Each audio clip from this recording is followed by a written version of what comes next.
Good evening, Santa Monica, and welcome to the Tuesday, February 11th, 2025 meeting. And I wish people could see at home the beautiful audience of all of our first responders and our staff. I know it's not everybody, but it's a lot. So I just want to remind everybody to turn off your cell phones or put them on to vibrate as to not interrupt the meeting. And clerk, can we have roll call? Oh, that would be nice. Let's do the pledge. Councilmember Snell, will you lead us on in the pledge? I pledge allegiance to the flag of the United States of America and to the republic for which it stands, one nation, under God, indivisible, with liberty and justice for all. And Councilmember Zernitskaya, will you read the land acknowledgement? Do you have that? Yes, I'd be happy to. Thank you. The city of Santa Monica is located on the land of Tavangar. With great respect, the city acknowledges the Gabrielino Tongva as the first people of this ancestral and unceded territory of Curavanga, a village that we know as Santa Monica. We honor their elders, past and present, and the Gabrielino descendants who are part of the Gabrielino Tongva tribes. We recognize that these people are still here, and as settlers and Kuyam guests, we recognize our responsibility and obligation to care for their land in partnership with them. The City of Santa Monica commits to work in partnership with the Gabrielino Tongva people to uplift their voices and visibility on their ancestral land. Thank you. So I'm going to start this off by... Madam Mayor, yes, sorry. roll, please? Oh, sorry. I'm just really dropping the ball here. Okay, let's take the roll. Councilmember Zwick? Here. Councilmember Hall? Here. Councilmember Raskin? Here. Councilmember Snell? Here. Councilmember Zernitskaya? Here. Mayor Pro Tem Terosis? Here. And Mayor Negrete. Here. Okay. Good evening, everyone. I have the honor of taking a moment tonight to celebrate and acknowledge the dedicated and talented members of the Santa Monica City team who have gone above and beyond responding to the Palisades fire.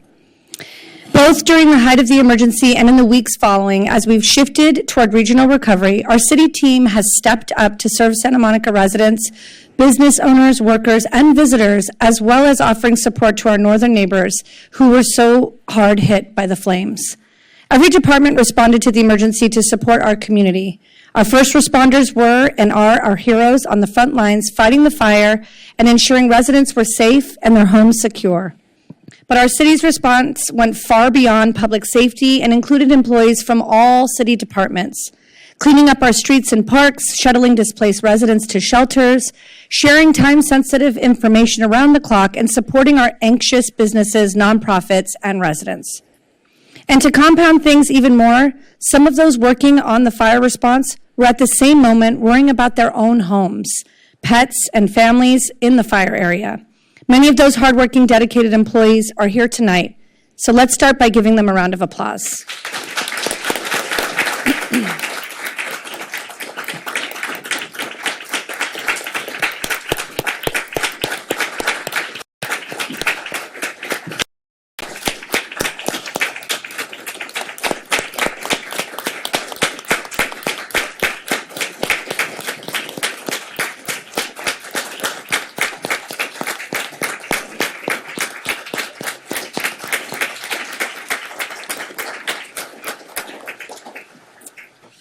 On behalf of the City Council and our entire community, thank you. Your bravery, commitment, and service during this crisis were invaluable. While I definitely begin to cover all that these employees accomplished during the emergency, especially since the city's response is still ongoing, I would like to take a moment to provide some key highlights. So for the fire department, initial actions, decision-making, and interagency coordination and logistical support. They deployed several engine companies to fire response, working 15 days straight. Upstaffed for the duration of the fire and wind events to ensure optimal city coverage and protection for Santa Monica. Police department. All sworn and professional staff were called into work daily, 12.5-hour shifts. Days off were canceled. Monitored the fire's progress in coordination with the city's Emergency Operations Center. Command and facilitated evacuations in the northern part of our city. With partners at the National Guard and neighboring police departments, secured the city and protected in evacuated areas during the extent of an emergency. And I know one of our traffic officers experienced an unfortunate incident where they actually were injured during that time. And so our heart is with that person as well. Public Works Department established a 24/7 operations to monitor the city's utility systems. They monitored reservoirs and hydrant pressure response readiness and adjusted systems to keep the city's water supply safe for human consumption. They cleared palm fronds, fallen branches, and other debris from city streets, parking lots, and beaches of the event. And they leveraged the closure of PCH to proactively remove overgrown vegetation from the Santa Monica Bluffs to prevent future fires. And we had no structure fires in Santa Monica. The City Manager's Office. The Office of Emergency Management, headed by Chief Resilience Officer Lindsay Call, coordinated all emergency response efforts across the city and in coordination with regional and national agencies, as well as tracked city spending to submit for reimbursement. The 311 team responded to hundreds of inquiries, worked extra hours, coordinated with the EOC to get and were a warm and trusted resource for the community. The communications team, with support from staff across departments, kept the community informed with timely and accurate information on evacuations, road closures, air quality, ways to volunteer and donate, and other resources through our website, social media, videos, email newsletters, and collaboration with city partners and local media. The City Attorney's Office collaborated with other staff to draft, revise, and supplement an emergency proclamation that provides vital assistance for those affected by the fires. They also sent letters to Santa Monica landlords and online rental platforms, investigated complaints, and sent cease and desist and warning letters regarding price gouging laws. The City Clerk's Office facilitated a meeting to allow for adoption of the emergency proclamation. Human Resources Department supported staff during the fires and in recovery, setting up a website with resources and looking into programs for other employees to donate personal time to their impacted colleagues. Housing and Human Services Department extended hours at the city's Crest, Pal, and Virginia Avenue Park programs in need of childcare amid school closures, supported voucher holders and residents who had to evacuate, and they upstaffed phone lines to assist people who had been displaced by the fire. Rent control. They maintained in-person and live telephone services to support community members on matters related to the emergency and routine rent control issues. They also provided public information related to housing and price gouging. Finance Department facilitated emergency procurement of key resources and emergency response, including website support services. They also had time and cost to pursue federal reimbursement. The libraries. They worked with the EOC and other departments to adopt policy to provide space accommodations for groups and families displaced or affected by the fires. They also created an information resource guide for staff to respond to inquiries from the public. Our Information Services Department ensured that the city's cloud infrastructure stayed and could handle increased user demand, and that the website and 311 app were operating 24/7 to provide critical information and services. Created critical public safety evacuation safety maps, as well as dashboards to prioritize 311 cases around debris, fire, hazards, and fallen trees. They also facilitated changes to the SM alert system to ensure reliable dissemination of life-saving information and supported public safety technology infrastructure. Recreation and Arts Department facilitated disaster relief, community cleanup, and outreach and recreational facilities. They provided rental space, swim space, and sports facilities for displaced community members and athletics aquatic groups. Department of Transportation evacuated residents, including residents of senior facilities, to the county shelter via Big Blue Bus, and they provided shuttle services again when it was safe to return home. They provided space in city parking personnel and other agencies involved in the fire response and recovery efforts, as well as facilitated a free 30-day parking permit for evacuees staying in Santa Monica. They also coordinated traffic signal timing around road closures and implemented directional messaging on city signage. Community Development Department. They provided communications and marketing the Santa Monica businesses community to amplify city emergency messages with a special emphasis on information for employers and the hospitality industry. They launched an ongoing marketing and support campaign for businesses impacted by slower earnings as a result of the fires, and worked with Fire, Mobility, City Attorney's Office, and Public Works to assist in the safe, expedited relocation of Palisades schools displaced by fires to commercial properties in the city. They also welcomed and assisted Palisades and Malibu businesses to Santa Monica, as well as displaced Palisades market vendors to the city's farmers markets.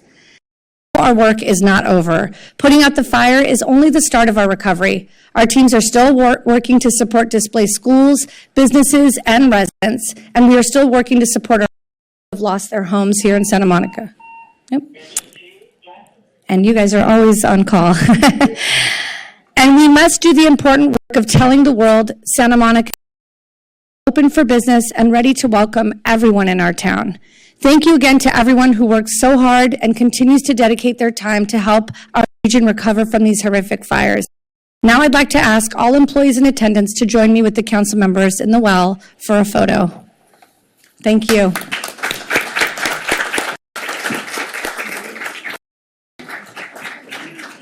Should we stay up here and they go? I think we stay up here. Yeah, I agree. Yeah. I think it would be more efficient. Tall people back.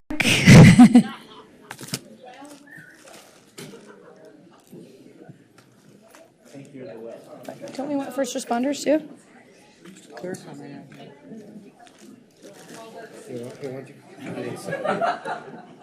Have some people sit.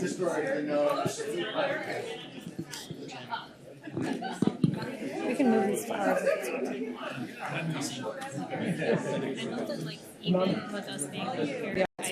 Someone's going to need to stairs. Yeah. We need to do a little squat. People got to squat. Yeah.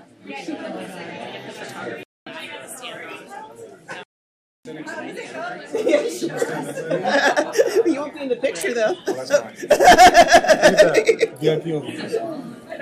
We should just do a selfie with everybody. Yeah,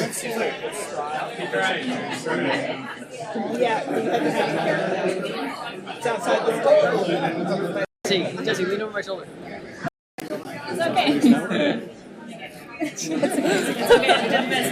We're trying to take a selfie with the backs of your heads. She needs a stick. Yeah. Oh. Oh, down? Okay. No one needs to see us. Yeah. They all do the work.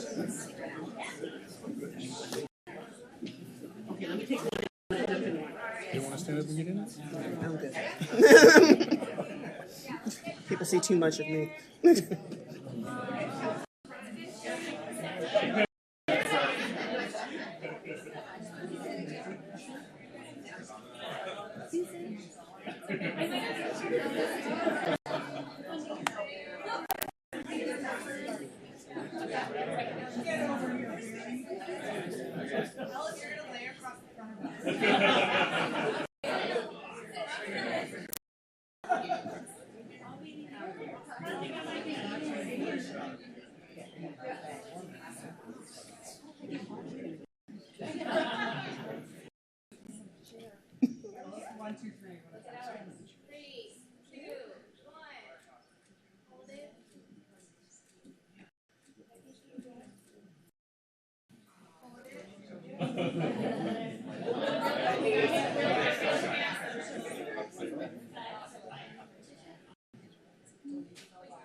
Sorry for invading the No, street. you're fine. I never felt.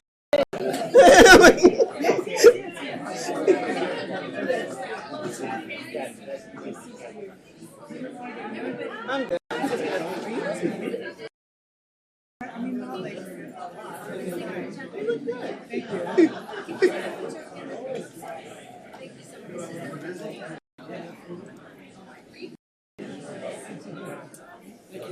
Thank you so much. Thank you for everything. Appreciate you. Appreciate you.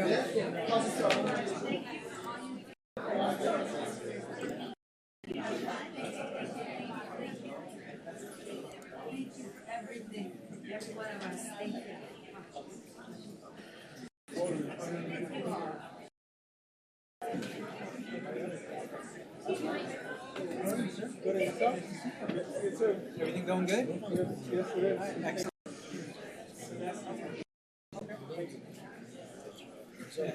Oh, yeah.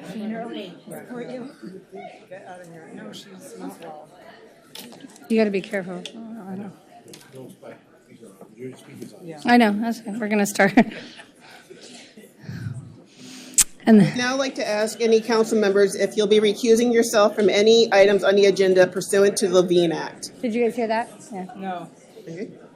Hearing none, Mayor, did you want to do some agenda management? Yeah, I'd like to do some agenda management. I think item 4F has been pulled at the request of staff from the agenda, and I'd like to request to move the commendations to the beginning of the agenda prior to public input. Need to leave, and hopefully that's okay with the council. No problem. Can I get a motion? I'll second it. So moved, and Councilmember Snell seconded. Voice vote. Voice vote, all in favor? Aye. Aye. Item 3A, proclamation for Library Lovers Month.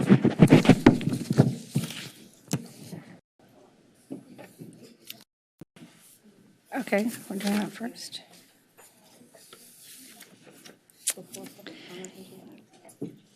Okay, I'd like to call forward Judith Meister from the Library, Board Chair.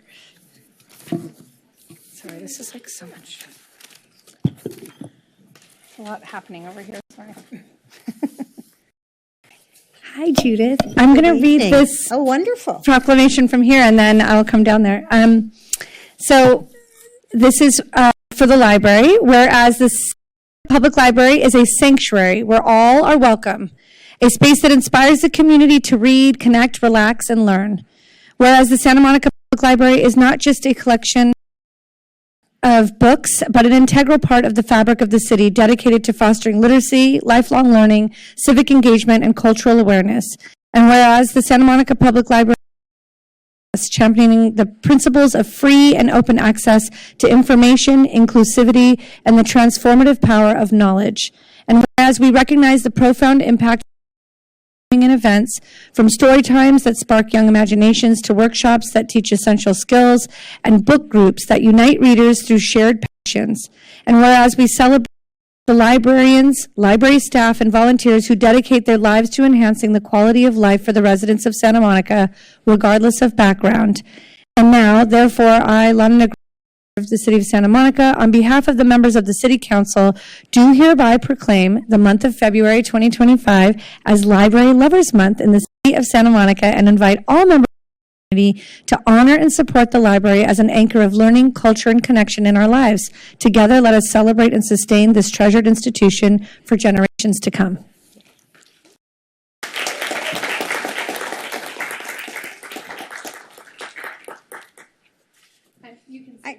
Sure, thank you. Thank you, wonderful. And we have other library board members and staff here. So thank you so much, Mayor Negrete and City Council members. It's always a treat for me to have a chance to speak to you and the community about our libraries. And we could all use a little love now. I think everyone would agree. And I would first like to acknowledge the library staff here, our director, Erica Kuyugin, and a number of our librarians, and our librarians who are watching at home, whose love for free expression and learning shows up each day in their dedication and creativity to offer free services, programs, and support to our residents. They do so much with limited resources.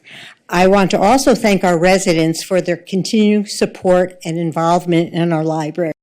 So if you're listening, please join us at the library this month for one of the many programs, or pop in and write a little love note to the libraries. And a really big way that our residents can show their love this month is by filling out the budget survey and choosing the library as a high priority for funding in the upcoming budget. Just go to the city's website, santamonica.gov, and hit biennial budget, and you'll see the link for the survey, which is open until February 19th. And before I invite some of our teen council members to read a few love letters, I turn to our council and urge you to show a little love to the library in the upcoming budget. You all know that the library is still the hardest hit of all our departments in the city, with 2 of our branches offering only limited self-service. We understand the city is facing constraints on our financial position, but a little love could go a long way to opening all our library branches, even if it's just for several days a week. So thank you. And I'd like to bring up some of our teams. And come on, well, we'll get to take a picture with everybody. Hi, I'm Colton, and I go to Santa Monica High. I go to Crossroads School. And we're here to read some, love letters that kids and teens have written in past events we worked at, just showing their love and appreciation for the library. Okay, so this one says, civilization equals libraries. And this particular library is a great community spot, welcoming to all. I love my library. Yeah. And this one says, Dear Library, thank you for all the amazing times you have given me. From growing up here to doing volunteering, I never failed to have a... The library has given me a wonderful community through the years. Thank you for everything. Okay. Dear Library, I'm so grateful to be able to volunteer at such an amazing fun too. And the last one says, Dear Library, this place is always so fun with wonderful people at every corner. No matter what, it's always... Thank you. Thank you. Thank you. We're going to take a picture. Okay.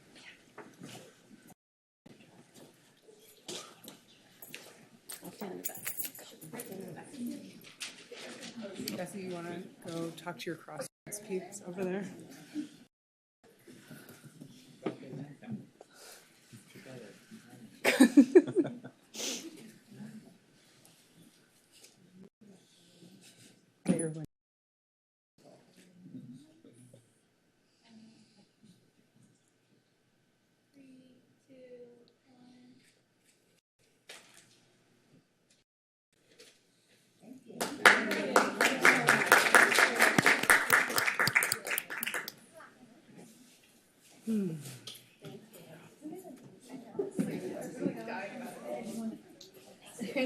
Dress for it. Yeah, you got it.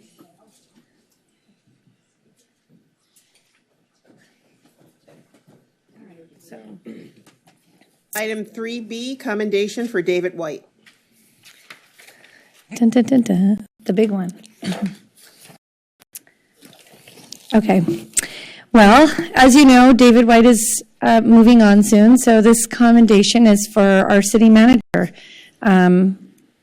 We'll miss. So, okay. Whereas the city council, city team, and community are profoundly grateful for the leadership of city manager David White during extraordinary challenges. And whereas appointed in October 2021, David White demonstrated a deep commitment to local government and accountability. He brought an incisive mind, depth of ability to balance competing interests, a strong work ethic, and unwavering integrity. And whereas, though his principled leadership during his tenure in Santa Monica, David White advanced initiatives that serve Santa Monica's best interests, including reopening the City Hall and restoring in-person services following the COVID-19 pandemic, strengthening public safety and expanding efforts to homelessness, advancing key infrastructure projects to uphold Santa Monica's leadership in sustainability and multimodal transportation, securing the passage of new tax measures and enhance city services, adopting zoning code amendments, and collaborating closely with the business community to set Santa Monica on a path towards long-term economic vitality, and initiating the vision process for the future of the Santa Monica Airport site.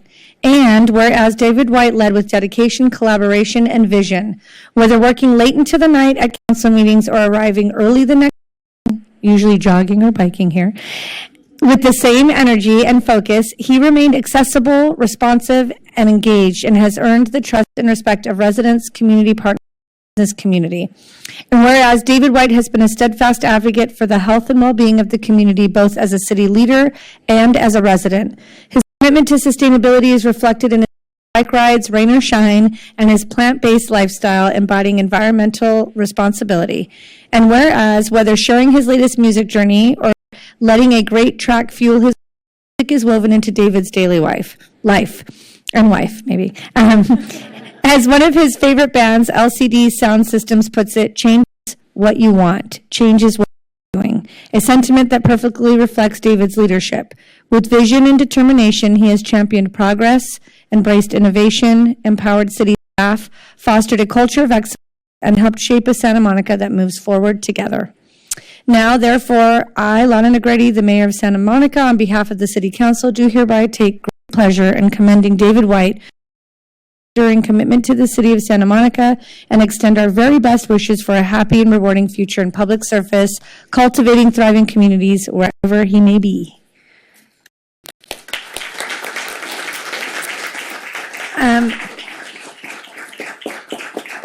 I'm not going to read this, but I also have a commendation from Supervisor Horvath's office. And we have your commendation framed, which I'm going to give you. And we have something else for you as well. And I was going to give you these. I'm bringing up Virginia, who I have to say, this is off script, but I don't know how you've done this job, but I know all of us as council members get a glimpse into what it's like, and anyone who works with the city, but to be the wife of the city manager or the spouse of the city manager is a job in and of itself. So behind the scenes, but definitely steadfast behind David. We also thank you, Virginia, and these are for you.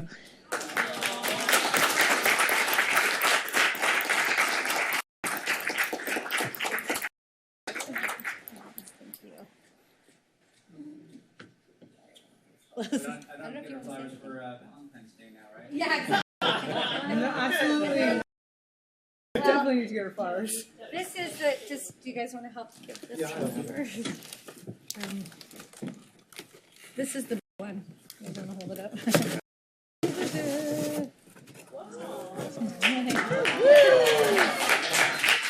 Right here, we'll do it for him. Yeah. Feeding it with our signatures. And we've got your commendation here already framed. How do you want a picture? Well, we've got this. Okay. We can help hold all your commendations. Okay. So you want us down there? Okay.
Okay, we'll now return back to the beginning of we'll return to the beginning of the agenda to item.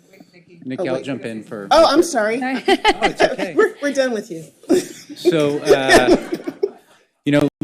city managers, or at least this like the limelight, so I'm going to keep my comments brief. But, I just want to give thanks. So, I want to thank this community, all of the businesses for welcoming me, welcoming my wife, Virginia, to this amazing, amazing city. Folks were just wonderful. Learn the community, figure out where to go, figure out where all the dangerous pitfalls were. And I'm just incredibly indebted and grateful to how warmly people reached out to my family to make us feel home. I want to thank our amazing workforce and our employees. Thank you for celebrating them this evening. They're doing tremendous work every single day. Anything that I accomplish in that commendation is because of all the amazing employees in this exceptional department head team that is leading us forward every single day. So I just can't say enough about the integrity, the pride in the work that they bring forward. It's top notch, and it just awes and impresses me every moment. I want to thank all of you, the City Council. I really appreciate your partnership. I appreciate the advice. I appreciate your leadership. This city is moving in such a wonderful direction because of the vision that you have, and I just want to say thank you for everything that you do. I know it's a tremendous sacrifice to your families and to your lives, but what you do is incredibly impressive, and I appreciate all of you very much. And I want to thank Virginia. Thank you. And another woman that is not here tonight because she's probably freezing her, in Cincinnati, my daughter Valencia. The two of them, they're my rocks. It's a hard job, but in a wonderful community like this, it's incredibly fun. But I thank them so much to me and all that they do to support me, to get me through the long days and the long nights. I don't do this by myself. So Virginia, thank you so much for everything. And to Valencia, if you're not listening, for the record, thank you.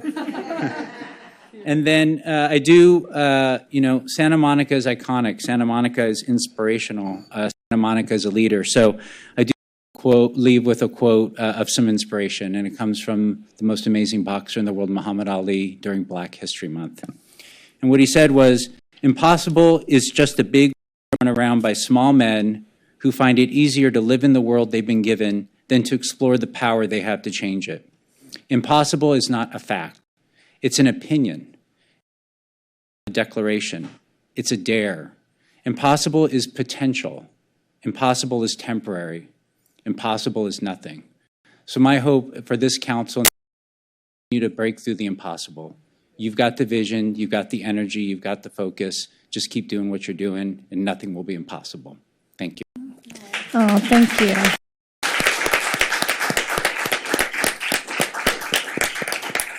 Does council want to say anything? I just want to personally say thank you. When I came on in 21, I was and my first role was to help find a city manager. And so you and I were sort of onboarded at the same time. And I just appreciate to say we mentioned the ability to access David is like nothing I've ever seen. I mean, there were times where I've texted you in the wee hours of the morning, sleeping and you won't get back, but you respond right away. It's probably unhealthy, but very much appreciated and probably a hard act to follow.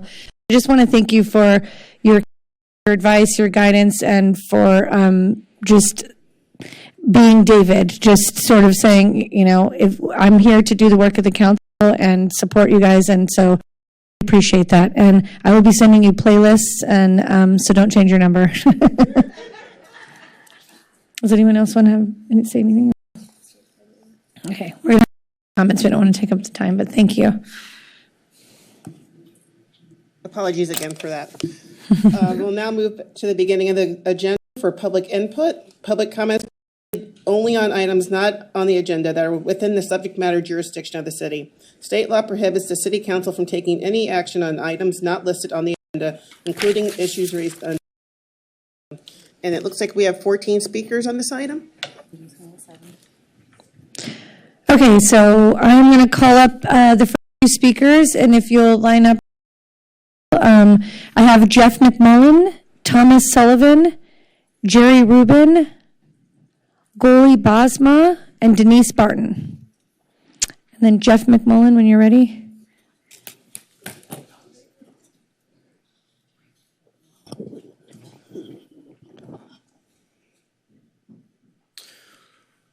Good evening, Mayor Negrit, Mayor Pro Tem Tarosi, Council Members Raskin, Hall, Snell, Zwick, Zernitskaya. Zernitskaya. Thank you.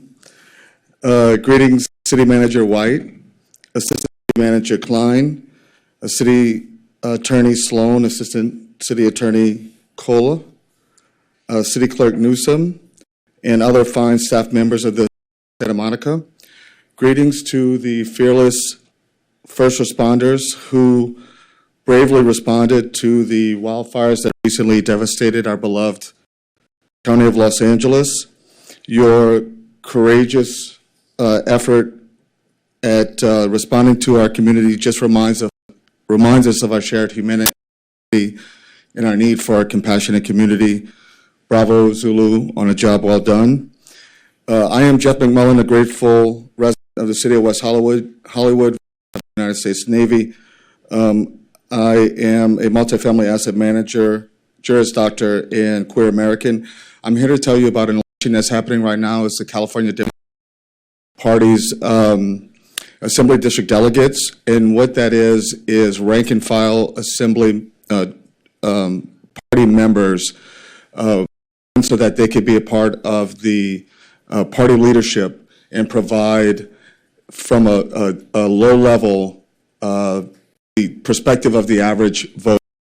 That's really important right now. I think we would all agree, given the unfortunate performance of the Democratic Party in 2024. We want to make sure that we can win elections going forward, and that's the reason why I've decided to run in this election. I have a business card in the back that will be left in the kiosk where you can learn more about the election, learn more about me. Thank you, Mr. McMullen. Thank you. Thomas Sullivan?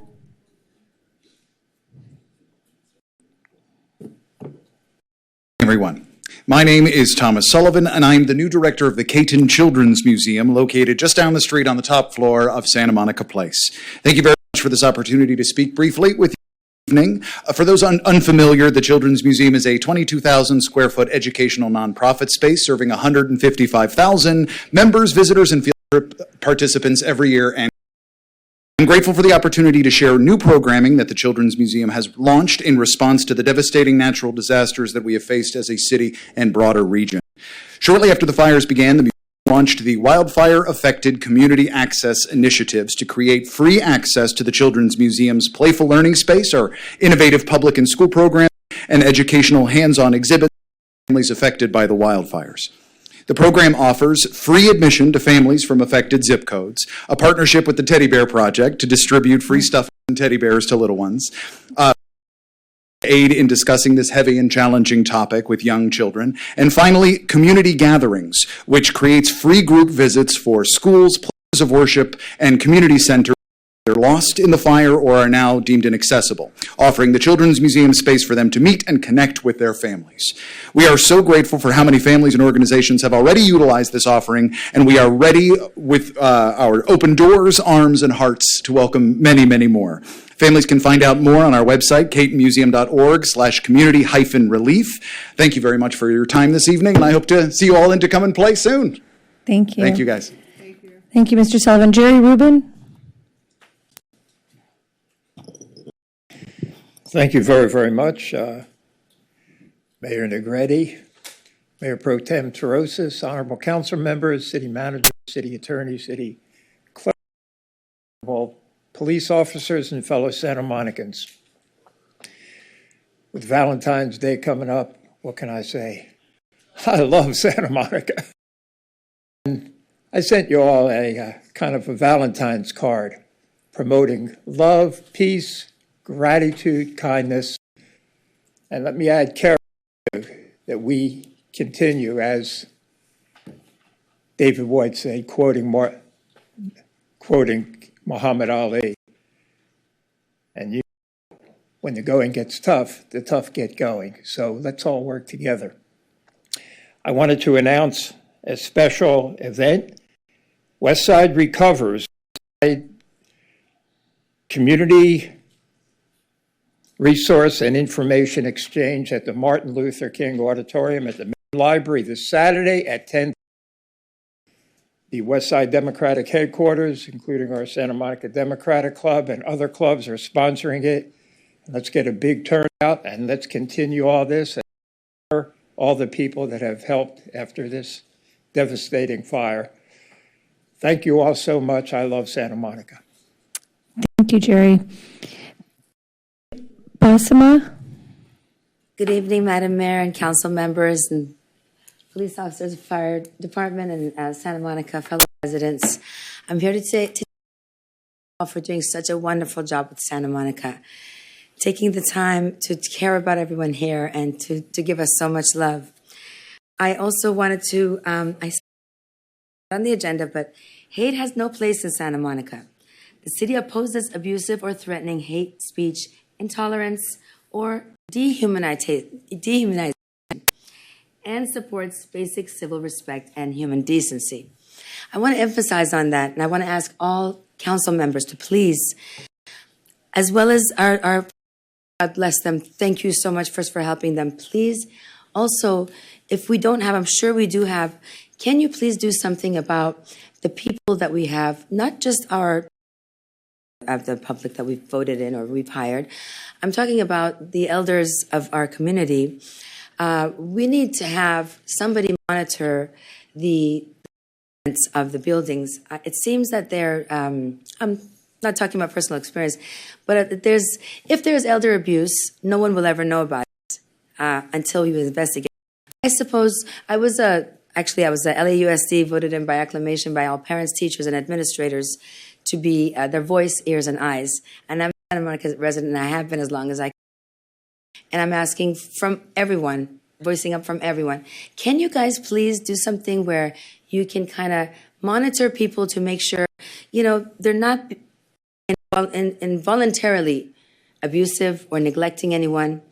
Monitor these management companies. Santa Monica's not a big city. We're big, beautiful hearts, but we're not that big not to be able to monitor things that are going on, because you guys will never hear about some of these things because most of our elders are too old or feeble to be able to come here and stand in front of you and let you know. Thank you, Ms. Besema. And Ms. Barton, before you come up, I'm just going to call a few more names. B. Nemlaha, Lydia Ponce, Jonathan, Angela Scott, and John Alley. Good evening. What this council showed at the last city council meeting in January, or the only city council meeting in January 25, is that you don't want to hear from the public, which can be seen by you cutting the public speaking time to 1 minute per item, as well as forwarding several items to tonight's agenda. Or you think your time is more valuable than the public's, because you did cancel one regular city council meeting in January, or would that be so you keep stuffing the agenda so the public can items they want to? So it's one of three things. You don't want to hear from the public what the public has to say, your time is more important than the public's, or your mismanagement. And Rosas, you're comparing Santa Monica to Los Angeles. To rationalize your wanting to cut this public speaker's time to 1 minute is not a fair comparison, and you know that. Thank you. Thank you, Ms. Barton. B. Nemlaha. Good evening, council members and city staff. I'm a member of the Save the Civic Steering Committee, and I believe I have some good news for you this evening. RPG, the formidable group that wants to partner with the city to renovate and reopen the Civic, is going to have a response to the city's latest DNA by the end of the week of February 21. They anticipate in our that by February 28th, both the city and RPG will have signed the ENA. That the city council that preceded you voted unanimously to go forward with the Civic. And the reason, I believe, was the Civic offers opportunities that no other possible use of that land can offer the city. It offers a stream of future income. It offers an opportunity for tourists to come back, visitors to come back to this city and energize our restaurants, our hotels, our shops. And it does one more thing. Is it reignites Santa Monica's fine reputation as a city committed to the arts and to music. And that is something Santa Monica has always stood for. And I hope you want to support that too. Thank you for your time. Thank you, Ms. Nemlaha. Lydia Ponce. Good evening, relatives. Lydia Ponce. I reside in Venice, and I'm going to say that these as I have read and heard that a lot of the housing lists are set aside or hip checked for the people who suffered and have lost everything. And not to compare losses, but I'm here to speak for a few of the people that are in my community and here in Santa Monica. We're neighbors. We should be sharing resources and information. They are suffering because we're working off a list for housing in Santa Monica from 2022. We can do better than this. And when someone goes to apply, how come in this day of technology, a flow chart or a flow or a path that someone can download, or even a piece of paper that is translated in multiple languages that they can pick up at the library? This is the step I need to take here and know what to expect, because right now there's a really sad and harming dance that's happening with people who are answering your phones and what the rules are or the policy is, but you don't need to talk to that person. You need to talk to that person. I know someone's who have been suffering domestic violence and hold with their lives with their minor children who have not been given a safe place to be, but somehow there's a hip check or a preference for people who suffered the loss of everything, and their memories, that ash fell on my face in Venice, and I wept because I knew that the people who've been waiting, the fire of injustice, racism, classism, and the abuse that happens behind closed doors, that the children were going to be the ones to suffer the most. Waiting on lists from 2022. I'm asking that you step up and do better. And all it is a flow chart, so people will know what the next step is and what's supposed to happen in multiple languages. Thank you, Ms. Ponce. Jonathan Foster. Foster, every time I come here, my heart goes. So anyways, 2 minutes today. So like supporting late, real late abortion for all Democrats in the city council. So we'll just chop off your heads and legs and arms and call it abortion. That's the same thing they're doing with little kids. Not happy about this, the way they position. It's not exactly this council, but I think it's Democrat mostly. Moving on to the Tongva Park, as I said last time, 25-story building there and pay for everything. They get everything for free. This is what I would do for the Tongva Native Americans. I'm part Choctaw. I'm part Native Americans. I'm the owner. So I thought De La Torre would still be here. 2 meetings ago when I walked off the mic, he exclaimed, you don't like violence. And it's not about that. It's about the violent repeat offenders. This is what we're targeting, who have already been in front of a judge and were assigned deportation.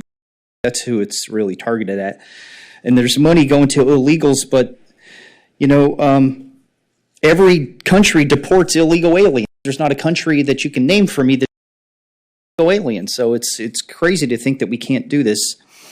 And there's so much money going to illegal aliens, and then because of this month, I'm always being told we can't pay the reparations. What's a goddamn lie? So 24 seconds. I want to offer I don't just hear right your ears, but I'll put it up a sign on the drums. But I want to offer free lessons, drum lessons to people in Palisades if they want to, get their mind off of the fire and everything and hit the drums for an hour and talk about things. I'd like to give free drum lessons.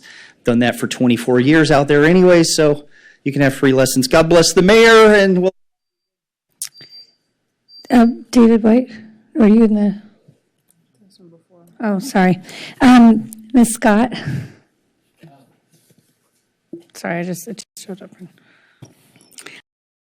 Mayor Negrete, Mayor Pro Tem Perosis, City Council members, City Manager David White.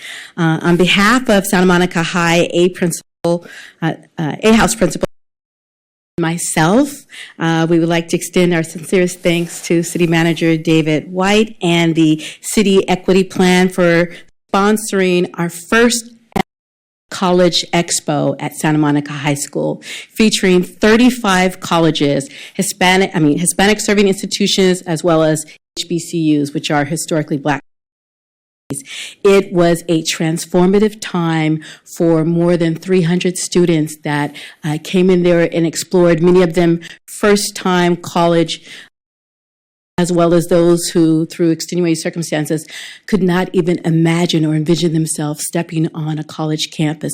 But that day, 76 lives were changed. 76 students were granted on-the-spot admissions to these HBCUs and HSIs, and many of them were awarded multiple admissions. And on top of that, $1.7 million was given out in scholarships thanks to the National College Foundation. And so, again, I just want to extend to City Manager White. We had multiple workshops that were also there enlightening for our students, everything from how to find money for college to athletes. And again, many of those athletes had no idea about how to even navigate NCAA rules, regulations, NAIA, and they were given that information. It was transformative. With your help, this is just the beginning. Hopefully together we can build a future where education is not just a dream, but a reality for all. Thank you. Thank you, Ms. Scott. And Mr. Ali, before you begin, I'm just going to call a few more names. Harvey, Ashley Olson, and Gina DeBaca.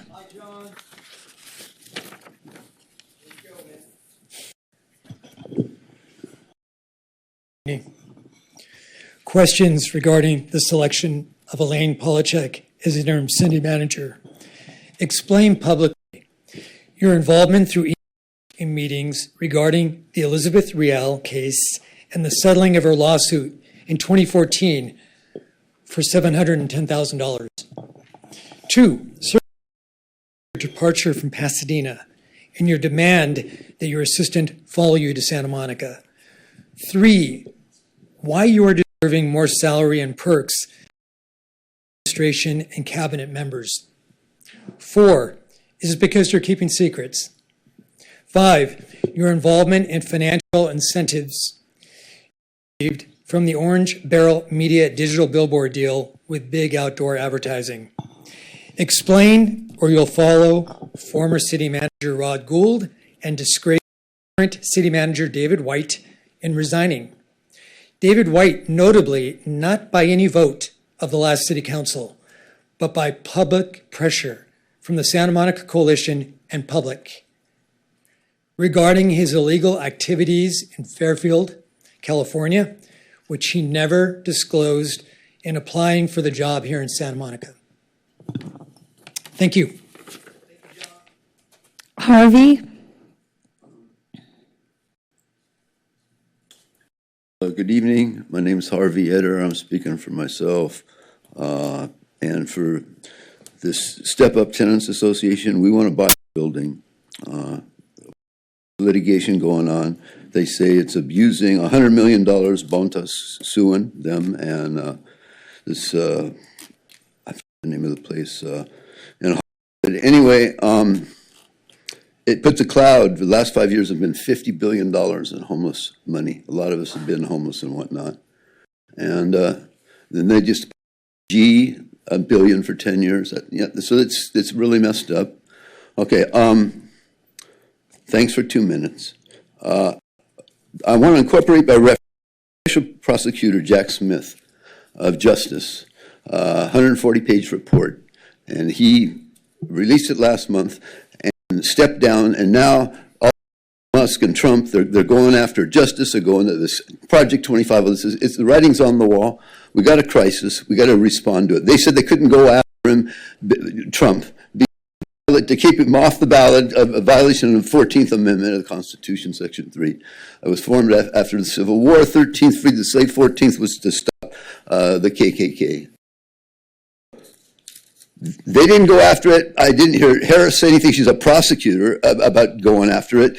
And I want to incorporate by reference comments we made to district and here over the last half a year in reference to this, and also on Washington Journal on the 5th of this month and on the 6th of last month in reference to trying to stop the steal this crap. Anyway, We're trying to get to Wiener and the Budget Committee. There's $50 billion. This has got to be the point. This is to go against Trump and everything. We've got to take him out. The state's got to do it. This entity has to say that we are a nation of laws, not of men. Enough. We got time to stand up for. Thank you, Harvey. Zoe? I have some images. If they can be loaded to the screen, I would really appreciate it from our clerk, Madame City.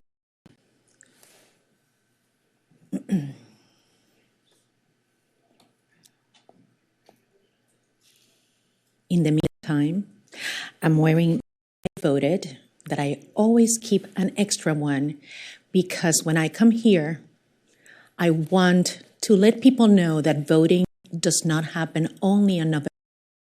It happens every time there's a city council meeting. That's not it. Oh, so one with a gentleman on yellow jacket. Yes.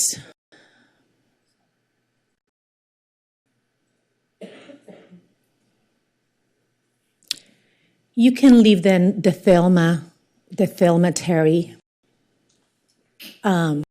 banner from the 3rd Street Promenade. Okay, perfect. Okay, so some years ago, I think it was in 2014, I ran for city council for the first time. And in one of the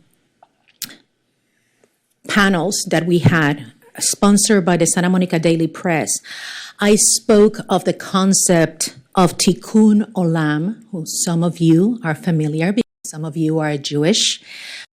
My father was Jewish, Maximilian Cohen, and he served as a police officer in New York.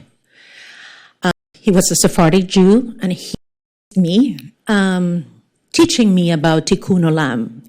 And for those of you in the watching us, tikkun olam is a Jewish concept repairing the world. It is a central principle of Judaism and a cornerstone of Jewish identity for many American Jews. It is practiced in many ways, and government is one of the ways that it is practiced because we make policy that is meaningful to repairing the world. Ms. Lowen, could you please look at me when I'm speaking? That is a disrespect to treat a resident. And it's an example of how you need to do better because there's a post outside over there that says no hate. But what I have been experiencing in this city is a lot of hate. I sent you a lot of emails today because my landlord has been harassing me for a long time. And now he put someone inside my apartment, an addict and an alcoholic, and he locks the door. Thank you, Ms. Muntener. Ashley Olson? I submitted a picture. Yeah, awesome, thanks. Hi, good evening. My name is Ashley Olson, and I serve on the Commission for Sustainability and the Environment. I'm here tonight to bring urgent attention to the alarming amount of soot that is accumulating on our beaches following the Palisades fire. Every day that passes without immediate action, we lose the opportunity to properly remove and remediate these contaminants before they become a long-term environmental hazard. Right now, people are walking barefoot and swimming in water so thick with ash it looks like lava. The crisis is not only environmental, but also a grave danger to public health. The toxins in wildfire ash include heavy metals, asbestos, and dioxins. Once broken down, will mix into the sand and disperse with the ocean currents. Every high tide carries pollutants onto the sand, and every low tide pushes them further into the marine ecosystem.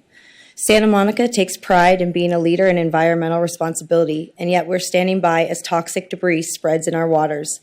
I'm urging the city to take immediate action and deploy cleanup crews, conduct water and sand testing, and coordinate with environmental experts to ensure this contamination is addressed before it's too late.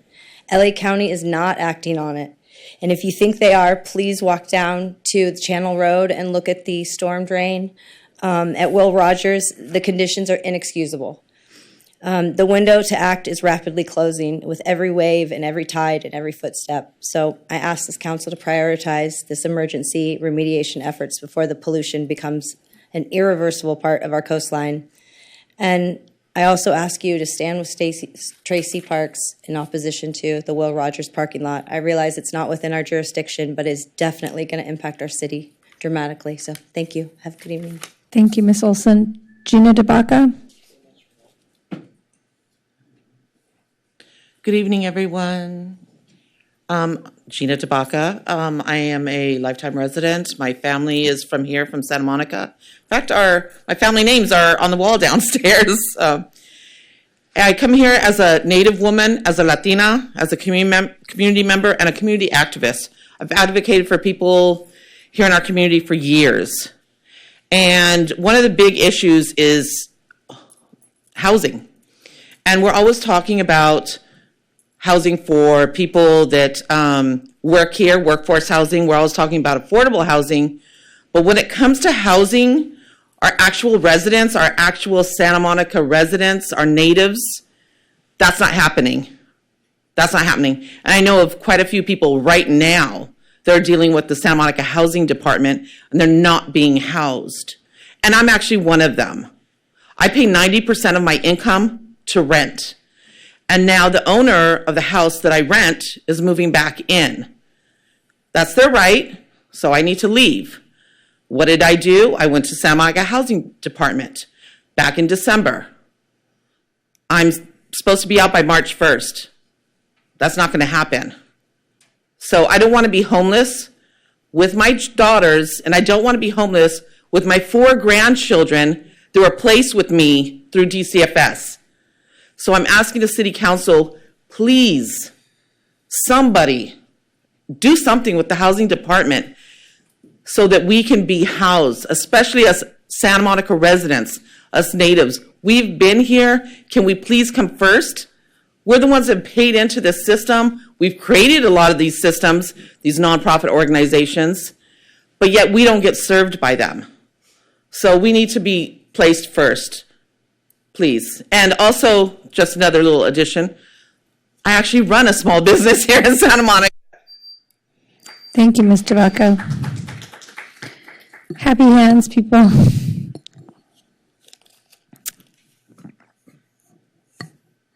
That's it. That's the final speaker for items not on the agenda. Yes, we'll now move on to public 2, public input for items under special agenda items, consent calendar, and closed session only. No public input is permitted on ordinances for second reading and adoption. And we have 3 speakers for this item. And I see former Mayor Gleam Davis, Zoe Montaner, and Harvey Etter.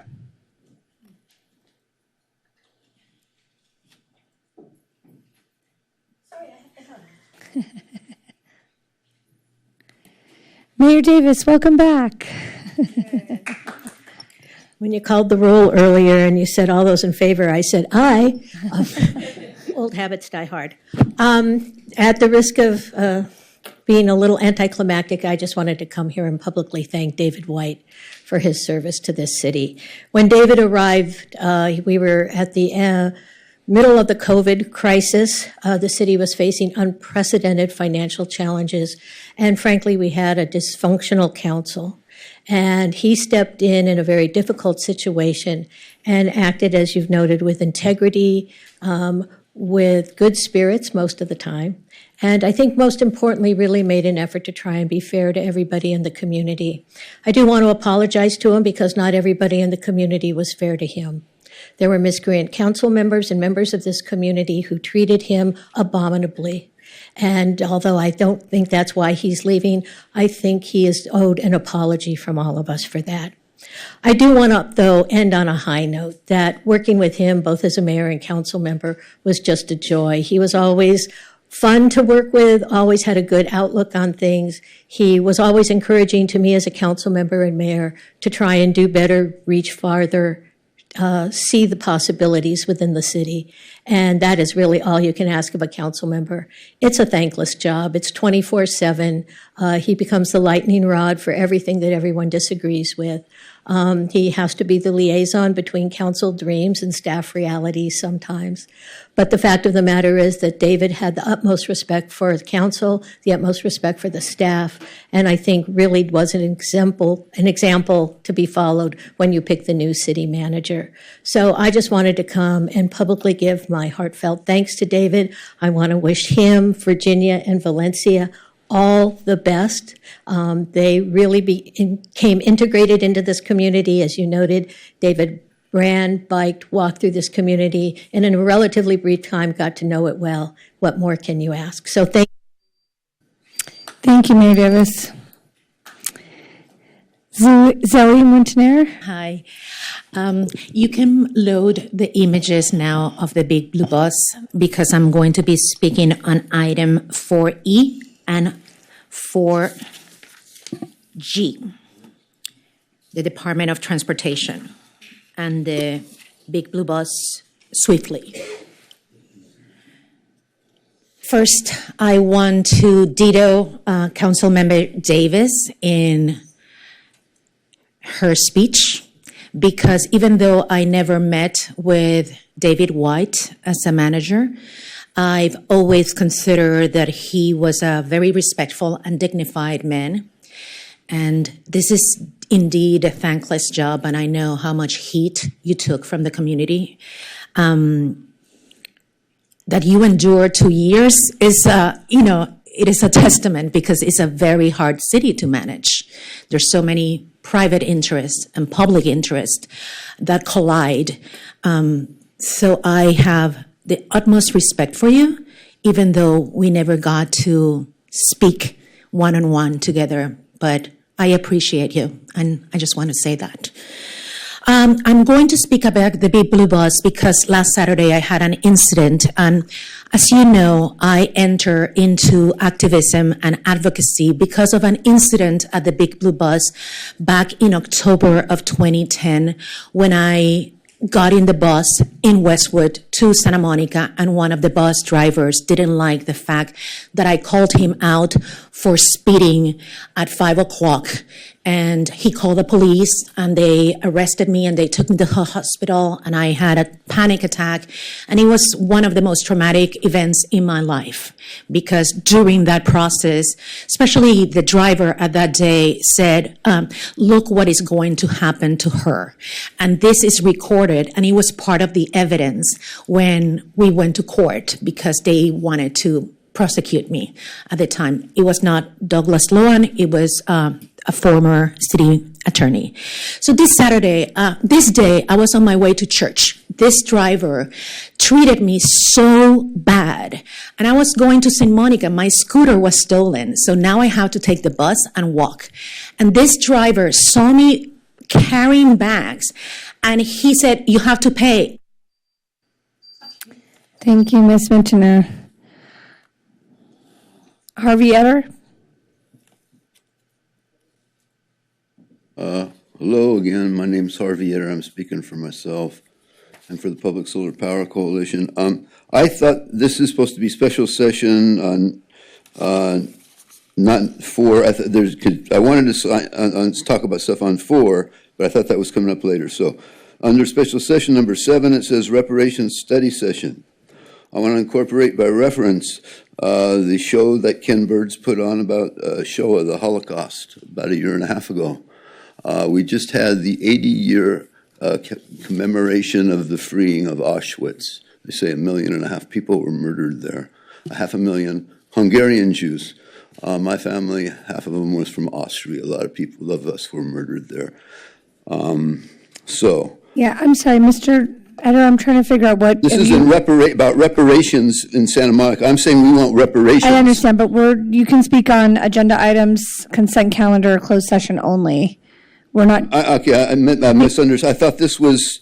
I think you might want to come back after closed session. Closed session only. We don't know what happens in closed session. It's on the agenda. Did you have something to speak about on, maybe you wanted to sign up for after we come back from I closed signed up session? for issues on 4 and also on 13A reports anyway. But I thought this was, it says special sessions number 7, you know. Yeah, I think you might be wanting to come back after for public input on the remaining agenda items when we're back from closed session. Excuse me, Madam Mayor, it does sound like he wants to speak on the consent calendar. He said on On item 4, what item are you speaking on? On item 7, it said study session. I thought this was special session. No. You said item 4, there's, Well, I do want to speak on item 4, yeah. which one, 4A, B, C, D? I want to speak on A, I want to speak on D, and at least those two, and maybe also on Okay, well, B. if you're looking at those items, related, excuse me? those items are very specific.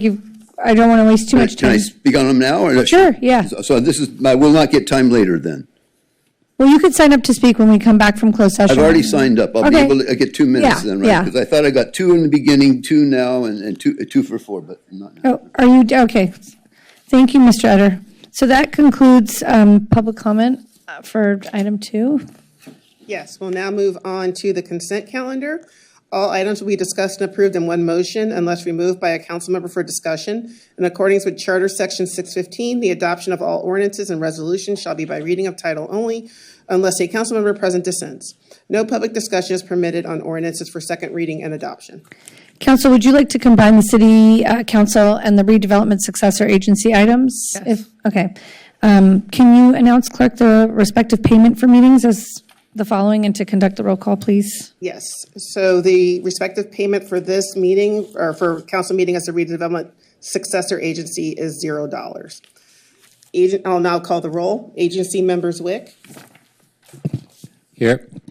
Agency member Hall. Here. Agency member Raskin. Here. Agency member Snell. Here. Agency member Zernitskaya. Here. Chair Pro Tem Terosis. Here. And Chair Negrete. Here. And I have a note that I believe Councilmember Hall wanted to pull item 4A. And just as a reminder, item 4F, I believe it was. Yes, F. Was removed. Was removed at the request of staff, so please do not approve that item in this item. And also, I just wanted to correct for the record, there was a typo in staff report for item 4C. The report references contract number 12215, but the correct contract number is 11215. Okay. So before Councilmember Hall pulls and just for. I thought it was 4I. Okay. Can I get a motion to move the rest of the items on the consent calendar? With the exception of 4A. 4F. So moved. And 4F has been pulled. Can I get a second? Second. Moved by Councilmember Raskin and seconded by Councilmember Zernitskaya. Councilmember Hall? Agency Councilmember Zernitskaya. Yes. Agency Councilmember Snell. Yes. Chair Mayor Pro Tem Terosis. Yes. Agency Councilmember Raskin. Yes. Agency Councilmember Hall. Yes. Agency Councilmember Zwick. Yes. And Chair Mayor Negrete. Yes. Item 4A, award request for proposal to Meter Public Funds Incorporated for non-discretionary investment advisory and portfolio management services.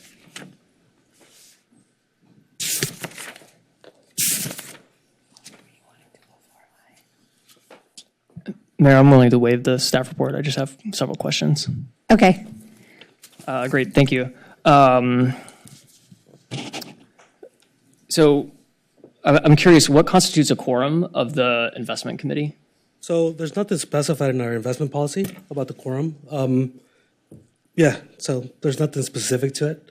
In this case, the city manager and the finance director and another director would be sufficient, I think, for a quorum. Okay, understood. And does the citizen representative have to report any conflicts of interest or financials, such as a Form 700? They do not, no. Okay. Will the city be investing in any cryptocurrency? We are not going to invest in any cryptocurrency. against the state and our financial policy, our investment policy. Okay, great. How will monthly reports be delivered to council and the public? So currently we post, you get an email with the monthly reports, the investment reports. We also post them online, so they're available for public viewing. Okay, great. And does the audit subcommittee have any role in auditing these Currently, reports? they don't. The responsibilities of the audit subcommittee is two audits, city audits on risk assessments or just our audit of our books. And so they get to review those and then ask questions on them. And then, just we respond to them and we take the recommendations and bring them to council. Okay, got it. Thank you. And when it came to our non-discrimination clause, was there any reason gender identity and veteran status were left off of it? No reason. The investment policy was created years ago, and we've updated through time. But we can always add and revise it as needed, or Okay. as council desires. Great. Thank you, sir. Yep. That's all my questions. Okay. Somebody want to make a motion to move 4C? Sure. I'd like to make a motion. I'd like to move the staff recommendation, but with a handful of changes. So to section 5.2, titled Investment Committee, I'd like to see a quorum of 3 members required to do business, as outlined by our finance director. To section 6, titled Ethics and Conflict of Interest, I would like the citizen representative to have to file a Form 700 as though they're a member of a board or commission. And Sorry, then Councilmember, I just want to make sure, is this 4A or 4I? Are we sure that we're, 4A, attachment A. okay, I'm just making sure. So we attached the investment policy as well to that staff report. Investment policy item is actually 4I. Attachment A is 4I. Yeah, the investment policy is 4I, Right. but the policy is also attached to 4A. So I think that's why. Okay, okay. So are we allowed to make changes to the investment policy under 4A? Are we making changes under the correct item is what we're trying to figure out? Right, because we approved 4I and that has. Well, it was attached to the item, but that's not actually this item. Well, you might make a motion to reopen the other item and consider them together then. That might be ideal. Okay, sorry. Councilmember Raskin? Perhaps it would be appropriate for me to make a motion to reconsider item 4I in light of this. Thank you. Are you seconding that? Second. Moved by Councilmember Raskin, seconded by Councilmember Hall. Do we need a roll call vote? Voice vote. Voice, all in favor? Aye. Okay, so now we have 4A and 4I, but the discussion and the recommendations are on 4I, attachment A from My Councilmember Hall. apologies, Council. Go ahead, if you want to start over. I think we got through section 5.2 and section 6, so those still stand. But to complete section 6, so I'd like the citizen representative to have to file a Form 700 as though they are a member of a board or commission. And then to section 17, titled Socially Responsible Investing, I have several requests. So for 17D, I would like to specify production of chemical or biological weapons, mass-produced automatic rifles for civilian use, and strike reference to military systems and nuclear power. So it would now read, no investments are to be made to support the production of chemical or biological weapons or automatic or semi-automatic rifles, machine guns, and crew-served weapons marketed for civilian sale and use. For 17E, I would like to add gender identity and veteran status. And in case the state changes its law at any point, I would like to make an affirmative value statement from the city to add a subclause G, which bans investment in cryptocurrency and crypto-related products. Is that a motion? Yes, it was a motion. Okay, I'll second that.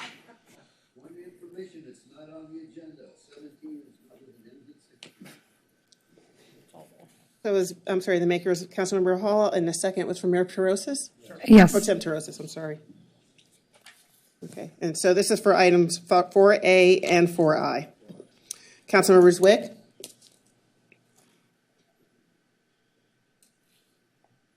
Yes. Councilmember Hall? Yes. Councilmember Raskin? Yes. Mayor Pro Tem Perosis? Yes. Councilmember Snell? Yes. Councilmember Zernitskaya, Yes. and Mayor Negrete. Yes. Passes unanimously. We'll now move on to, closed session. We have two closed session items this evening. First is 5A, Public Employee Performance Evaluation for the City Attorney. And item 5B, Conference with Labor Negotiator for all the bargaining units as printed on the agenda.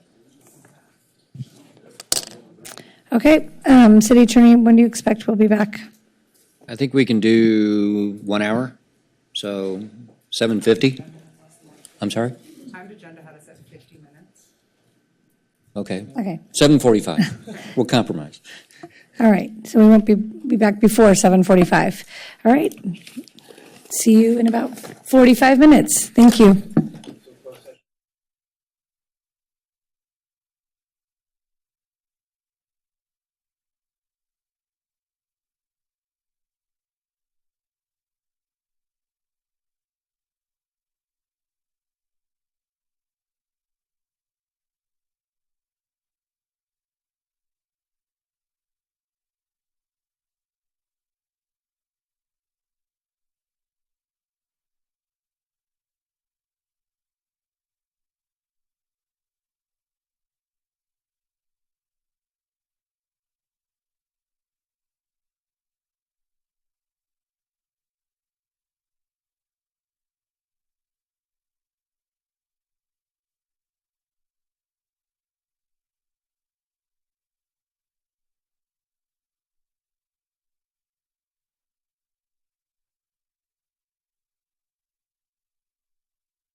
It's a team effort.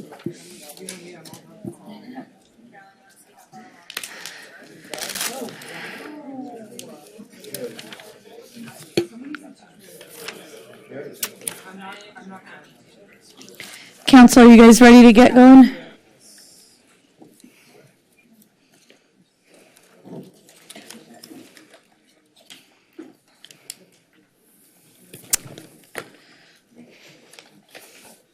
City Attorney, do we have anything to report out? All matters were heard, nothing to report out. Thank you.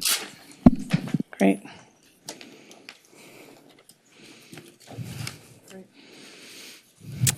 The next item is the city manager report.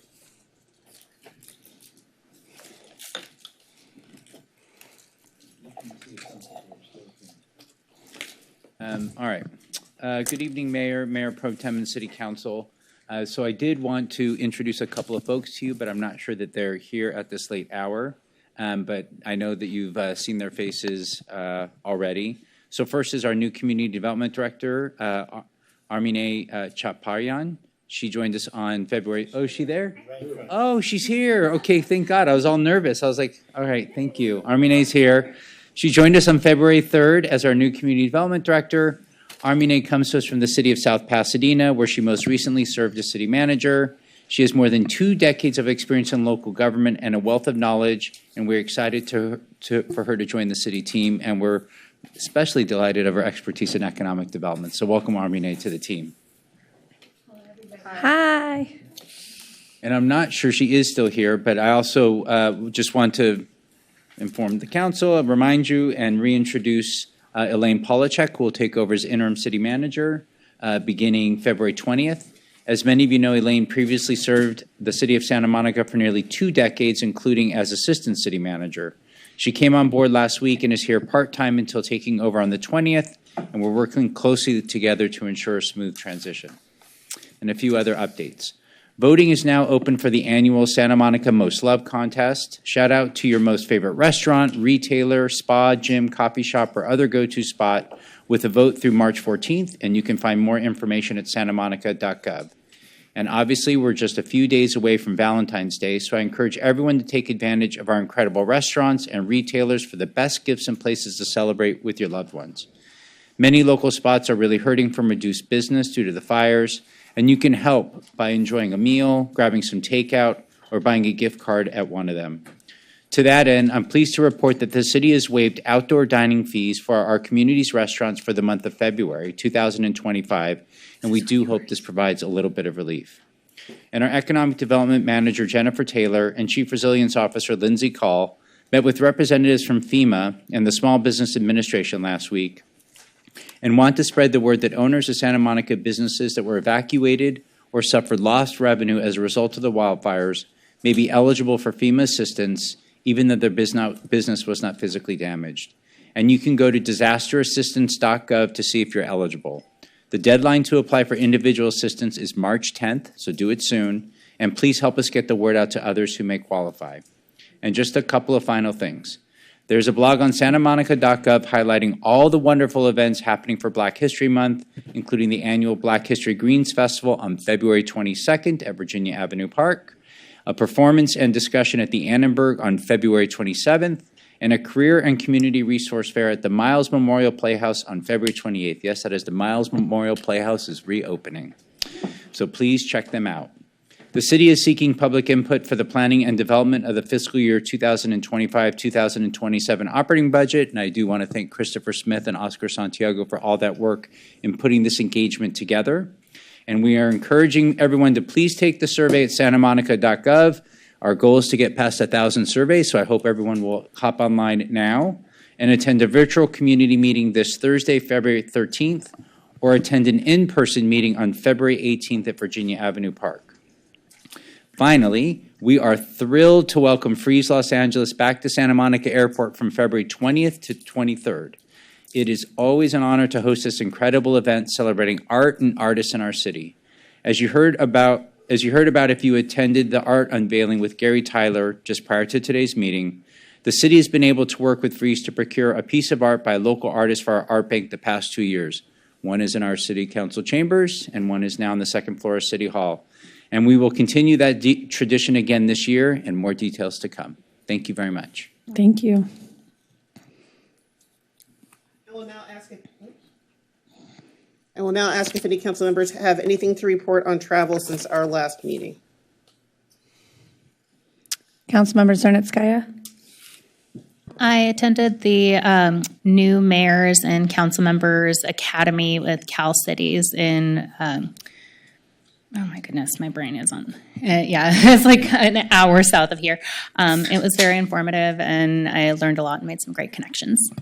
And I too went with that convention, and we met some new city council members and really got up to speed with some of the issues of other cities that reflect ours. Thank you. I didn't use city funds. I used my own funds, but did travel to El Salvador to speak on a panel with some ambassadors as well as the mayor of Vancouver, Canada, on regards to our Bitcoin office in Santa Monica.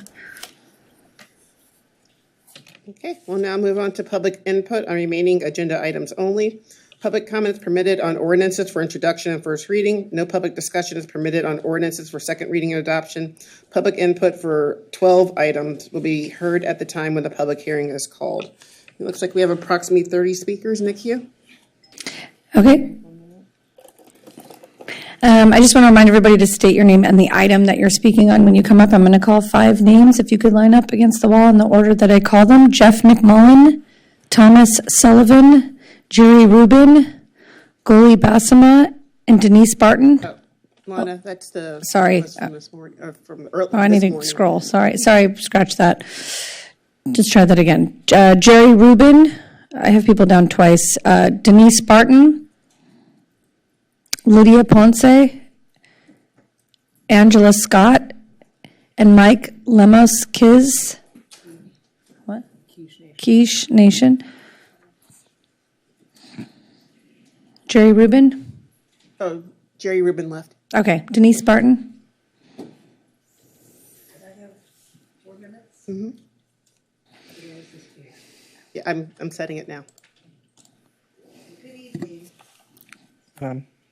Good evening. For item 7A, I think it's scandalous for you to be manipulating groups of the public like this for their votes.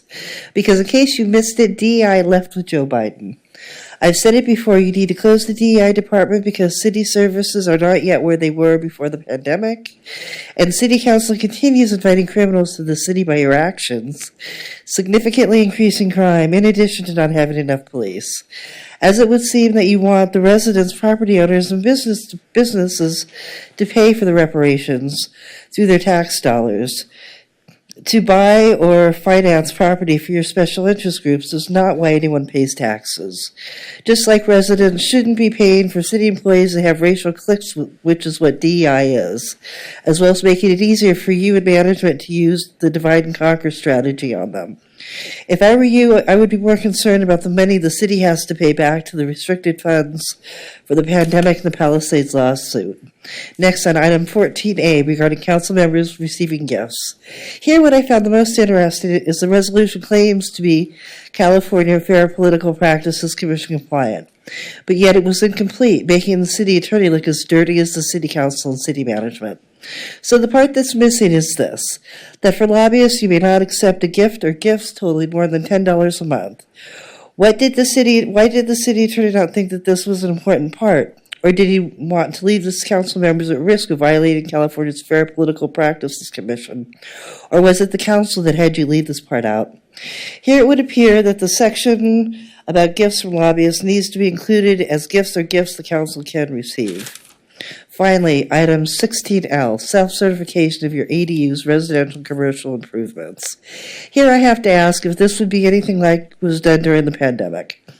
When a building near where I live, where they were allowed to put steel beams up to support the solar panels above a rooftop deck, where there only used to be solar panels on the roof, which was all approved of during the pandemic, yet I believe that the building has a thin foundation. And if so, how sound of a structural decision was that? For this reason, I do not think this item is a good idea, because cutting corners in construction or improvements or renovations is never a good idea. Thank you. Lydia Ponce. Lydia Ponce, Mayo, Quechua, and Scottish. I travel nationally, internationally, and statewide as an activist for the environment, and all I know is that I'm asking you right here, right now, to normalize the conversation of free and prior consent. And the people that should be leading this, which is seldom done, no matter where I travel, which is sad, is the indigenous people of the land. And I don't speak for them. However, I am in delegation with them to protect, preserve, and defend and honor indigenous ceremonies and medicines. And we just added cacao about 3 months ago. So in these deep-rooted conversations, it's up to you to normalize that free and prior informed consent, because it looks good on paper as far as reparations, and I can't speak to that in this situation, but I can encourage you to be a better relative and to inspire you to use the language that welcomes them up front. Thank you, Ms. Ponce. Angela Scott? And before Ms. Scott starts, can I, Mike Lemos Kitch, Angie Burns, Erica Leslie, and Kurt Gonska, if you want to line up. Good evening, I'm Angela Scott. I'm standing in strong support for item 7A, the reparations and land back study session. Let's continue to do the good work that began 2 years ago with the Black Apology. The reparations and land back study marks an essential advancement toward redressing longstanding injustices and damages that Santa Monica's marginalized communities have endured. It's imperative that this process incorporates community input, as what was just mentioned, along with truth-telling to create a foundational harms report and legal repair suggestion. This task force will be like no other. Residents, advocates, and experts, a collective, guarantees alignment between the task force direction and the council's vision. Adoption of this process will validate Santa Monica's dedication to racial justice and help build an equitable future for all its citizens. As a sustainable and strategic approach to organizational change and rendering and reimagining an equitable Santa Monica, implementation through its assessment of diverse funding options such as grants and community fundraising efforts thereby establishes a foundation for an equitable and inclusive tomorrow. It is my hope that this reparations and land back program also considers our future generations of leaders, scholars, advocates, and residents. I humbly ask that you consider supporting programs such as what I previously mentioned, our Santa Monica High College Expo for HBCUs, HSIs, and indigenous communities institutions, along with mentorships such as NextGen for the Santa Monica Chamber of Commerce and Santa Monica College collaboration. Santa Monica has the opportunity to establish itself as an influential model for other communities through its action while simultaneously strengthening its dedication to justice and diversity. Thank you, Ms. Scott. I don't see Mike, so Angie Burns? I'm Angie Behrens, member of the Gabrielino Tribal Council of San Gabriel. I am also a longtime, 87 years, resident of the West Side, borderline Santa Monica and Sawtelle area. Now I'm not going to go into a long speech, but I want you to know that in 1970, think about this, we were paid for our land $664 each. This was paid to us by the federal government for our lands that had been stolen. Now you have to understand, we never gave our lands away and we never sold them. As a matter of fact, Burnett, the first governor of California, said, kill all those Indians, they're in our way. So many of us took the Mexican identity because we were scared we would be killed. Our lands they've been stolen. My village was Quashna, Playa Vista. I don't expect this. To me, this is a dog and pony show. You just have us here so we can say our piece, but nothing's going to happen. How many times have I spoken about our stolen land? We weren't even allowed to own our own land in the 1800s. But people from far away, how many of you are from Santa Monica or the West Side. How many of you are born here? You're all, to me, you're others. You're from someplace else. You don't understand our culture at all. Because you see, in our way, you don't really own the land. You really don't. And you never will. My family bought back their land that was stolen from us. We worked hard, struggled to pay our way through college. Thank you, Ms. Behrens. Erica Leslie?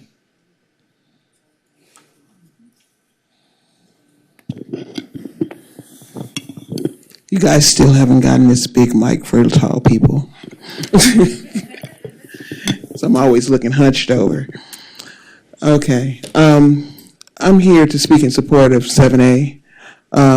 As we fight against systemic racism, and we're in a time that is of much more oppression than ever we've seen before, we as Santa Monicans have to pave the way forward to make a reparations bill or ways for our communities to come together and see a vision forward for our future, for our children and for our children's children, to be able to generate generational wealth that was stolen from the Black community. And also to make sure that they get the education that they need at a time that everything is so uncertain and we don't know what's going to happen next. We know one thing for sure. We have to fight from the bottom up to see our way forward in the city of Santa Monica. Thank you. Thank you, Ms. Leslie. And before you come up, Mr. Gonska, I just wanted to call a few more names. Sophia Pina, Lainey Zepeda, Gina DeBaca, and Catherine Walker. Mr. Gonska. Good evening. My name is Kurt Gonska, and I'm chair of the Santa Monica Rent Control Board. While I'm appearing today in my personal capacity as a Santa Monica resident in support of item 16K to implement a comprehensive rent registry, I do want to note that the Rent Control Board passed a motion in 2022 asking the City Council to take action on a rent registry. As you know, Santa Monica has long required registration of rent-controlled units. That data is exceptionally important for a plethora of initiatives that work to address housing affordability, a problem that we can all agree is a major challenge here today. Just one example of how we utilize data from rent control registrations is to automatically adjust rent decrease standard dollar amount ranges so that they keep up with the cost of housing in our city. One way the city as a whole could utilize data from a comprehensive rent registry is to more easily track and prevent price gouging in times of local emergency. The third directive listed in 16K calls for engaging stakeholders to inform the design, implementation, and utilization of the registry, including landlords, tenants, and housing advocates. So in addition to encouraging you to support the creation of the registry, I'd also like to ask you to formally require engagement with our Rent Control Board commissioners and staff, who I'm confident would stand ready to provide invaluable insight. Thank you. Thank you, Mr. Gonska. Sophia Pina. Hello, everyone. And by the way, Catherine Walker donated her time to me, and so I have 4 minutes on the clock. Thank you. Is Catherine here? Yes, she's in the back. Just let us know what items you're speaking on. Okay. Good evening, City Council of Santa Monica and the general public. My name is Sophia Pina, and I'm speaking to you regarding 7A Reparations Study Session. It is not an overstatement to say that the ongoing misrepresentation of the lineal descendants of the Gabrielino people, also known as the Gabrielino Band of Mission Indians, Quiche Nation, ancestrally known as Quiche people, people of the Willow Houses, is a serious indigenous civil rights violation. While I do appreciate efforts to address land back and reparations, I do need to bring your attention to a long-standing injustice that affects the true indigenous people of this land, especially in regard to Curravungna Springs. Since 1994, individuals who are currently sitting here today with no ancestral connection to the indigenous peoples of the Los Angeles Basin have falsely claimed to be the legitimate descendants of the original inhabitants of the land before European contact. They have taken the tribe's identity, silenced their voices, and taken resources meant for the authentic indigenous community. Today, they present themselves as a self-proclaimed tribe under the name of Tongva. That very term they imposed on the real lineal descendants of the Gabrielino people in the effort to rewrite history and erase the true indigenous descendants of this land. The Gabrielino/Tongva Springs Foundation started as a preservation group, but later misrepresented themselves into a tribal authority, shutting out the rightful Quiche people. This is colonialism by proxy, where outsiders take control of indigenous identity, erasing the real people behind it. What has happened to the Quiche Nation is cultural genocide, and it is clear case of historical revisionism in the act.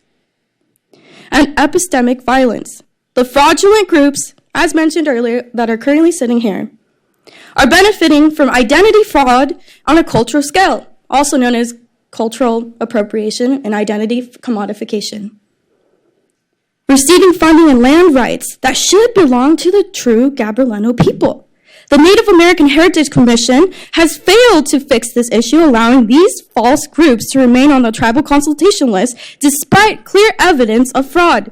City planners follow the NAHC list because they say that there are no authority to question it. They have no authority to question it.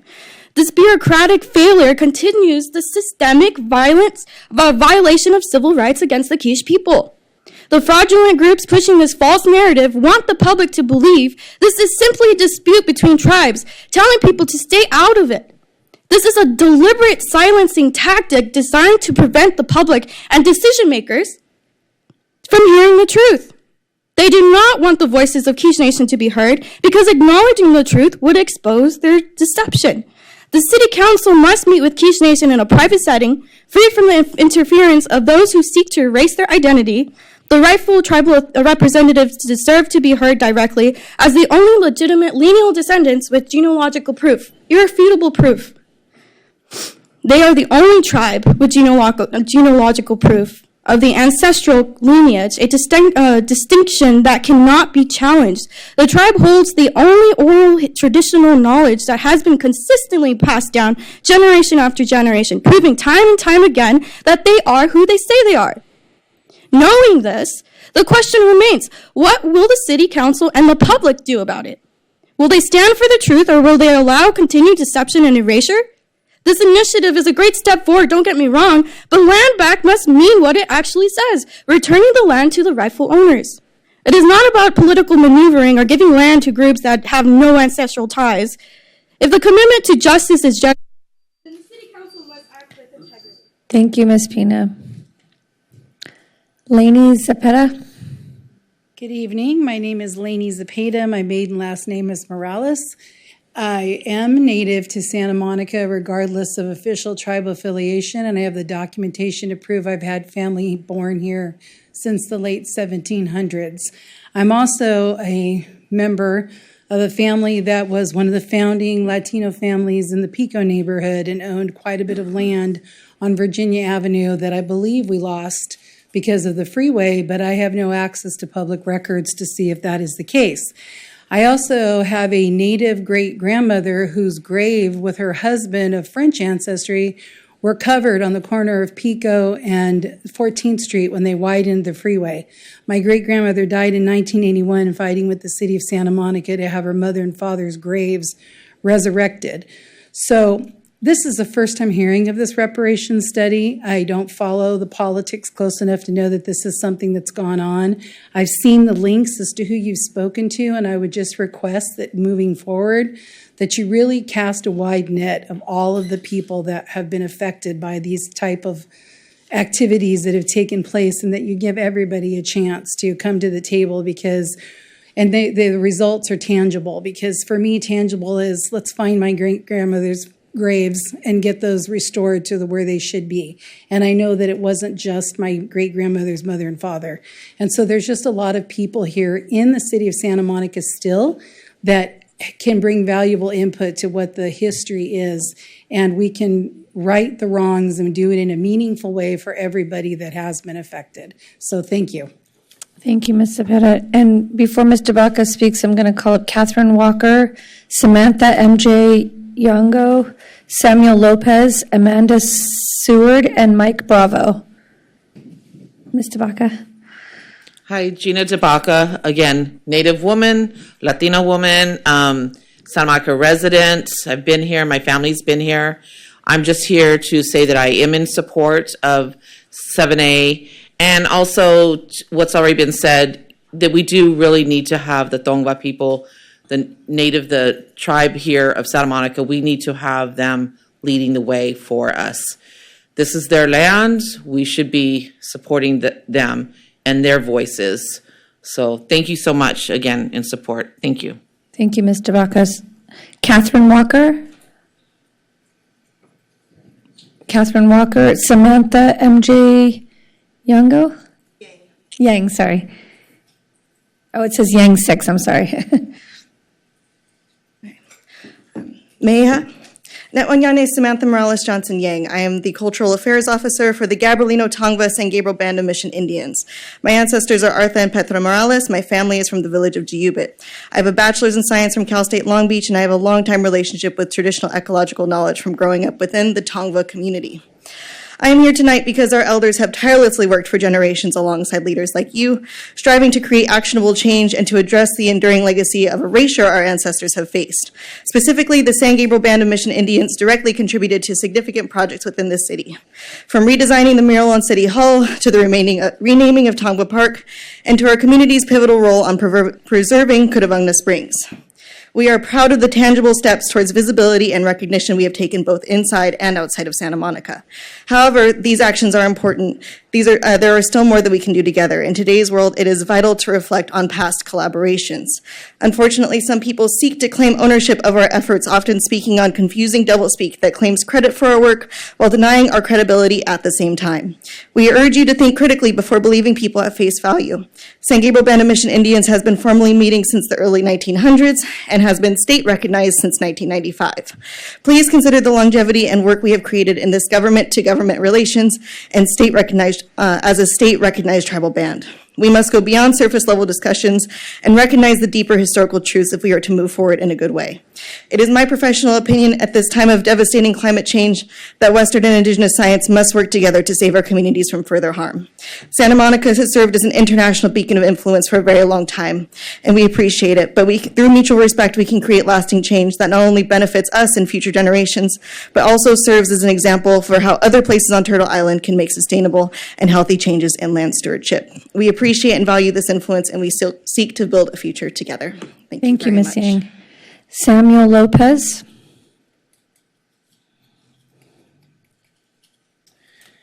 Good evening. My name is Samuel Lopez, and I'm here today as the lead of the Tribal Youth Stewardship Program, representing the San Gabriel Band of Mission Indians. I'm here to share a personal testimony on the importance of land back. From my own experiences, I've come to understand deeply how crucial it is for our people to return to the land that was taken from us.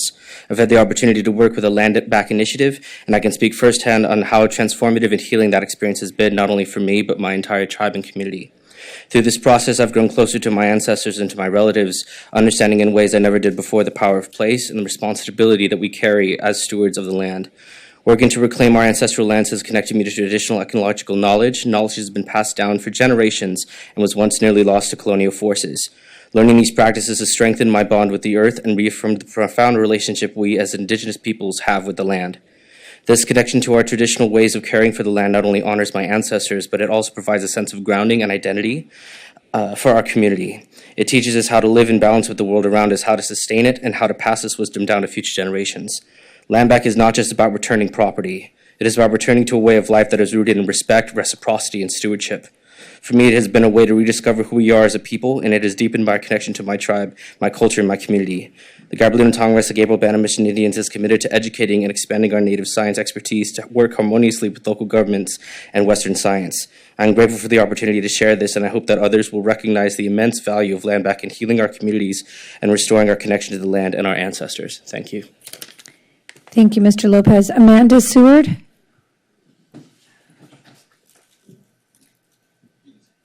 Hello, I'm Amanda Seward. I'm here on behalf of the Santa Monica Conservancy in support of item 13A on the agenda. We are very much in favor of the recommendations to create a framework for social justice and equity and preservation. I was very pleased with our efforts to get the Tucker House nominated. It is now a landmark. And what I appreciated about it, not only for the architecture by Paul Williams, of course, but also the social history of that house and the role that the Tucker family played in Santa Monica. So we're here. We hope you will continue to use us as a resource. We appreciate city funding and help in doing some of these nominations. And I want to reach out to everybody in the community because we really do believe in the title, borrowing the title of the recommendation report, is a place for everyone in Santa Monica's history. And we want to be very much a part of that. So please, if you know of places that should be designated, let us know. We're very much interested in those.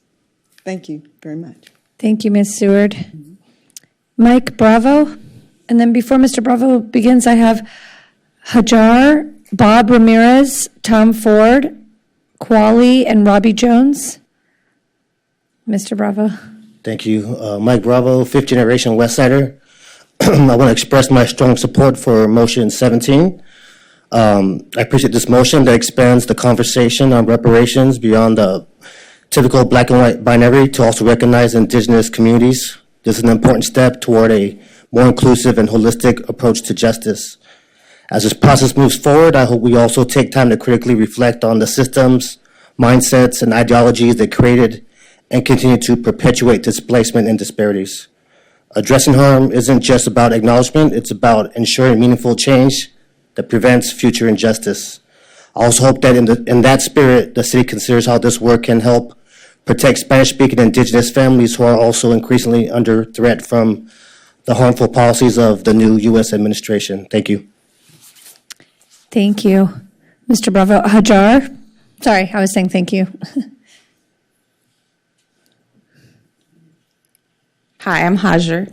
Santa Monica has pretended to care about the devastating harm it perpetuated on its black community. However, it's no secret that Santa Monica's attempts to repair do not compare with the magnitude of devastation the city has intentionally inflicted onto communities based on their melanin levels. In 2022, you apologized for targeting communities of color for condemnation, and many of you vowed to rectify the lingering consequences of discriminatory city policies. What specific, measurable, and relevant actions will you take to support these words? The lingering consequences, are economic, physical, and psychological. So proclamations, plaques, art exhibits, renaming, landmark designations, festivals, etc., will no longer suffice without true investments in repairing the harm to black families, black businesses, black property ownership, and to other communities of color who don't participate in anti-black racism. The Land Back Reparations Task Force gives you the opportunity to stop deliberately overlooking American history. This systemic racism and desire to take from indigenous black American communities, those formerly enslaved and freedmen, many of whom were always landowners in this country, must end. I urge you to create the Reparations Task Force tonight as the first step to repair. Doing something equally for everyone still leaves those systemically at the bottom even further at the bottom. You must give more to those who have been given less and have had the most taken from them. Don't continue to ignore the plight for equality for black American citizens. True black liberation frees everyone and saves the planet along the way. Thank you, Hajar. Bob Ramirez.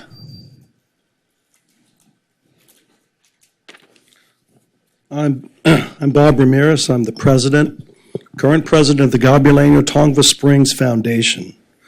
On August 4th, 1769, there's the date up there, the Portola expedition arrived at the village that we now call Cuduvungna in West LA.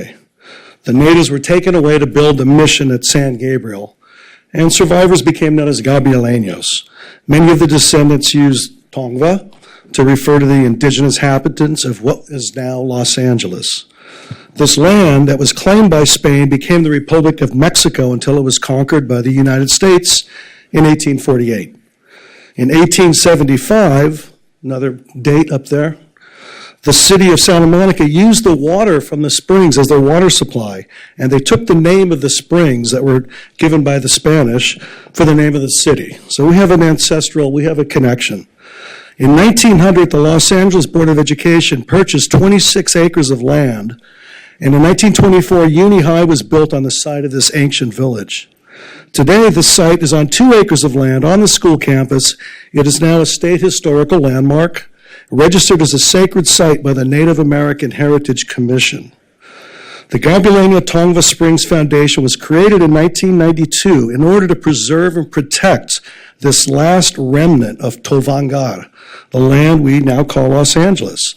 Descendants of the Gabulenos continue to steward this land and are currently engaged in restoring and revitalizing this ancient village. With the help of Theodore Payne Foundation, Descanso Gardens, the UCLA, the Bay Foundation, Heal the Bay, Surfrider Foundation, many other community groups, we have created community and are establishing a sanctuary for our native plants and animals. We're open to all. The goal has been to reconnect and honor our ancestors. The people who once called us home.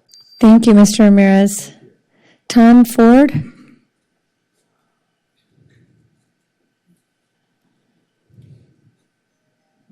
Yes, good evening. Tom Ford, CEO of the Bay Foundation.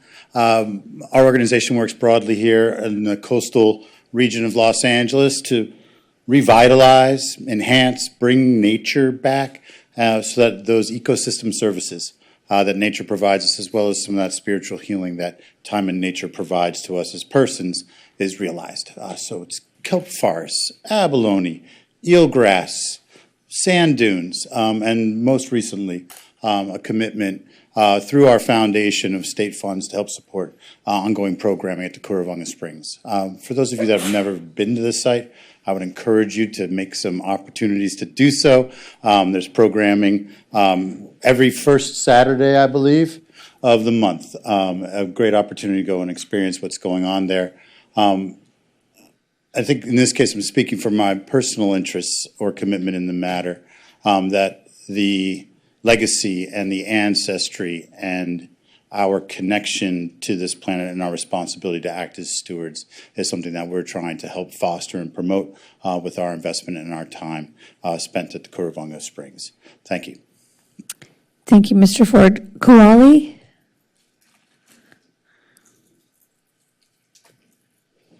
Good evening. I just want to say that as an Indigenous person from Turtle Island, from Mexico, same thing. I am in support of the Indigenous people and their natural right to have the final say and the only say regarding any land back to anyone. Reparations and land back. We are guests here, even though I am Mexican Indigenous and from Turtle Island. I am humble enough to know that Mexicans are not trying to claim or take lands from the natives that are here, our brothers and sisters here.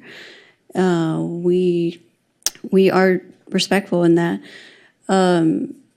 Other people should be also respectful of that as well, as they are only guests and not Indigenous people. Until the Indigenous people actually get their reparations and land back, all over here, all throughout Turtle Island, United States, no one has any position to even start those conversations. So I just want to make that very, very crystal clear. It's very disrespectful, and it's very alarming that groups will mobilize before any reparations and land backs have been given to the Indigenous populations first and foremost. I think it's very important. And as a last note, Mexicans, we have deep roots to this land, and currently we're being criminalized, illegalized on our own ancestral land, and mass deportations by the current administration, government of the United States. and yet we have no reparations and land back. So that should. Thank you, Kuali. And before Ms. Jones begins, I'm going to call up a few more names. Andy Salas, Nina, Erica Leslie, and Alan Quabena. Ms. Jones.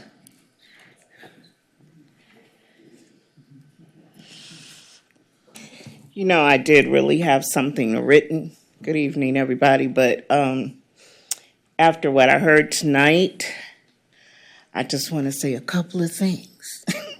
Angela Scott, her letter, her words to you were prolific, were wonderful. Hajer, I can say no more.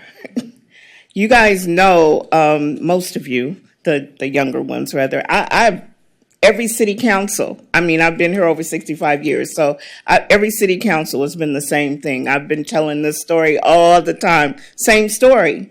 And then the California Reparations Committee was appointed, and they have a 500-page document about what has happened to Black Americans in California, and how they have been the only ones who haven't received any reparations or anything. So when people get up and tell their stories, and when we give, certain monuments or monumental pieces to certain folks in the community, it goes deeper than that. But those people have told those stories too. They've told their stories, and I'm kind of like Angie Behrens. I hope this is not just another storytelling commission or task force. I really needed to have some teeth and do some work. And I think even though y'all are younger, I'm looking to you to make this happen. Be bold. Keep it real. And just do the right thing right. I think you can do it. Thank you. Thank you, Ms. Jones. Andy Salas.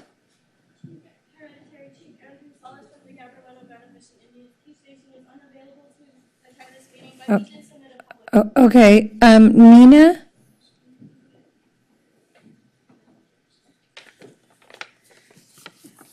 I'm sorry, I forgot to put my last name on there.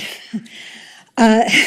I'm Nina Fresco, speaking for two groups I'm part of, the Working Group on Social Justice, Equity, and Preservation, and the Mexican Presence in Santa Monica Project, addressing both items 7A and 13A together. Today, I hope the city's official restorative justice project will continue forward. Work supporting this program is already underway in smaller ways all over the community. I hope the city effort will include recognition of all ongoing projects, not just the two I'm about to share with you today. The Working Group on Social Justice, Equity, and Preservation, item 13A tonight, you'll hear more, is one of those independent efforts. I can't overstate how grateful I am to the Committee for Racial Justice members who have generously shared painful personal experiences and feelings to inform our work, and to Dolores Sloan for doggedly sticking with us from the very beginning. The working group ferreted out gaps in local history research methodologies, identified biases and how we interpret that history, and pointed to barriers to who can access the city's historic preservation program. Our group is proud of the work we did, which took 2 years, not 18 months, by the way. And I hope you'll quickly turn our recommendations around with timely direction for the CRJ Landmarks Commission partnership to continue through implementation. You should also know about the Mexican Presence in Santa Monica project. 4 of us, Daniel Alonso, Sharon Reyes, Guadalupe Castro, and me, have scanned hundreds of precious historic photographs and restored over 30 hours of interviews with elders from Mexican Santa Monica families. This primary source material opens up a rich universe largely overlooked by local history narratives. Santa Monica's excellent and dedicated public library staff, who I love every month, by the way, is now collaborating with us to upload this material as a new collection in the city's digital archives for local history, to be debuted very soon. In my own research and writing, I have completed deep dives into Santa Monica's Black, Mexican, and Japanese communities and have begun to chip away at what went on with our Jewish neighbors. One thing I learned is that for restorative justice or any anti-racist effort to be meaningful, we all, as in all us white people, we all have to learn these stories and find the people who live them, listen hard to what they say about it, and develop a genuine empathy. If you can feel it, you will know what you need to do to start making things right. And as Robbie said, be bold. Thank you. Thank you, Ms. Fresco. Erica Leslie?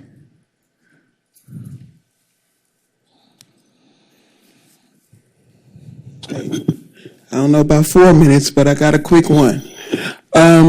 Listen, as you move forward, I'm speaking out on 14A. And as we move forward, I want you to take into consideration as we talk about reparations, about those that are disenfranchised by socioeconomic barriers and those that are not as affluent. Not to say that these things should be in excess, but as far as like meal sharing with constituents, take this into consideration when you make these recommendations. Because as we move forward, we will have people that are sitting in your seats in the future that might not be as affluent as others, but let's not make boundaries for people that want to make their way up to your level right now in our city. Thank you. Thank you, Ms. Leslie. Alan Corbena? Greetings, good evening. I'm speaking for 7A. So my name is Alan Kwabada Frimpong. I'm a resident of Englewood, and I'm an urban planner, business owner of Zeal, a creative arts and social impact studio cooperative that has been an advisor to the DEI team for the city in crafting the report present. I'm also a 2024 Open Society Foundation Fellow who's working on a global multimedia anthology on reparations in which Santa Monica will be featured. And so I recognize that with city government in putting together planning processes like this, we get to move at the speed of trust, right? And so my hope is that members and stakeholders who are part of this process engage in an authentic community process that moves at that speed, meaning in the Yoruba proverb, we slow down in order to speed up.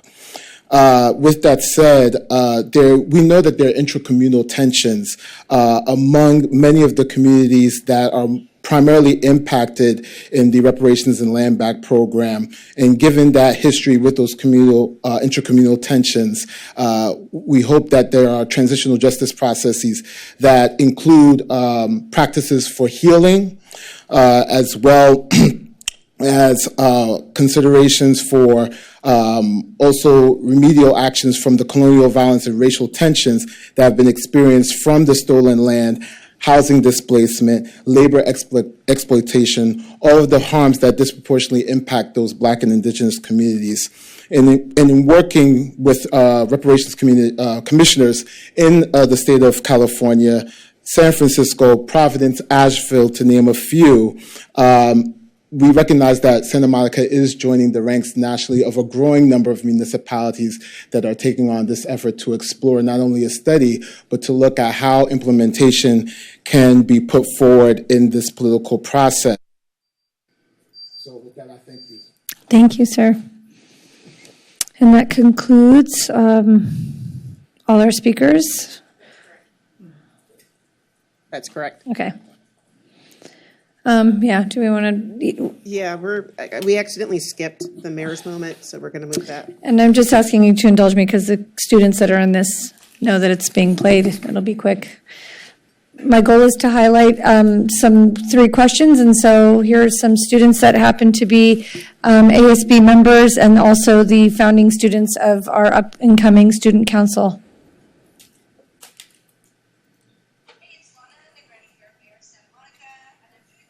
So funny how it goes here.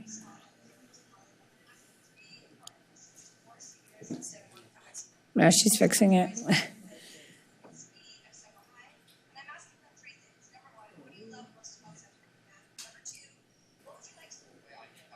Oops, sorry. My name is Drew, and one thing that I love about Santa Monica is just how walkable it is. It's not going to play on the sound. No, it's playing, but the problem is you've recorded on your cell phone, so I don't think the sound is really great. It's got a microphone. It plays everywhere else fine. It's like it's playing out of there. It's fine. Oh, wait, hold on for a second. Maybe, hold on.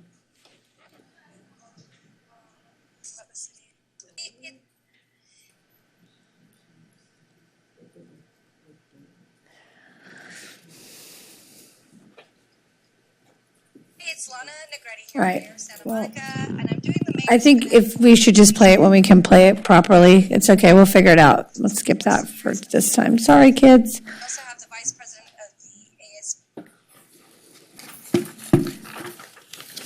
All right, next time we'll hopefully have it figured out.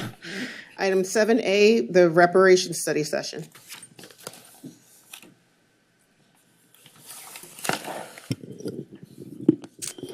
Good evening, Council.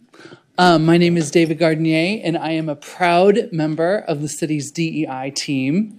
And I am beyond excited to be here tonight talking to you about land back and reparations. Before I get started, I want to take a moment to acknowledge all of the people in both of these movements who have gone before me and made tonight possible.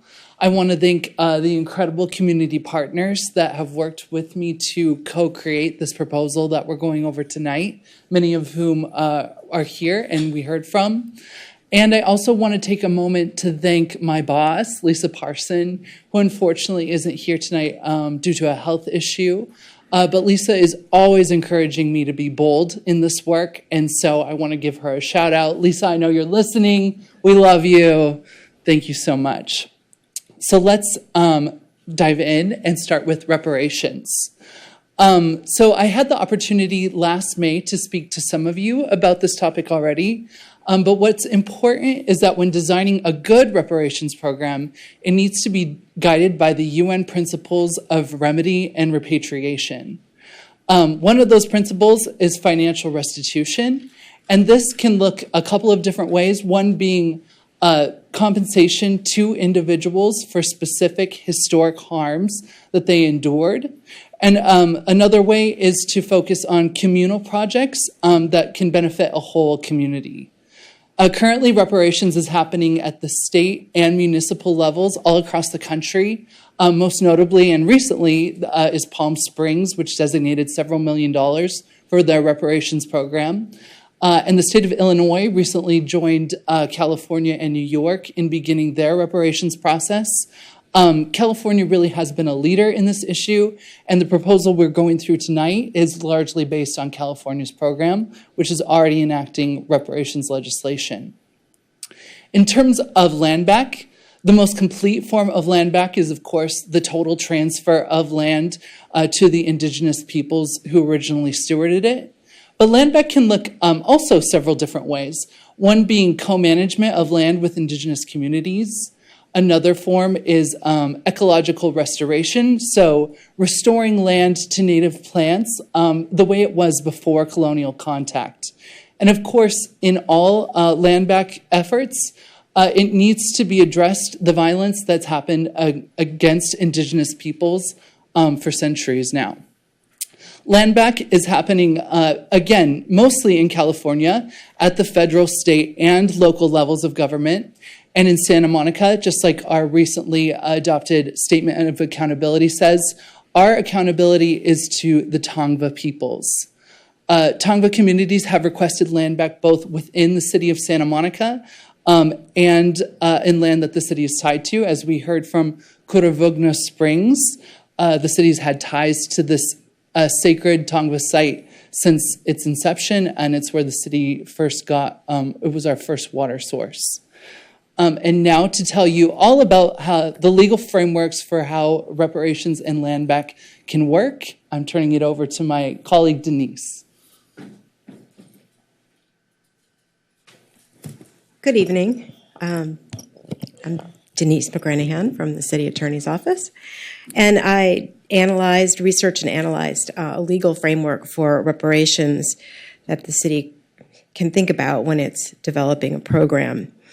The city could implement a group-based reparations program to generally compensate or provide a benefit to a class of individuals or their descendants who were harmed by past racist actions of the city. However, such a program would need to be race neutral for several reasons. First, California law, that's Proposition 209, requires that any city reparations program related to public contracting, employment, or education be race, ethnicity, and sex neutral. Second, reparations programs that relate to housing or land use practices must also comply with state and federal fair housing laws, which make it unlawful to discriminate through public or private land use practices, decisions, and authorizations based on many protected classes such as race and ethnicity, sex, ancestry, color, creed, disability, national origin, religion, and many more classes. Added every year, I think. Another class. Third, the equal protection clauses of the federal and California constitutions require that two or more similarly situated groups be treated in an equal manner, and that classifications based on race are subject to strict scrutiny, which requires that a policy be narrowly tailored to achieve a compelling government interest. This framework comes from the recent case, Students for Fair Admissions in 2023, which is a U.S. Supreme Court decision on affirmative action. And the principles following from that case, which are being borrowed in many, many other areas of law other than affirmative action, are that a government's interest in remedying societal or general discrimination is not legally compelling, but remediating specific identified instances of past discrimination that are linked to a judicial or legislative or administrative findings of constitutional or statutory violations, even if challenged, could survive strict scrutiny if narrowly tailored, meaning necessary to achieve that interest.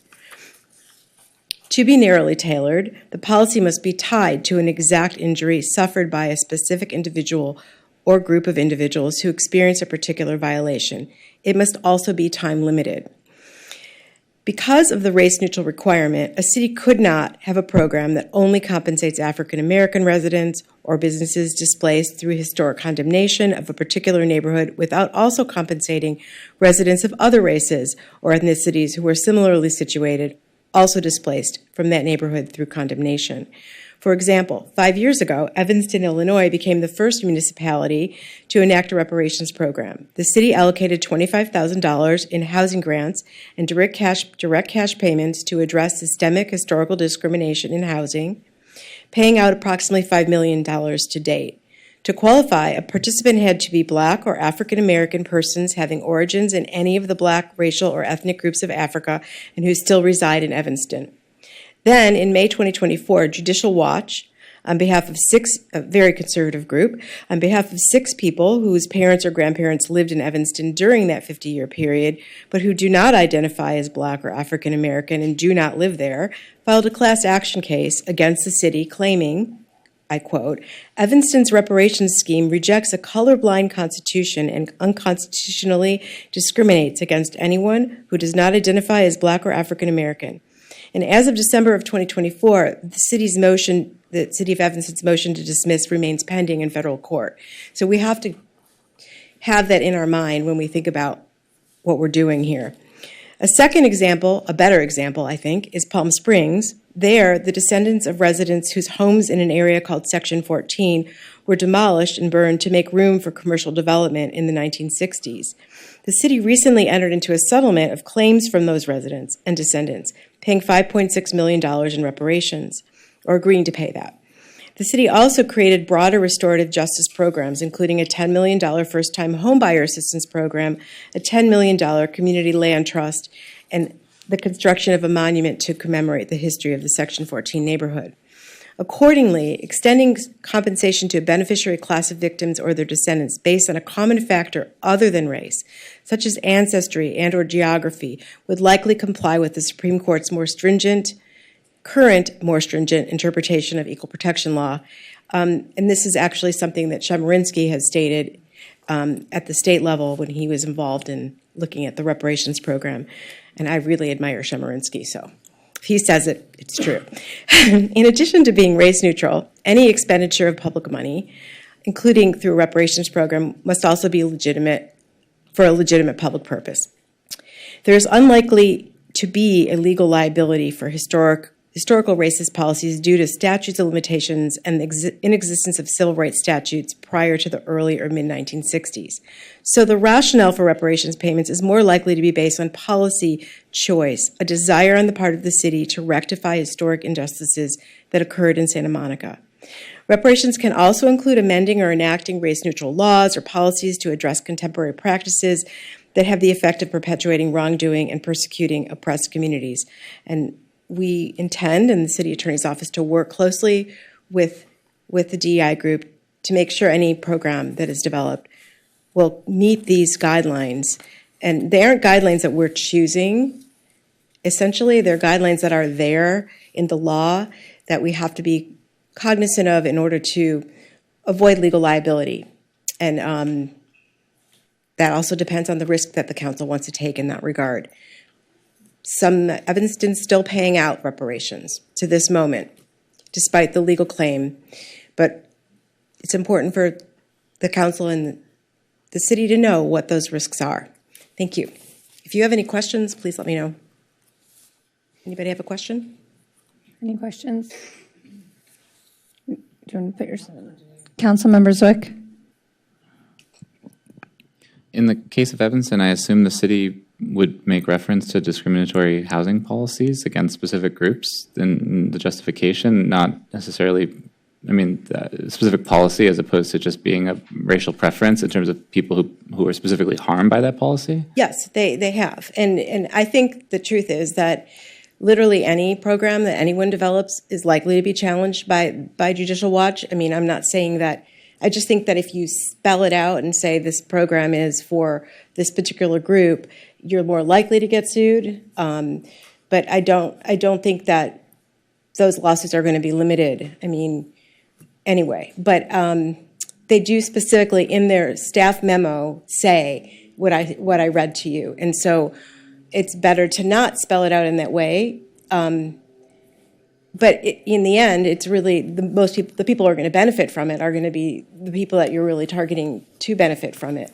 It's a very difficult world we're living in right now in terms of this area, and I don't know where we're going, but we'll see. Anything else? Anybody? Thank you.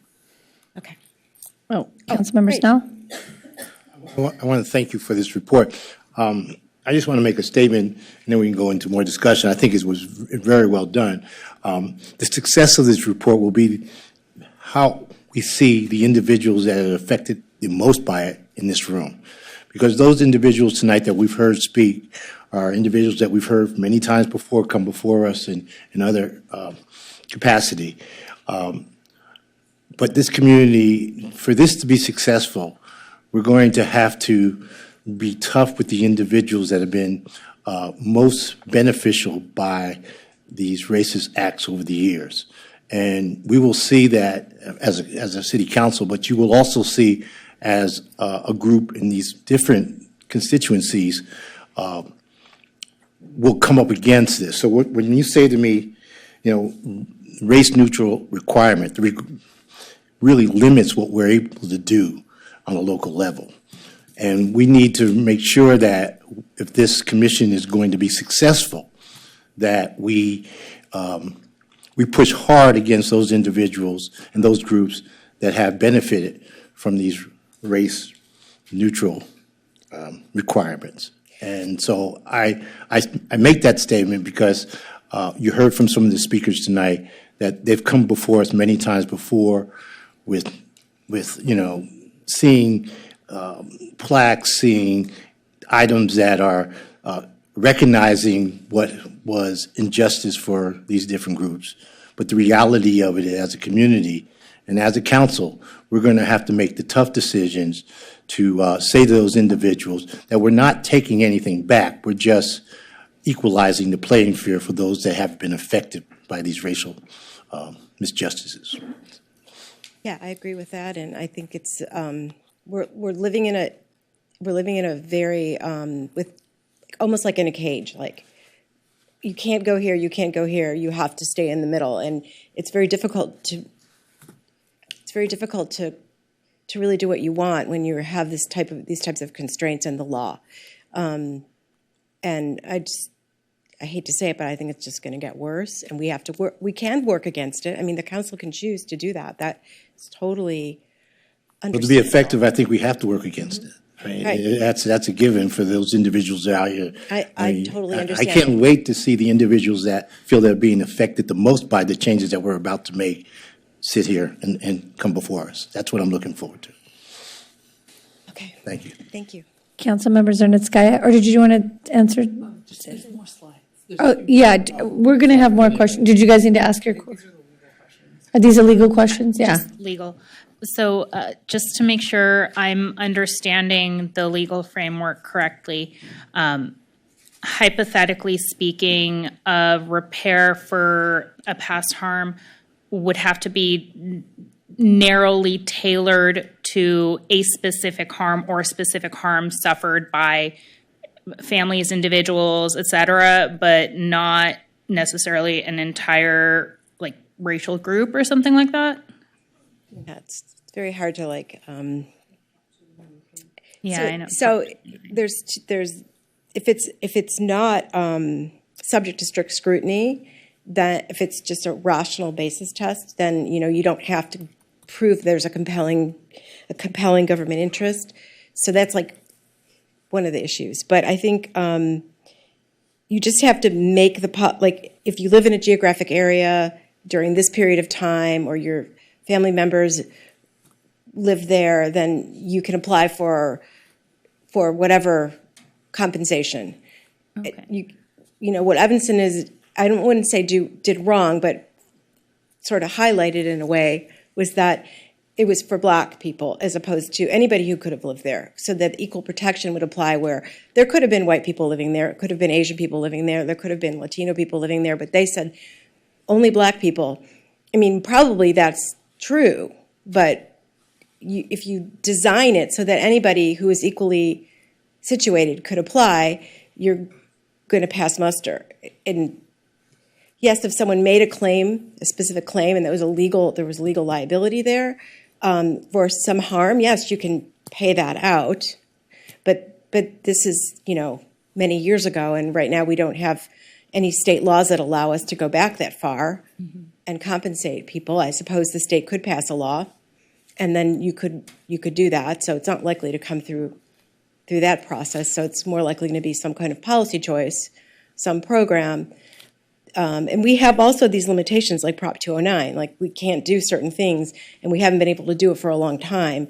So it's not brand new information, but it's pretty new. I mean, since 2023, and I don't know. I think we'll look at every proposal and try to figure out if we can make it work. Thank you. Yeah, I really appreciate your work on this. I know it's a very difficult environment that we're in, legally speaking, and I have some personal thoughts about Prop 209, but I will save those for another time. Okay. Councilmember Terosas? Or Mayor Pro Tem Terosas? No, it's fine. So I hear what you're saying. I think that we might be scaring some people up here. However, because it's pretty clear in the law, correct me if I'm wrong, Ms. McGranahan, that race neutral doesn't mean that you can't tie a program to past harms, correct? Correct. And my understanding in some of the work that I've done is that if you can tie reparative action or restorative action to descendants of enslaved people who were abducted from their African homelands and forced to be enslaved in North America, and that past harm, and you can tie the reparative action to that harm, that potentially, depending on the court that's looking at it, could withstand some sort of test, correct? Right. I mean, ultimately, we don't know what the Supreme Court would do with some of these things because, we have the tea leaves. We're in a colorblind world. Right. Don't we all know that? It's colorblind. I mean, what can I say? But it's a risk. It's right. Depending on how risk averse you are. Correct. It's really what that is. I mean, and Yeah. So I think what you're telling us is that there's like a legal decision where we can't say, hi, we're creating a program just for Black people, and then there's a business decision on how wide of a net that we want to cast in terms of what past harm we're tying our program to, correct? Right. I mean, one of the things in the Evanston case, they said that the Judicial Watch people said, well, they didn't say that you had to prove that any discrimination occurred, that person endured any discrimination. I mean, that was one of the flaws that they saw. So I think tying it to past harm is really critical, and making sure that there is that lineage there, that person's family did live there and they did lose their home. If this is what we're talking about, for example, in a condemnation situation, I think that would be really critical to having a program that works. I mean, we want a program that's going to be designed as best as it can be to withstand legal challenge. I mean, I don't know that we can't see into the future and know exactly what we're going to be able to do and not do for sure, but we only know what the courts have said so far. And my understanding is that Palm Springs obviously tied their program to the illegal seizure of land. And we also know that there's some evidence in Santa Monica that there was the seizure of land in multiple different places in the city at multiple different times that affected predominantly Black and brown folks. And so we would potentially tie it to those specific harms. Yeah, that sounds right. Great. Thank you. Thank you. Councilmember Zwick. Councilmember Terrell has mainly covered it. I was just trying to ask for clarification in the sense that we all know that there were past practices like redlining or slavery that affected certain groups that have large overlap with racial categories, but I'm sure we can refer to those specific harms or actions that are race neutral, even if they might fall in a certain way. Is that correct? Right. I mean, yes. Thank you. Thank you.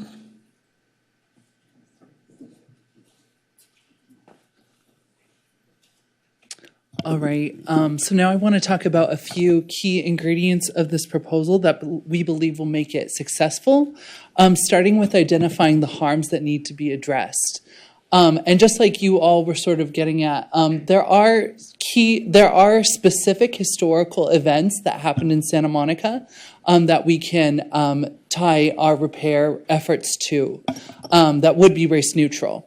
Now, it is not for me, it's not appropriate for me to say which harms that we should address, as we heard again and again. Community said it for me.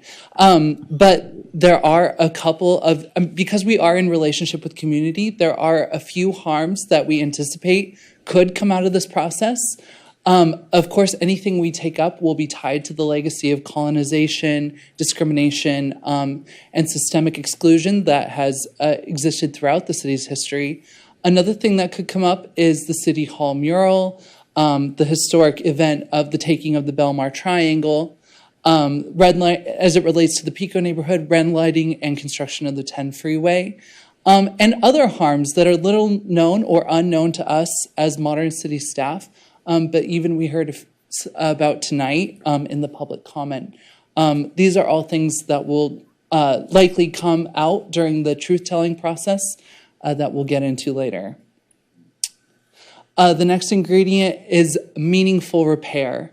And I cannot stress this enough. It is imperative that the work of repair is driven and defined by the communities who have experienced that harm.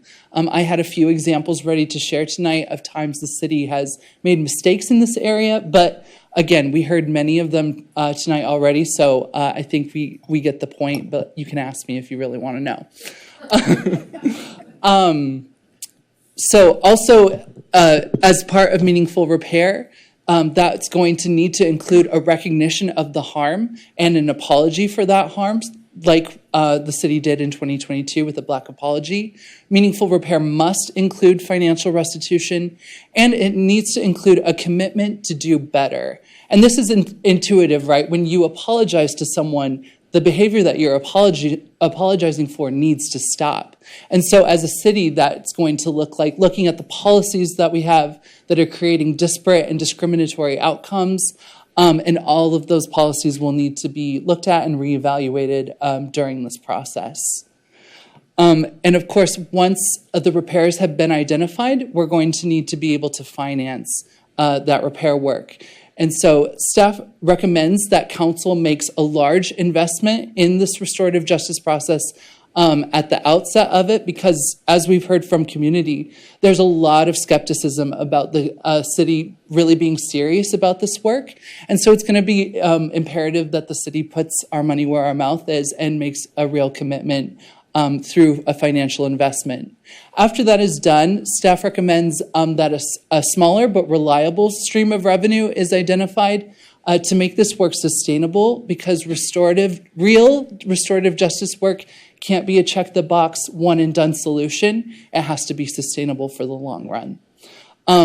Now, staff is aware of the city's current financial situation, and so we have some ideas as to how that financing could be done, including building land back and reparations into the city's existing work. So, for example, if we were to renovate a park, re-renovating it using natural native landscaping in the spirit of land back. Other ideas include sale of city property, which is how the city of Asheville paid for their reparations program. The city is already looking at an equitable cannabis policy, which is how Evanston paid for their restorative justice program.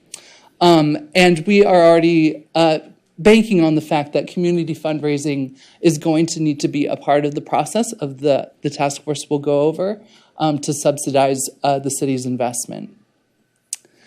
So how do we do this work of repair, this heavy, heavy lifting?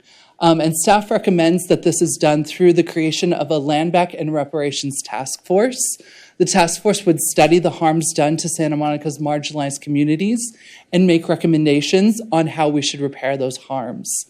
Staff recommends that this group reports to the city manager, is made of up to 7 managers, just like council, meets every other week with subcommittee meetings on the weeks in between, and is composed, and this came from recommendations of community, that it's composed of both national subject matter experts and members of the community. And we're hoping that work could begin, honestly, as soon as possible this spring. The task force in this current proposal has 3 phases. Phase 1 is an orientation and planning phase.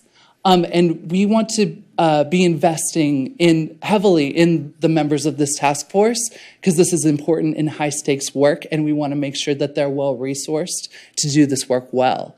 And so in that spirit, we plan on bringing in several speakers who could provide training and education to the members on the fundamentals of land back and reparations, on community advocacy, teaching them when something needs to get done in Santa Monica, how does it get done? Also teaching around fundraising, and also someone who could help guide us through looking at truth and reconciliation processes that have happened globally. Out of this process, we hope to create a land back and reparations ambassador program so that community members could educate their neighbors on why this work is so important. We hope to come up with a truth and reconciliation plan for the city, and a community fundraising plan. The next phase is the truth-telling and listening phase. And during this phase, it's likely that the city would hold some sort of truth-telling ceremony where people could testify on the harms that they and their families have experienced. This is a very emotionally intensive ask to make of community members. And so to help with that, the city would provide culturally relevant and appropriate grief and trauma stewards, and also mental health resources, so that process of telling the truth is a healing experience and not one that does further harm. We would also provide a variety of different avenues for people to tell their truth to the task force, so that if folks don't want to go to a public event and sort of show their heart, they have other avenues to still get their truth told. And this would result in an official harms report, which would be then adopted by you as council. And then the last phase of the task force is repair. And so after we've compiled all of the harms that we've heard from communities, the task force would be going through and prioritizing which ones we should focus on first. We'd be exploring with the task force both monetary and non-monetary repair.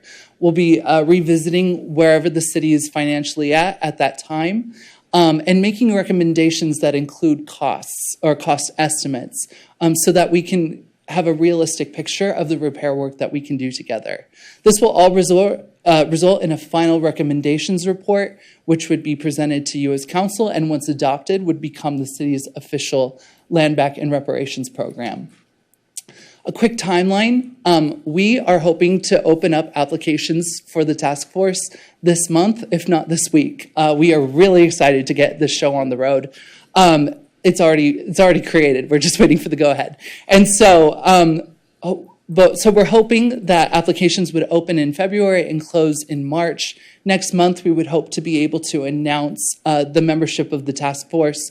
And then work of the task force would start in April, going all the way to May of 2026, when we'd finish phase 3. And then from June 2026 onward would be the implementation of the Land Back and Reparations program that comes out of the recommendations you adopt. Again, I don't have a crystal ball, so I don't know what will come out of this process, and nor is it appropriate for me to define what it is. But if I had to guess, I'm almost positive that home ownership assistance would be a recommended repair to come out of the process.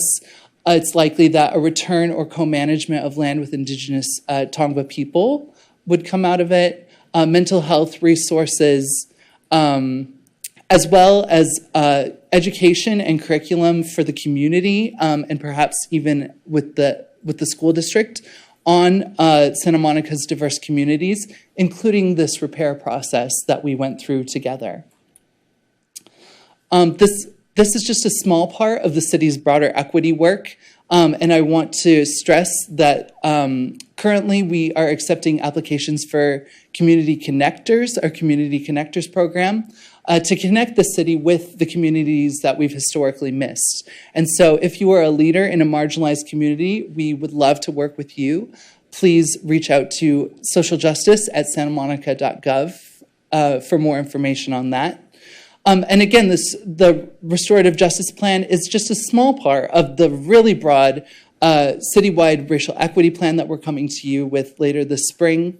And after this process is wrapped up, we're considering embarking on a truth, racial healing, and transformation process.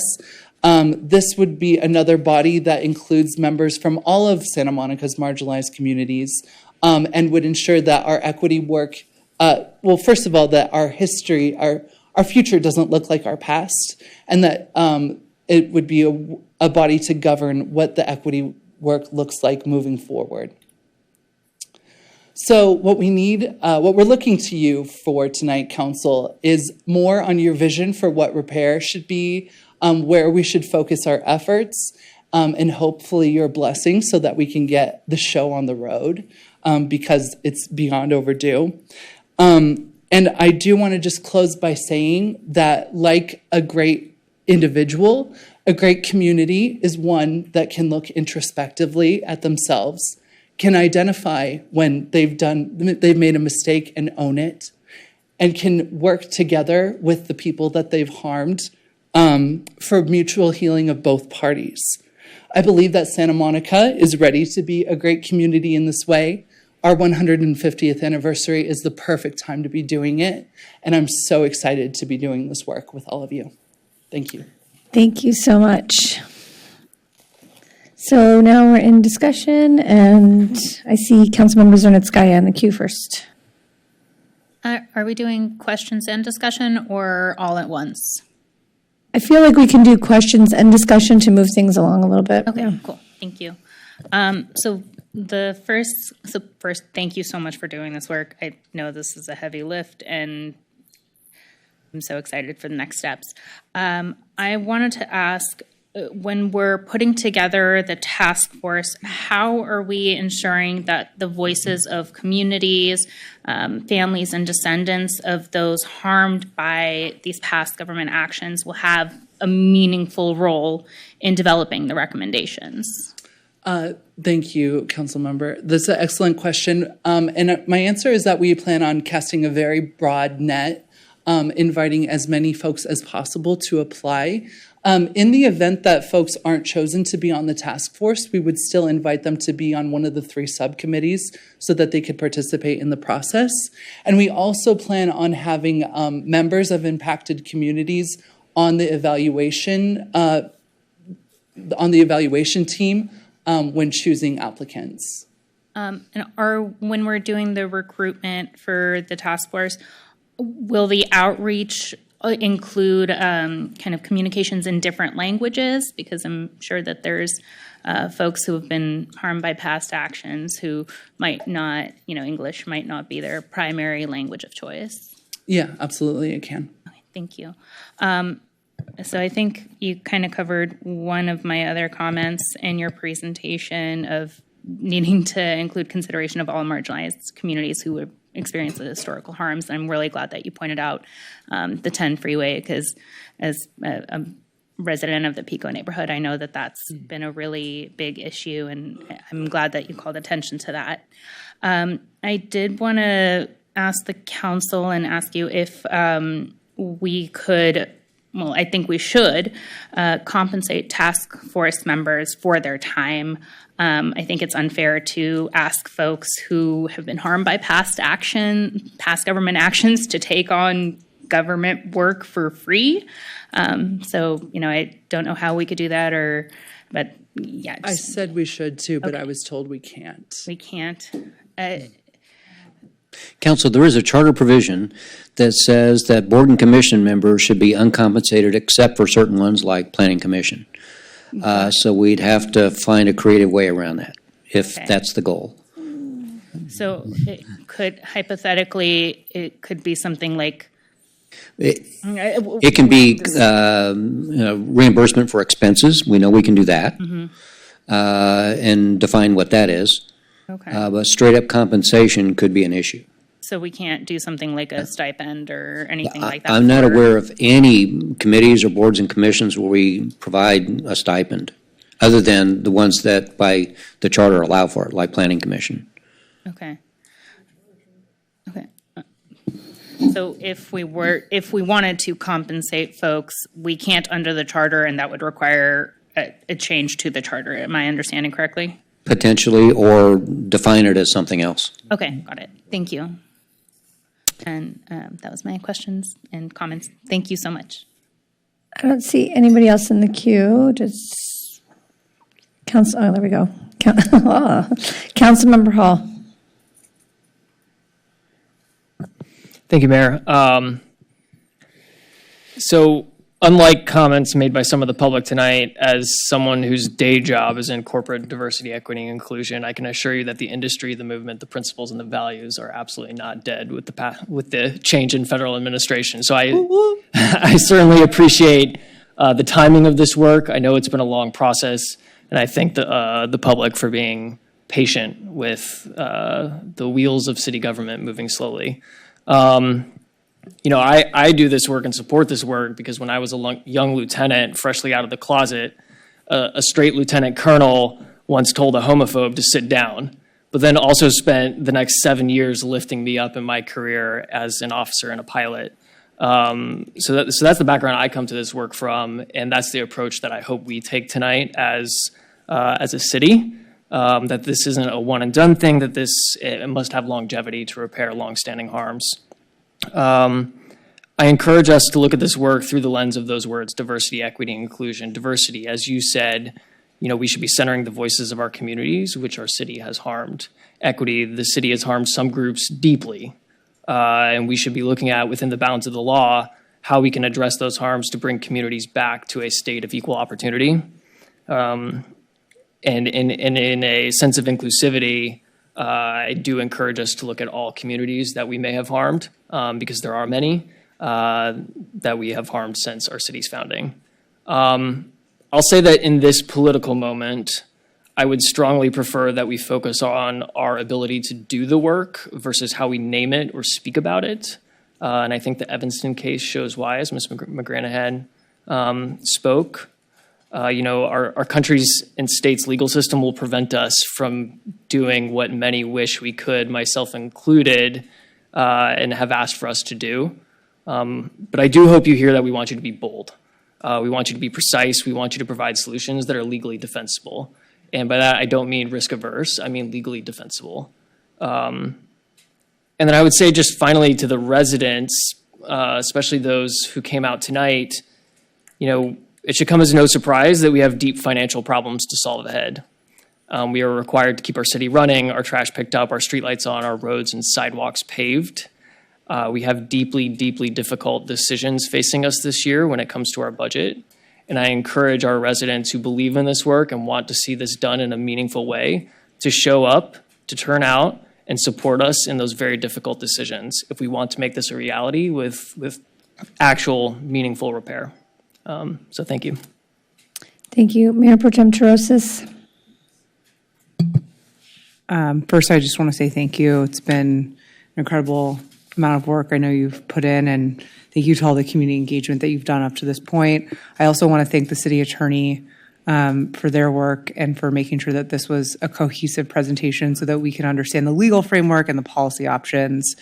I would just say, it's our responsibility as a city to not just take accountability as we've already done, but to make meaningful actions and steps forward. So I am committed. I'll just say I am committed, despite the federal administration, to doing the work and taking action, including financial reparations. I also would say that we can't go into this work without, I think, a more concrete framework for how it's going to be financed. I understand that we are saying that, so you asked for feedback, I'm giving some.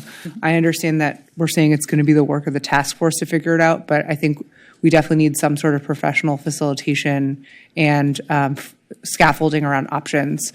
And that includes, quite frankly, as you mentioned in one of the options, there's the sale of city land. I think it would be imprudent if I didn't mention that, again, we're in a financial crisis, and we've talked about potentially selling city property to get ourselves out of that hole. So if that is an option, I think we need to look at all options on the table. Secondly, I would say it's not just about selling the land. I think it's about what kind of ground leases do we have? What kind of revenue is coming in on an ongoing basis? And how do we potentially appropriate that to, maybe that's not the right word, You know what you mean. Fund. How do we fund? Yeah, I'm in like budget speak right now. How do we fund potential restorative actions? And then I think it's really important that the task force is comprised of community members and subject matter experts. I think that was the really fantastic thing about the state reparations task force. There was deep expertise there that I really appreciated, and I hope that we, if you're out there, we want to center those who have been harmed, but we also need to have some expertise because this is difficult work, and it's helpful to hear framework like I mentioned. I also would say that it's important that we don't just look at monetary payments, but structural change, like affordable housing initiatives, like land trust, which I know has been mentioned. How are we looking at those shared ownership models? Slavery started on the concept of ownership and owning people. Why are we always looking at subjugation and ownership as the end goal? What can we look at land trusts, educational outreach, entrepreneurship programs, workforce development, all of those things. I think there are multiple mechanisms for doing this here. Additionally, to Councilmember Hall's point, I do not want to be hamstrung by saying, oh, well, this could be risky, and I don't know, legally speaking, we could be in trouble. I mean, I would just say, let the federal administration try to come here and take action, because I think we have a very smart city attorney team. I'm not trying to invite that, but I think, at some point we have to stand for something. And I feel confident with the case law that we have that we can thread this needle. And we have to be bold. And that's what we've been doing. And I don't think there's a reason to stop now. I believe that that's all I have for you at this point. But just really appreciate you. Appreciate everyone who came and commented. We really take that to heart. And let's get to work. Councilmember Zwick.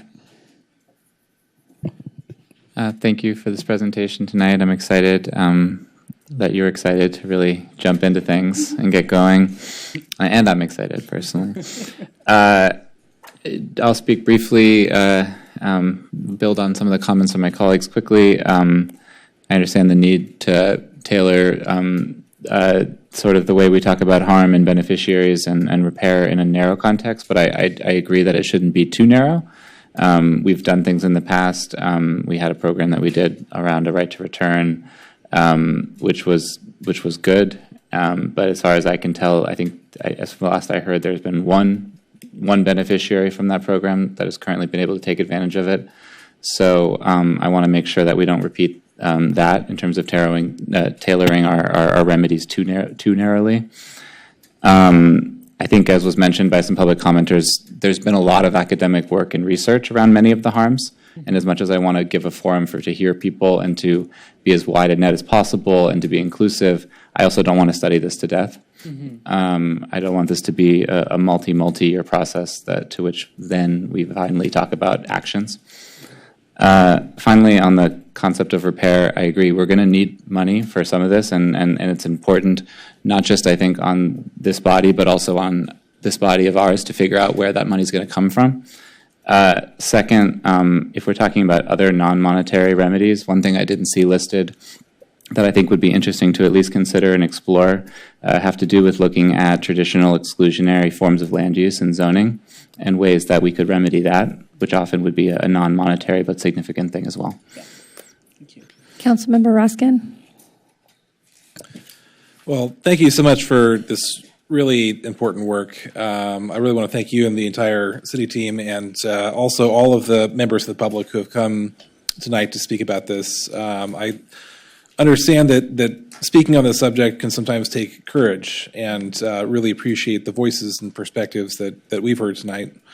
My wife is a descendant of the First Nations of the American Southwest, and always reminds me that the murals in the entranceway to this building are really an embodiment of how our public spaces in the city are often living embodiments of exclusion. And how, it's not just embodied in this building, but in the former Belmar neighborhood and so many other places around the city, the freeway, so many others. I think that, I'm pleased to see that we're on the right steps. I am wondering, given the broad range of perspectives and voices and experiences that need to be included, how that's going to happen with 7 people. Mm-hmm. I'm hopeful that it can. I don't know. I wonder if perhaps it would be beneficial without slowing down the process to find ways to still hear from a broader range of voices through that step of the process. And I'm just thinking out loud. I don't know how we're going to do it. 7 is an arbitrary number. It was chosen because the council is 7. So I would be happy to expand it with the caveat that, we're asking folks to show up every week for over a year on this process. And it's not everyone can do that. So I'm happy to have as many people who can. Yeah, I don't know if there's a right answer. I'm just, again, thinking out loud if that's going to get us to where we need to be. Also being cognizant of the fact that so many people who have been harmed by racially targeted violence in our city and the theft of generational wealth have been displaced from our city, how we're going to incorporate voices from families and experiences that are really no longer part of our community. Mm-hmm. And again, I don't know if there's a right answer, but just thinking out loud about how we can do that. Yeah, preliminary thoughts on that are getting in touch with the institutions that have been here for a long time, like African American churches. Also going through the phone books that were, around, when the tent was built, and looking at who lived in the Pico neighborhood, and then using those names at least to try and contact those people. Yeah, I mean, and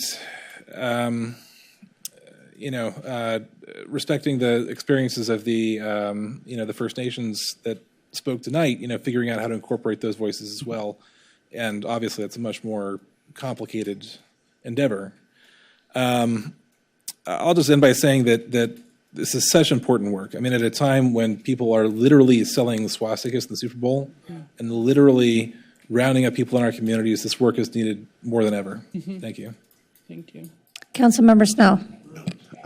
Many of the discussion tonight from my colleagues I share, and I'm excited that this task force is going to be implemented. At least I'm going to support it tonight. One of my concerns is that the timeline is incredibly tight within 1 year. And the success of this timeline, I don't want it to end and us be in the same position we are presently. So that's real important to me. So I'm excited to see that type of timeline, but I also understand that it's got to be result-oriented. Second, when it comes to the financial aspects of it, and I think we're getting ready to go through our budgetary thing for this next 2-year period, I think it's real important that from a council standpoint, that we institute policies that are not just short-term to our budget, but long-term with respect to the financial aspects, where what I mean by that, ideas with respect to anyone that wants to do business in our community understands that we have these policies with respect to reparation that that they will have to adhere to, whether that means with respect to fees or any type of financial budgetary mechanism that we utilize going forward. So my thoughts are with this task force that when we start looking at the financial aspect of it, we really look long term, where we really set positions for our council to say this is the way we handle our finances to repay those individuals that have been affected the most by it. So it shouldn't be just looking at this current budget, but looking at it from a time period where this is the way we do our business. And secondly, from a state level, well, before I even get to that, I'd be interested in the task force to see where there are other communities in Santa Monica where we can partner with. Okay, so then we start talking so we can advocate change at the state level with respect to reparation. Like you said, there's been a lot of work done at the state level, and we need to be able to take that information and work with those communities within California that are aligned with the same kind of ideologies that we have in our community. And then finally,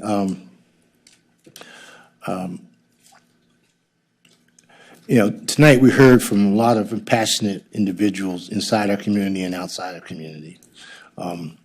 As we go along with this work, I know that we're going to get some pushback from parts of our community that believe that this is not necessary, or this is not something that is true to Santa Monica. As I said earlier in my statement, for me, when we start hearing those voices of pushback, then we know we're starting to do the right kind of work, okay? And so I want, everyone tonight, this is really a good feeling, but it's going to be incredibly tough work, work that for years that we've been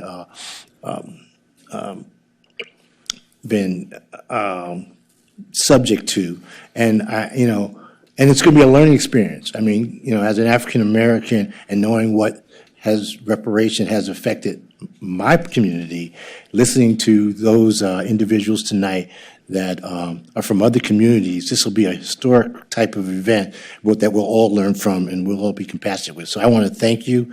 I am excited about this work. We need to start tomorrow, okay? But I hopefully within the year coming back, we have set policies and we have set a timeline to really see pure action that we can be proud of as a city, but we can really show to the state and to the federal government that this is the way we repay individuals for those kind of injustices.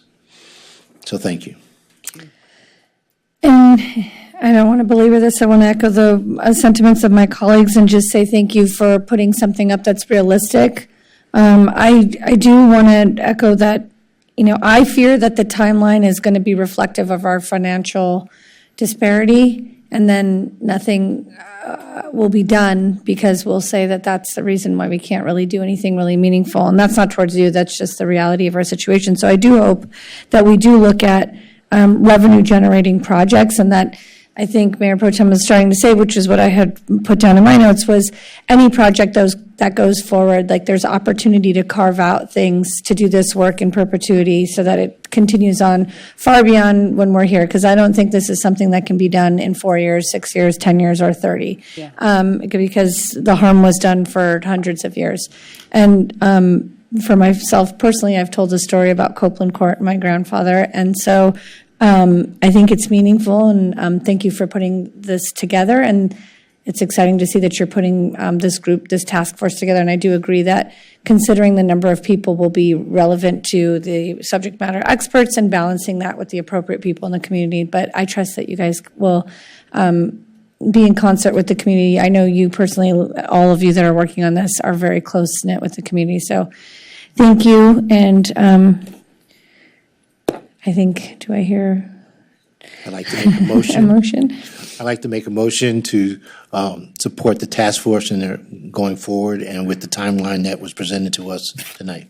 Can I second that with a friendly amendment, with also providing direction to the city attorney to look at providing some sort of stipend or flexible cash assistance, if we don't want to call it that? I have a question about that, because we have given, for the community engagement around the airport, these amounts so that you can host it, which allows you to, maybe rent a space or provide food and water for people. Is there something around that sort of language that would be appropriate for this? In fact, I was just getting ready to send you something on this. Oh, great. There are options. We can reimburse for expenses. Maybe if there was child care, we could reimburse for those types of things. Or we could create part-time city employee positions.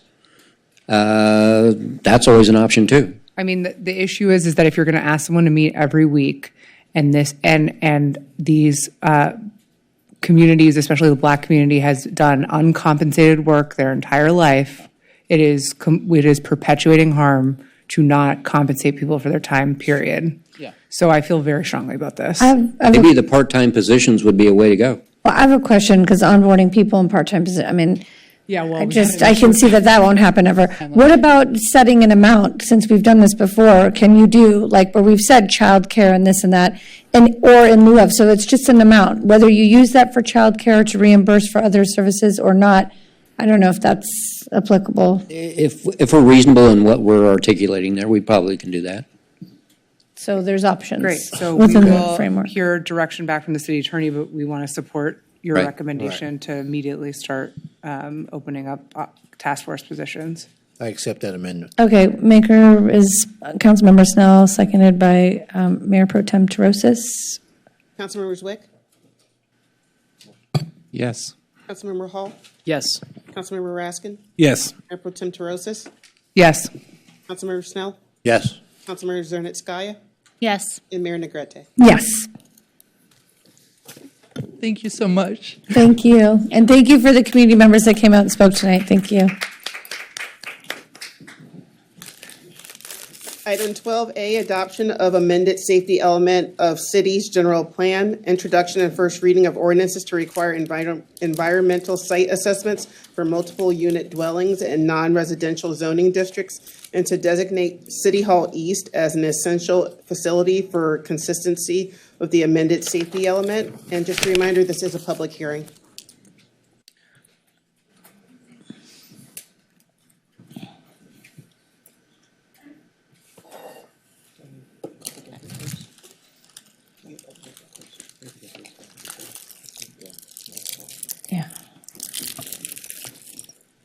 Good evening, Council and Mayor. I'm Rachel Kwok, Environmental Planner at the City Planning Division. Pleased to be here tonight to present to you the adoption of the draft safety element. For tonight's agenda, I'm going to provide some background of the safety element, Just a little overview of why we're here and why we're updating the safety element. In addition, I'll go over what is in the draft safety element, as well as leave you with some recommendations for adoption of the safety element and some implementing amendments for amending some of our zoning, our Santa Monica Municipal Code to implement the safety element. So the safety element is a mandatory element of our general plan. For some of you who are not familiar with the general plan, think of the general plan as the blueprint for the city of Santa Monica. Every jurisdiction is required to have a general plan, and each general plan is composed of 8 required elements. The city has 7. The additional one is an environmental justice element, which is required when 2 or more elements are updated. So we are here updating the safety element. As you know, we've done the housing element, and we did the LUCE, the land use and circulation element. The last time that the safety element was done was back in 1995. And so, as you can see, very outdated. There's a lot of new information out there with regards to safety in the natural and built environment. And so, as you know, in 2018, the California Geological Survey designated a portion of the city as the Santa Monica Fault Zone. This is because they found evidence that there perhaps is an underlying fault beneath the city. In addition, we have new flood maps from FEMA as well. And the 1995 safety element, frankly, just didn't address climate change. And so there's a lot of things in there like extreme heat, extreme weather, wildfires that are not addressed in the 1995 safety element. So it is time for us to update the safety element. Also, we're updating it to ensure integration with our already adopted city plans. We have the Climate Action and Adaptation Plan, as well as the housing element. And so when the housing element was adopted, that did trigger the need to update our safety element. And I also want to note that this update for the safety element is being done in coordination with our Office of Emergency Management, who is actively working on an update of the local hazard mitigation plan. So that one will be forthcoming in the next year or 2. So there's a lot of state requirements with regards to updating the safety element. SB 379 requires that the safety element address climate change. In addition, as I mentioned, the housing element triggered the requirement to update their safety element. AB 747 requires the safety element to identify evacuation routes. And, we saw a couple months ago, just last month, the need to have evacuation routes in the city. We also saw that there was a need, that there was areas in the Palisades area where there was neighborhoods with one way in, one way out. So state law does say our safety element needs to address those areas, residential neighborhoods, with just as we saw, one way in, one way out. Also, new state law that was just passed recently says that we have to address extreme heat. As I mentioned, the safety element update is being done concurrently in coordination with Office of Emergency Management, Lindsay Call, who's been a great colleague and partner in helping to do the safety element update. How it relates to local hazard mitigation plan, ideally they're supposed to be consistent with each other. I'm just going to go over a brief overview of what the difference is, because there are some questions as to what is the difference. The safety element is a requirement of state law, as I mentioned. It's a guiding document. Much like our LUCE and our housing element, it provides overarching goals and policies and to address hazards in the built and natural environment. And ideally, the safety element incorporates the local hazard mitigation plan. By incorporating the local hazard mitigation plan, it ensures that the city is eligible for perhaps additional funding as necessary for public assistance projects. And so, as I mentioned, the safety element is triggered because of the housing element, which is required to be updated every 8 years. So the safety element is an every 8-year plan or so. I want to make sure that we recognize that the safety element is not an emergency operations plan. There are no specifics in there about how we respond to emergencies or evacuations. We do have separate documents and plans in place for that. And the local hazard mitigation plan is not necessarily a state requirement. However, it is required if we want to get funding from FEMA. And so that, because it is required to be updated every 5 years. It's more of a living document. And again, as I said, there is still time for public input on the local hazard mitigation plan. So the safety element, as I mentioned, addresses hazards in the natural and built environment. I'm going to go through all of these topic areas in the next few slides, but you'll see here it covers everything from geological hazards to things like airport hazards and hazardous materials. The first topic that the safety element addresses is geologic and seismic hazards. So this ranges from things like landslides to soil failures to seismic related effects, like if there was an earthquake.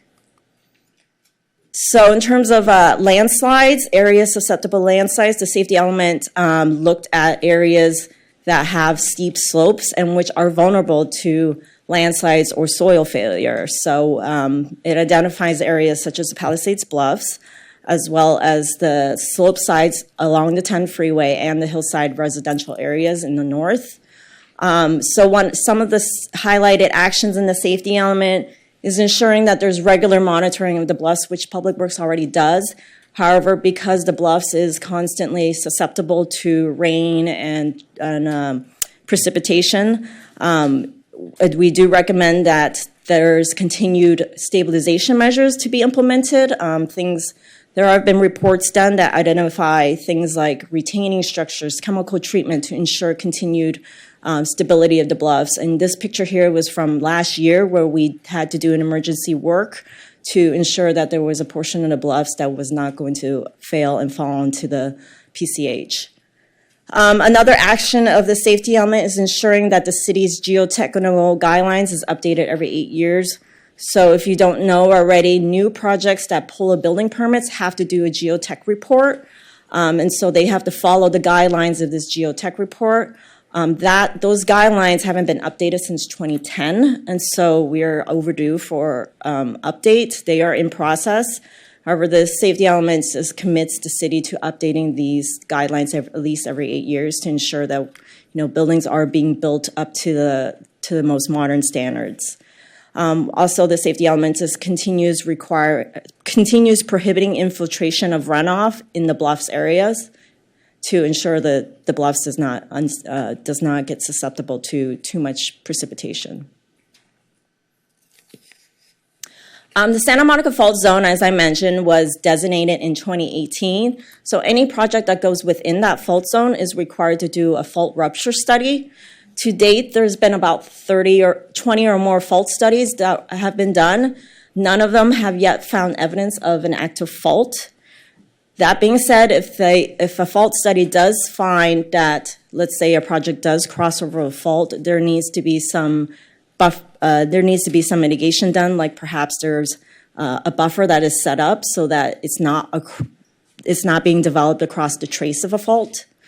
So even if a building is not within this fault zone, that doesn't mean we are not at risk to an earthquake. All of the city, we live in Southern California, all of the city and the region is susceptible to an earthquake. In fact, we're long overdue for one. Scientists have said there's a 93% chance or greater that an earthquake of at least 6.7 magnitude will occur in the next 30 years. So we are long overdue for one. The safety element will continue the existing seismic retrofit program that the city has. We're already completed about 50% of the buildings that's required to be seismically retrofitted. So we're making good progress there. In addition, the safety element prioritizes seismic retrofits in public infrastructures and facilities as part of the capital improvement program. For example, a lot of our reservoirs will need seismic retrofits. So we identify those as a priority, especially the ones that cross over the fault line. Also, we want to make sure that all of our water facilities are resilient and seismically safe. So liquefaction zone. If you don't know what liquefaction is, it's basically when during an earthquake, when the ground shakes too much, the soil essentially becomes liquefied, hence the word liquefaction. And that usually happens in areas with a high groundwater table. And the areas in the city that is susceptible to liquefaction is really the coastal areas because of the high groundwater table. And there is a small chunk of the city to the east on the eastern border. As you can see here, it's a little hard to tell, but it's the dotted area that is also susceptible to liquefaction.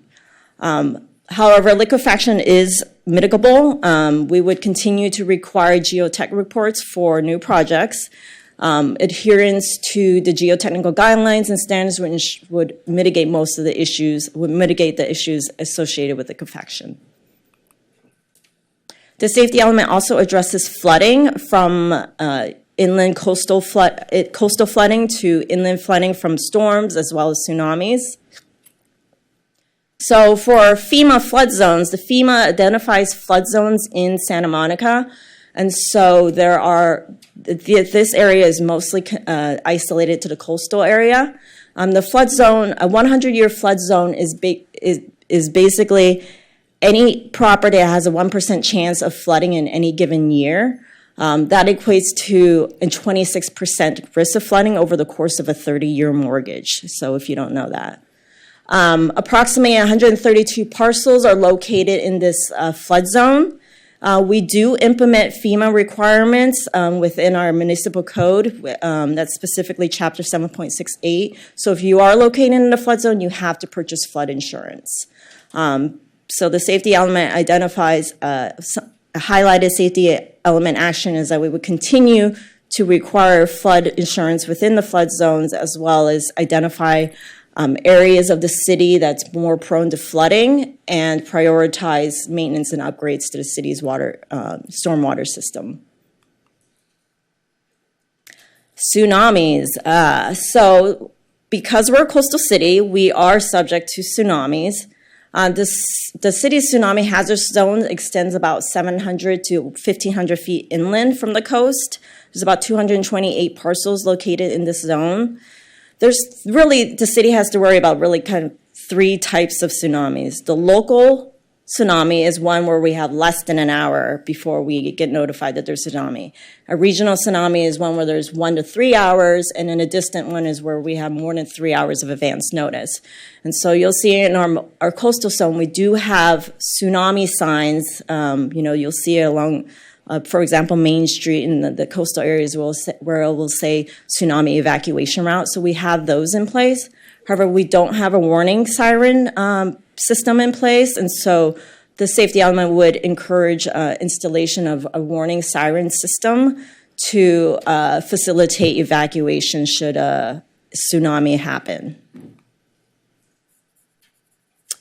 The city also is prone to dam inundation, flooding from dam inundation. We have 2 dams or reservoirs that could potentially affect us. The first is the Riviera Reservoir, which is owned by the city, and you could see it's right near the Santa Monica Canyons area. However, if that dam failed, perhaps due to earthquake or any other kind of maintenance issues, for example, worst case, if it failed, it would really only affect the golf course, so that's not as big of an issue. The bigger issue would be the Stone Canyon Reservoir, which is owned and maintained by the city of LA.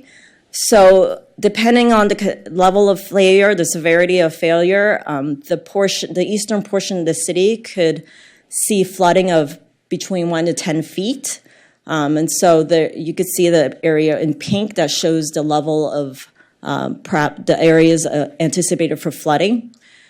So the safety element includes action and a policy to regularly assess our own city reservoir as required per state law, and then we would perform seismic upgrades and any maintenance is necessary to ensure seismic safety. And so top on everybody's mind is, of course, fire. Sadly, I think it's when we were doing the safety element, it was 2 years in the process, but it's, one thing to analyze and look at maps and say wildfires, and another to actually see that unfold before your eyes. And so, when we looked at this, you see wildfire zones in the northern portion of this, or north of the city, in the Palisades area, the Santa Monica Mountains areas. And that area, as you see, is a very high fire zone. And so this is CAL FIRE's designated wildfire risk zone map. And you can see here that zone basically just stops right at the city border. But we know that fires just doesn't stop at the city border. Fires keep going. And so the Palisades fire got really close to us. And, we saw that firsthand that there was evacuation orders in the northern portion of the city because of ember carry. How are fire zones determined? We've been getting a lot of these questions given what happened with the Palisades fire. And so CAL FIRE uses a scientific-based model to determine fire zones. There's really two key elements that feed into how fire zones are determined: is probability and expected fire behavior. So they have different factors for depending if you're in a wildland area or if you're in a non-wildland area.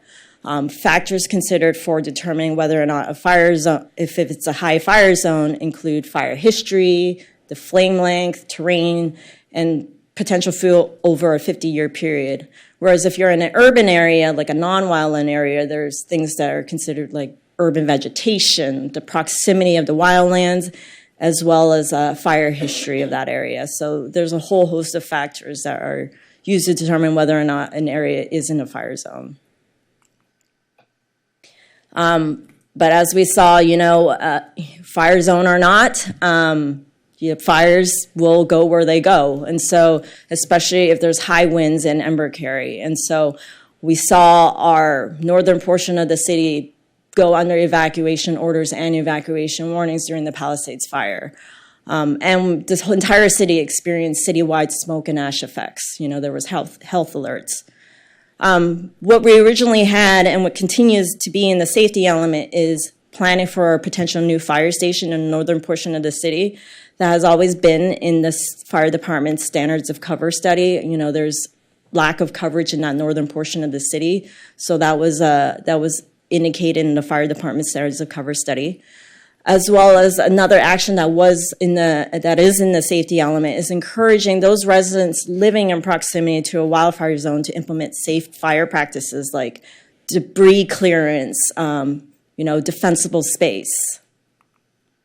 However, in light of the recent Palisades fire, we are coming back to you with additional recommended policies, kind of lessons learned policies. I'll go through some of these because I'll go through all of these since these are new. First one is, while the city is not in a fire zone, we are recommending that we add an additional policy to mandate fire safety requirements for the areas north of San Vicente to have fire-resistant building materials and design. So if there's a new house that gets constructed north of San Vicente, they would be required to implement a lot of those design and building requirements for buildings in a wildfire zone. And our fire department can speak to that as well.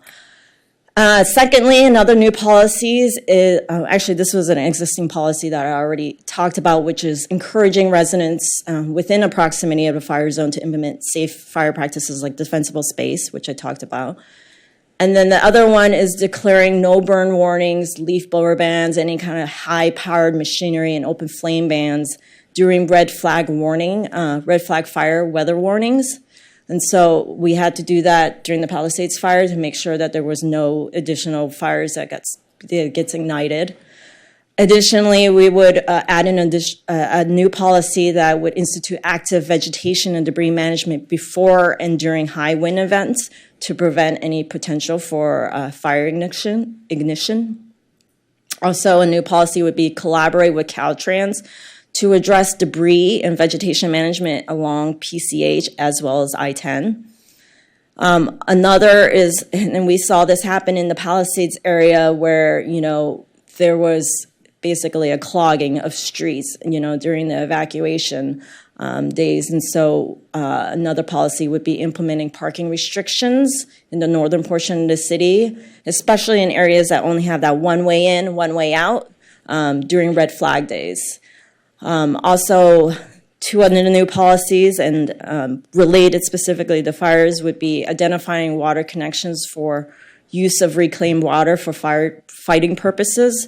We don't really have any reclaimed water connections in the northern portion of the city, so this would be a policy to identify new water collection connections for reclaimed water. Also ensuring that the city reservoirs are filled prior to high wind events and during high fire conditions. And the city of LA got a lot of flack about their reservoirs being empty, so this policy would address that kind of criticism. In terms of urban fires, we're lucky here that, in the city of Santa Monica, we don't get a whole lot of urban fires. Less than 3% of calls to the fire department are related to fires. Fire risk is really dependent on the number of factors, including what type of building it is, the age of the building, the density, and whether or not that building has built-in fire protections. Another highlighted safety element action, other highlighted safety element actions is the fire department already does a great job of implementing regular updates of the fire code and then doing their standards of cover study. However, a new policy would be to consider the implementation of or adoption of a development impact fee to address the increase in fire demand due to new development. We were seeing a lot of new housing development, and so the fire department has indicated that there's concerns with this increased fire demand, and in order to fund this new station, they would like to see a new development impact fee. Hazardous materials, the safety element addresses sites that use hazardous materials as well as sites with underlying contamination due to hazardous materials. The city, we're an urban city, we don't have a lot of industrial sites. However, there are 35 large quantity generators of hazardous materials, meaning that these are businesses that generate more than 1,000 kilograms of hazardous materials per month. So they could be pharmacies, things like that, auto repair shops and things. So they're all regulated under our fire department, under our fire department's regulatory program. However, there might be sites in the city that have underlying soil or groundwater contamination that we don't know about, and particularly in our industrial conservation districts, as well as our Bergamot Plan area and the airport. And so what the safety element would do is require that we are proposing an amendment to our zoning ordinance to require that for new residential development that is in the non-residential districts, that they would be required to do a phase 1 environmental site assessment. What that is basically kind of a hazardous site survey to make sure that there's no underlying contamination. If there is contamination, they would have to remediate, clean up the site, and get a no further action letter or case closure letter prior to occupancy. This requirement used to be kind of implemented through our SEQRA process. When projects used to go through environmental review, we would implement this. Now that a lot of our residential projects don't have to go through SEQRA review, we're proposing to add this as a standard regulatory requirement to ensure that we're not putting residents over a contaminated site or a dirty site. And so this change is being proposed in our section 9.31.195 of our Santa Monica Municipal Code. The safety element also addresses climate change. As I mentioned, the 1995 safety element does not address things like extreme heat, drought, or sea level rise. New state law requires that we address extreme heat, so we're looking at the most recent data and models to show what the effects of extreme heat would be in the city. Fortunately, we are a coastal city. We are not like the rest of LA County, who will experience much higher temperatures than we do.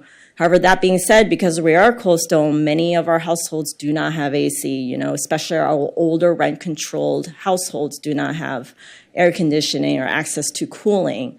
And so one of the things that that safety element calls for is preparation of extreme heat action plan, including potentially enacting new cooling requirements for residential units. State law mandates that there be heating requirements, but not cooling requirements. And so I know the state is looking at this. And so the safety element would be putting in a policy that calls for extreme heat action plan and potentially new cooling requirements. Related to climate change effects, of course, is drought. We were in a drought for almost 10 years until 14 atmospheric rivers hit us in the winter of 2022. And so climate change is expected to create fluctuations in our water supply. Some years may be a lot of drought, and some years may be really wet. And so the safety element calls for a regular, we don't want to take over what the climate action and adaptation plan is. So we want to make sure that the climate action and adaptation plan, our CAP, is regularly updated. In addition, because of drought, we want to ensure that we keep implementing all of the great projects our Water Resources Division does, like our water self-sufficiency projects and programs. For example, we've already implemented the SWIP. The next phase of the SWIP would be, the installation of the tanks at Memorial Park and, continually doing those self-sufficiency projects and programs to ensure that we are drought resilient. Another policy is ensuring that our existing water infrastructure and water storage can accommodate demands, including fire flow requirements. Our Water Resources Division has a water demand model, and they always use that to determine whether or not they can adequately service the city's fire flow needs as well as domestic water needs. Also, as we said, this is in response to emergencies and natural disasters. Consider having an emergency water supply, storage in the events like that the water lines break. For example, during an earthquake, if the water lines break, we don't have water. So to consider an emergency water storage to address that. As I mentioned, extreme precipitation. With climate change, there is going to be an annual variability in precipitation. We saw so many atmospheric rivers during 2022 and 2023. And with climate change, the frequency of atmospheric rivers are projected to increase, and we'll probably get one this coming in the next day or two. Again, the safety element identifies, calls for identifying localized flooding sites and conducting the necessary inspections and upgrades to minimize flooding. Sea level rise. The last time, of course, sea level rise data is always changing. Safety element includes the newest sea level rise maps to be consistent with the guidance that was released by the California Ocean Protection Council. And as you can see here, that if you're imagining a worst case high emissions scenario, we could see up to 6.4 feet of sea level rise by 2100. This would effectively wipe out the Santa Monica Pier. That would be underwater, as well as the beach parking lots and beach front properties. The safety element would call for completion of the local coastal program to identify additional sea level rise mitigation actions and programs. Also, the safety element calls for continuing work with other organizations and state entities on addressing sea level rise, such as the Santa Monica Dunes Project, which we have been working with the Bay Foundation. And lastly, the safety element addresses airport hazards. In terms of aircraft accidents, we don't see a whole lot. There's been in the 30-year period between 1993 and 2023, there's been a total of 33 accidents reported. And for airport noise, we do have one of the strictest grandfather noise ordinance, one of the strictest in the country. We also implement the Santa Monica Fly Neighborly program, resulting in noise complaints decreasing to its lowest level in 2022. Probably the biggest issue for Santa Monica Airport and hazards is the potential soil and groundwater contamination underneath that site. I think you all know about it. With all the old aircraft manufacturing uses and aviation-related uses, there's likely to be some sort of contamination.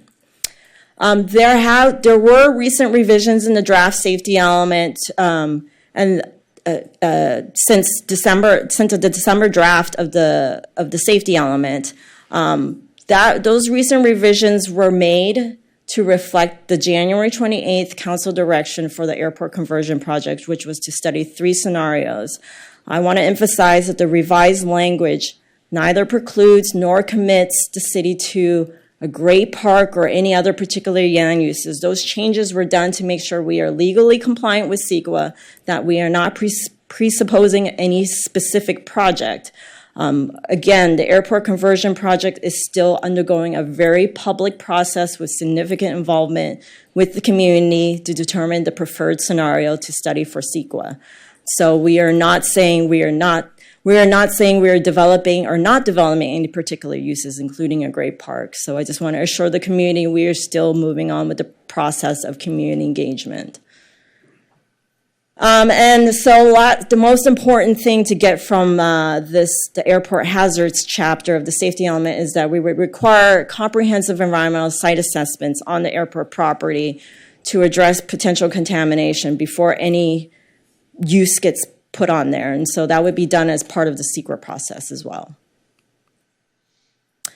And lastly, but most importantly, I should say, is, the safety element addresses disaster preparedness and emergency response operations. As I mentioned, our Lindsay Call, who is here tonight to answer any questions, she does a fantastic job of running the Office of Emergency Management. We saw that firsthand with the Palisades fire. And disaster preparedness and emergency response is a really complex and huge, heavy lift and coordinated efforts between so many departments and agencies: Santa Monica Fire Department, the Police Department, Public Works, and other relevant agencies. We have automatic and mutual aid agreements with other fire departments to make sure that there is a coordinated effort to address disasters and emergencies.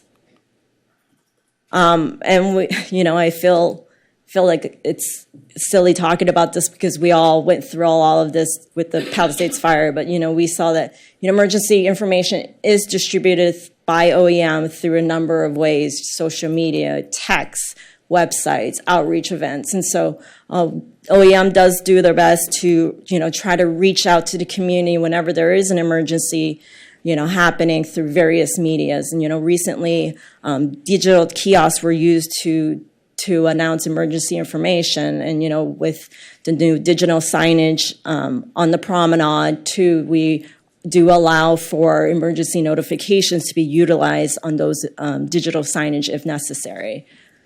OEM also does, in terms of preparedness, does provide community emergency response team training, or CERT training, that is free to city residents and employees. Typically, that's done about twice a year. However, with this, right now there is not any particular one scheduled for 2025, but that will likely happen sometime soon. Resources are just limited right now. The city also has the Santa Monica Alerts, which we all got the text messages. However, there's a number of other alert systems that the county uses, that the state uses as well. Those are all described in the safety element. Also, we identify critical facilities, which include essential facilities. Essential facilities are basically those facilities that are vital to government response operations during a disaster. And so they need to operate during a disaster because these are your command centers. Things like City Hall, fire stations, police stations, hospitals, those are considered essential facilities. In our municipal code, section 8.12040, it identifies this building, City Hall, as an essential facility. However, because the age of this building, it simply doesn't have the improvements that's necessary to function as an essential facility. So we are recommending a code change to change that the essential facility is not this building, City Hall, but it's the newer building, City Hall East, which is the annex to this building. And so that is before you tonight, is to recommend that code change. Also, safety element is required to identify potential emergency shelters. This is a list of potential shelters. I want to emphasize that these shelters are not exact. Whatever shelter that is selected will be situational. It will depend on the number of people in need of a shelter, whether or not what the conditions of that shelter is due to a natural disaster, the location of that shelter relative to the impact area, And so this list is not exhaustive. It could include others as may be deemed necessary, and not all of these facilities would be necessarily open during a disaster.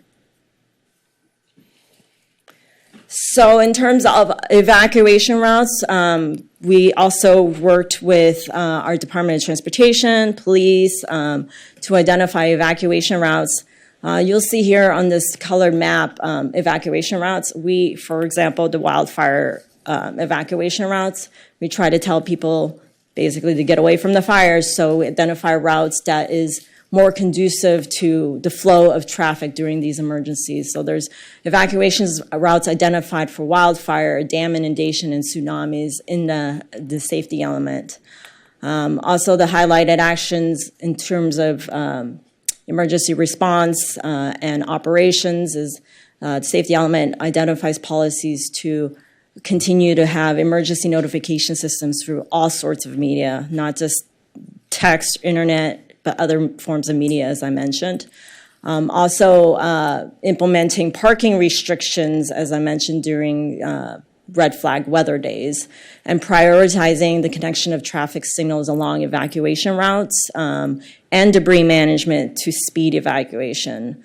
Also, we saw people struggle with getting out and evacuating by cars. So another policy is to work with other operators of multimodal transportation alternatives. In the event that evacuation is needed, you could scoot, bike, whatever your way out, you know. So that's one of the policies that's in there. And of course, lessons learned from the recent fires. These are additional policies to consider adding to the safety element. Again, like this, these are recommended to be added in response to what we saw at the Palisades fire and Altadena fires. Is implementing parking restrictions, as I said before.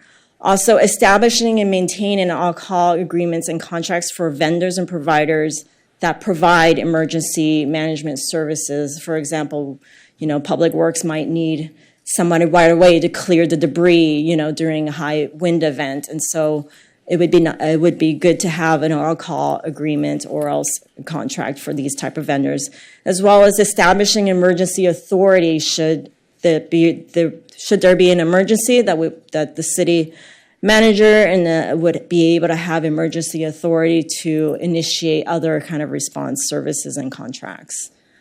Also, with the amount of people that evacuated during the Palisades fire, there is a need to identify large capacity shelter facilities, with 5,000 people needing shelter or, doing or requiring a community information event. There needs to be some large capacity shelter facilities identified with adequate parking and safe access during emergency events.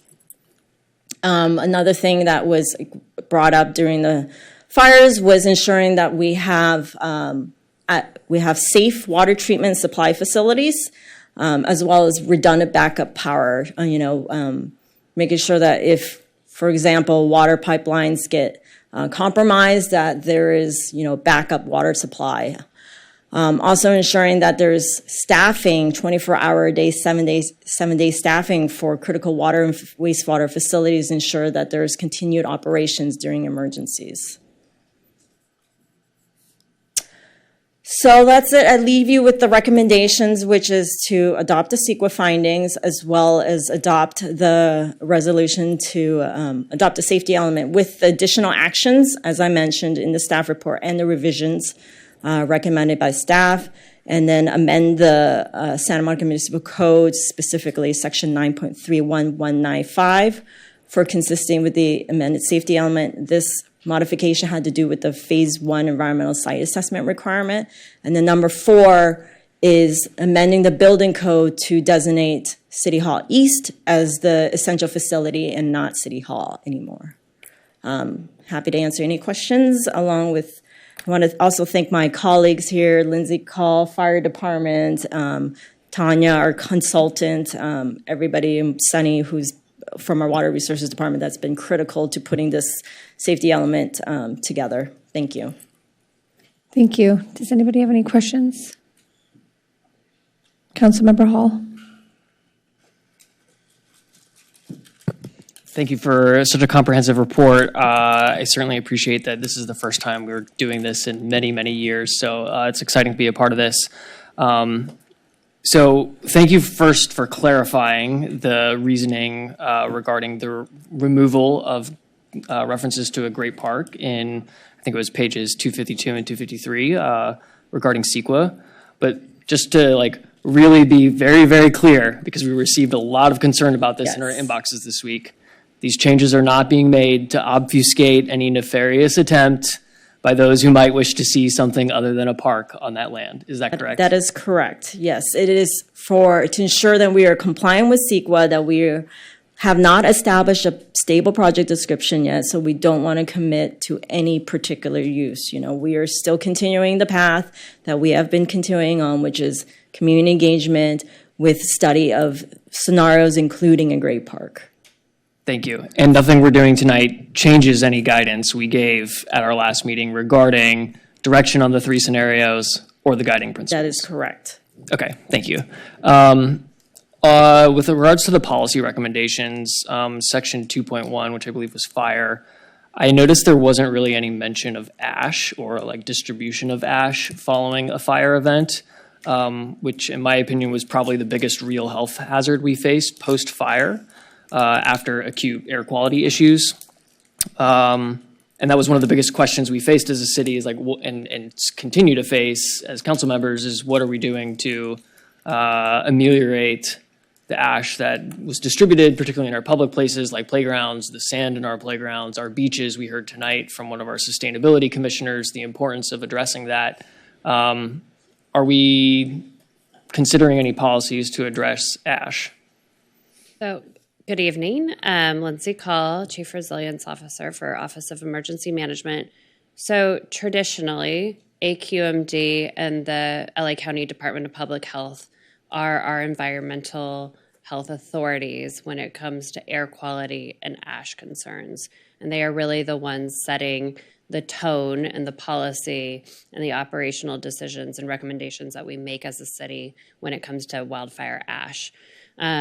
I think at this point, I have dealt with many wildfires serving as the emergency manager for City of Santa Monica. This is the first incident I have seen this kind of overwhelming concern related to ash and its impacts in different environments. And so I think at this point, we're very much in dialogue with LA County to determine what the best recommendations are when it comes to ash, when it comes to water quality, et cetera. But at this point, there's no specific recommendations to make any changes because at this point, we are not environmental health experts and any recommendation wouldn't be rooted in science or it would just kind of be a best guess. Okay, thank you. I just want to add, while we don't have any, we could certainly add in a policy that says we would keep a supply of masks and things such as that, emergency supply of masks as part of our emergency, storage. Would that be? Yeah. In terms of our emergency supply storage, include masks for the community members to address that. I just want to clarify, we're not going to have a cache of masks that is for every resident of 95,000 people. So we don't have that storage capacity. But yes, absolutely, we could put in a recommendation to implement, to its full capacity, any guidance that's issued by AQMD or LA County Department of Public Health or the state, and also ensuring that we have some response supplies for air quality or environmental hazards in our emergency cache for both staff and public distribution. Okay, thank you. Action 6.2.1, which was heat resilience centers. I would love to address maybe the potential to plan for multiple sites and not just Virginia Avenue Park. I think, as a resident of Mid-City, we are also a neighborhood that has, more of an urban heat island effect compared to other neighborhoods, high density, relatively aged infrastructure, inland location. And so I was curious, what is the possibility of adding, alternative heat resilience centers, specifically in the mid-city neighborhood?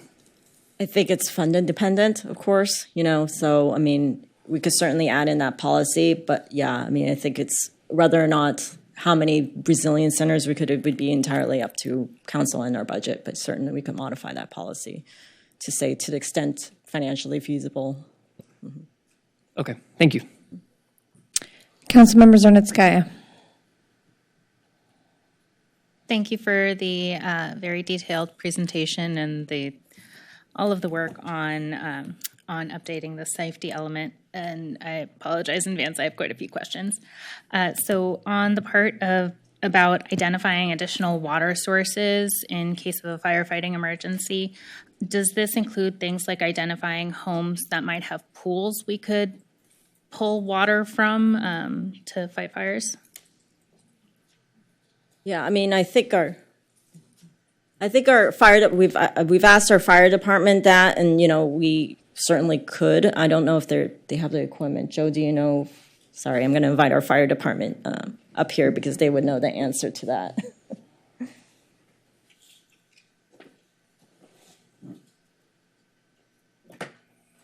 Good evening, Mayor, City Council. Joe Cavan, your Fire Marshal.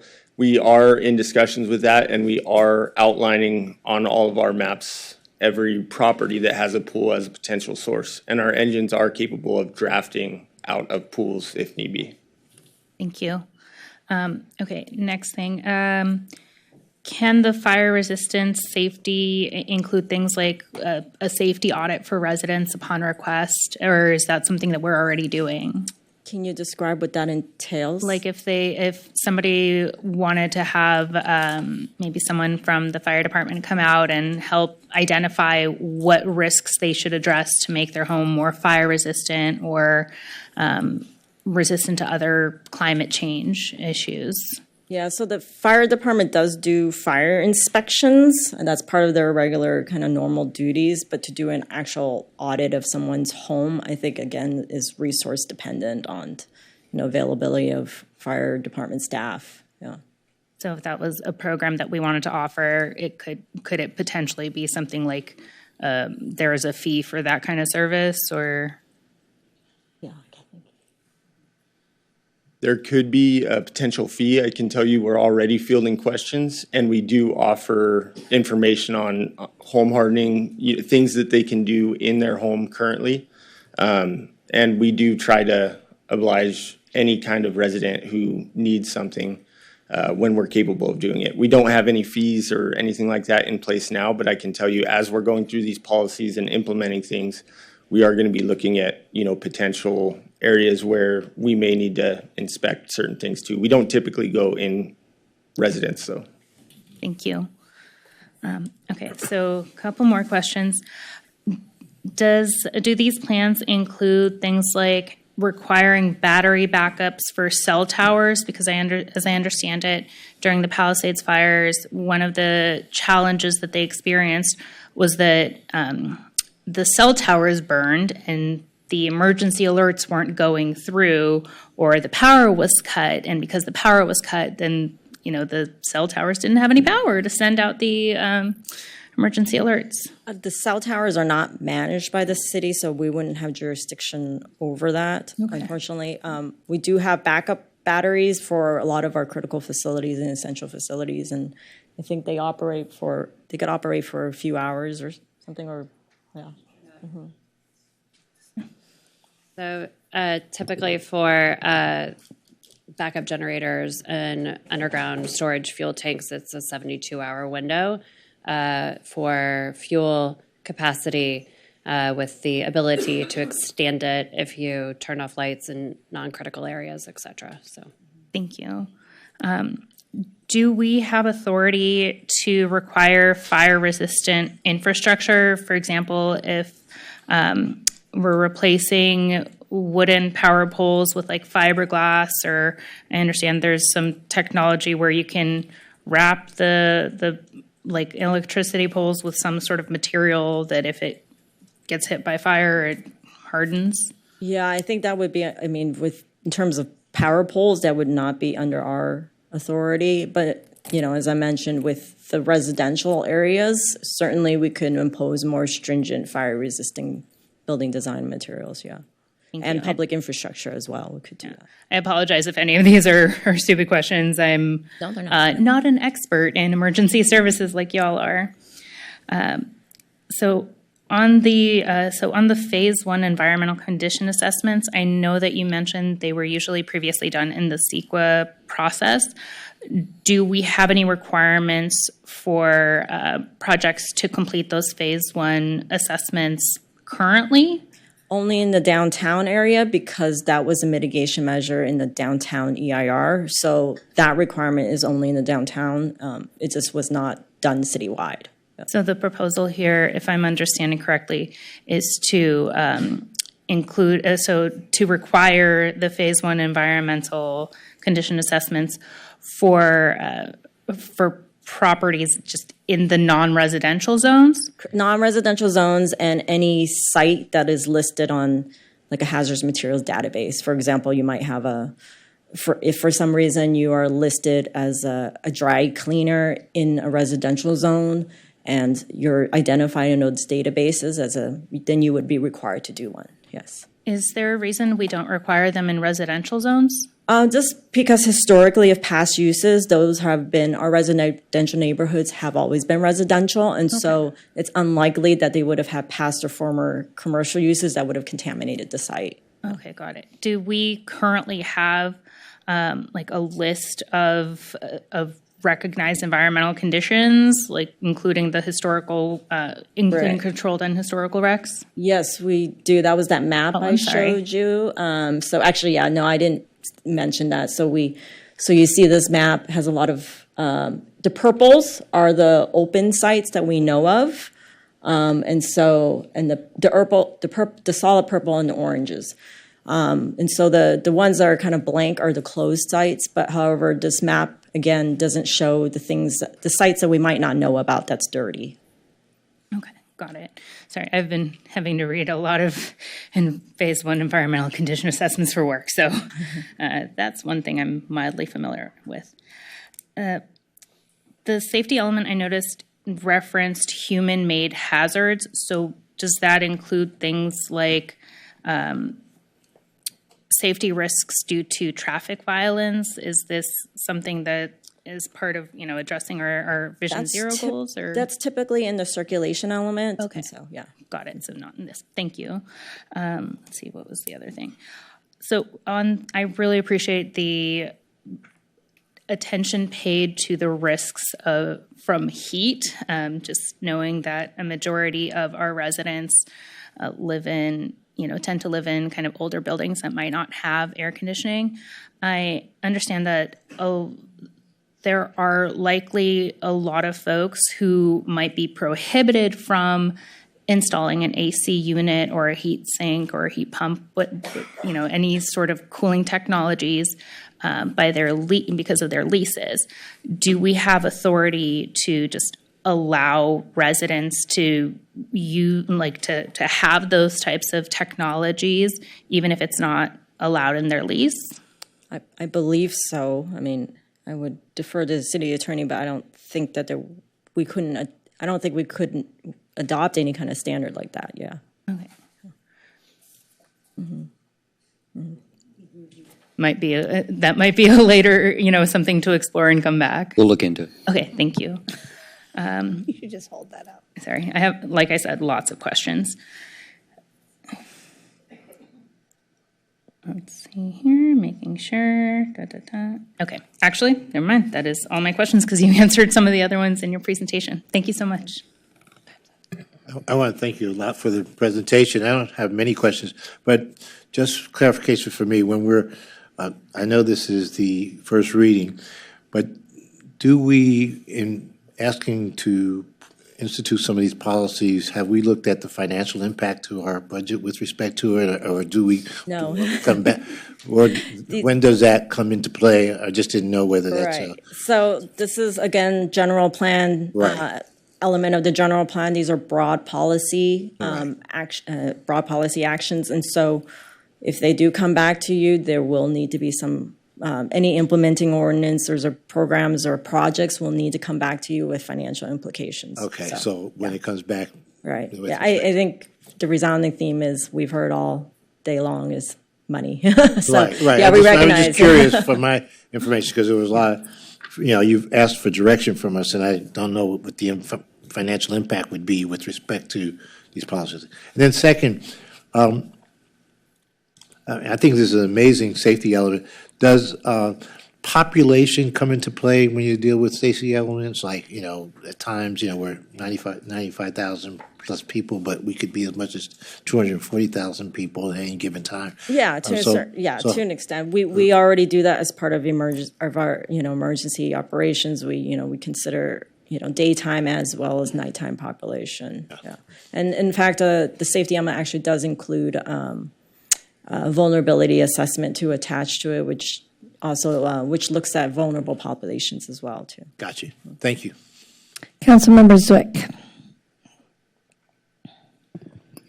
Thank you for this presentation and this remarkably comprehensive document that undoubtedly a very large lift that you guys have all had to do in updating it. Quick question on the proposed zoning amendment regarding Phase 1 environmental site assessments. Was there consultation with the development community on what kind of burden, if any, this might pose and how best to mitigate that? No. Partly because this is all standard state requirements anyways, and so almost any real estate transaction that happens usually does come with a Phase 1 ESA anyways, and so that usually they already have one in almost all cases because no one wants to purchase a dirty site, and so Phase 1 is already almost always included as part of real estate transactions. So this is a standard requirement, and the remediation is state law already as well. So I guess if it's already required, what was the... There is just not, while it is required, there's not like implementing ordinance, so there's nothing to ensure that, we are making sure that the site is in fact clean. Yeah. Okay, thank you. Councilmember Raskin. Yeah, just one quick question, and thank you, Rachel, and the entire team for your work on this. I remember this is years in the making. I've gotten a few questions from members of the public with respect to the action item about cybersecurity and protecting against cyber attacks. And they wanted to know if that could include more generally unauthorized access. And I think the question is really somewhat of a rhetorical one, but am I correct in understanding that the city already has policies in place with respect to unauthorized access to data and things like that? Correct. We have our ISD team does perform regular cybersecurity trainings, practices, but if the desire is to expand that policy, we could certainly entertain that. Yeah. But based on my conversations with others, am I correct in understanding that this probably isn't the best place to do that? We do already have a policy in there that addresses cybersecurity. I didn't bring my computer up with me, but we can certainly expand. Oh, thank you. Yeah. It's Action 6.211, where we talk about enhancing the protection of the city's critical digital assets from cyber attacks through active trainings, regular vulnerability testing, and cyber attack response plan. So we did include it in response to, while it's not typically addressed in safety element, we did respond to public comments and comments from our commissioners on that. Okay.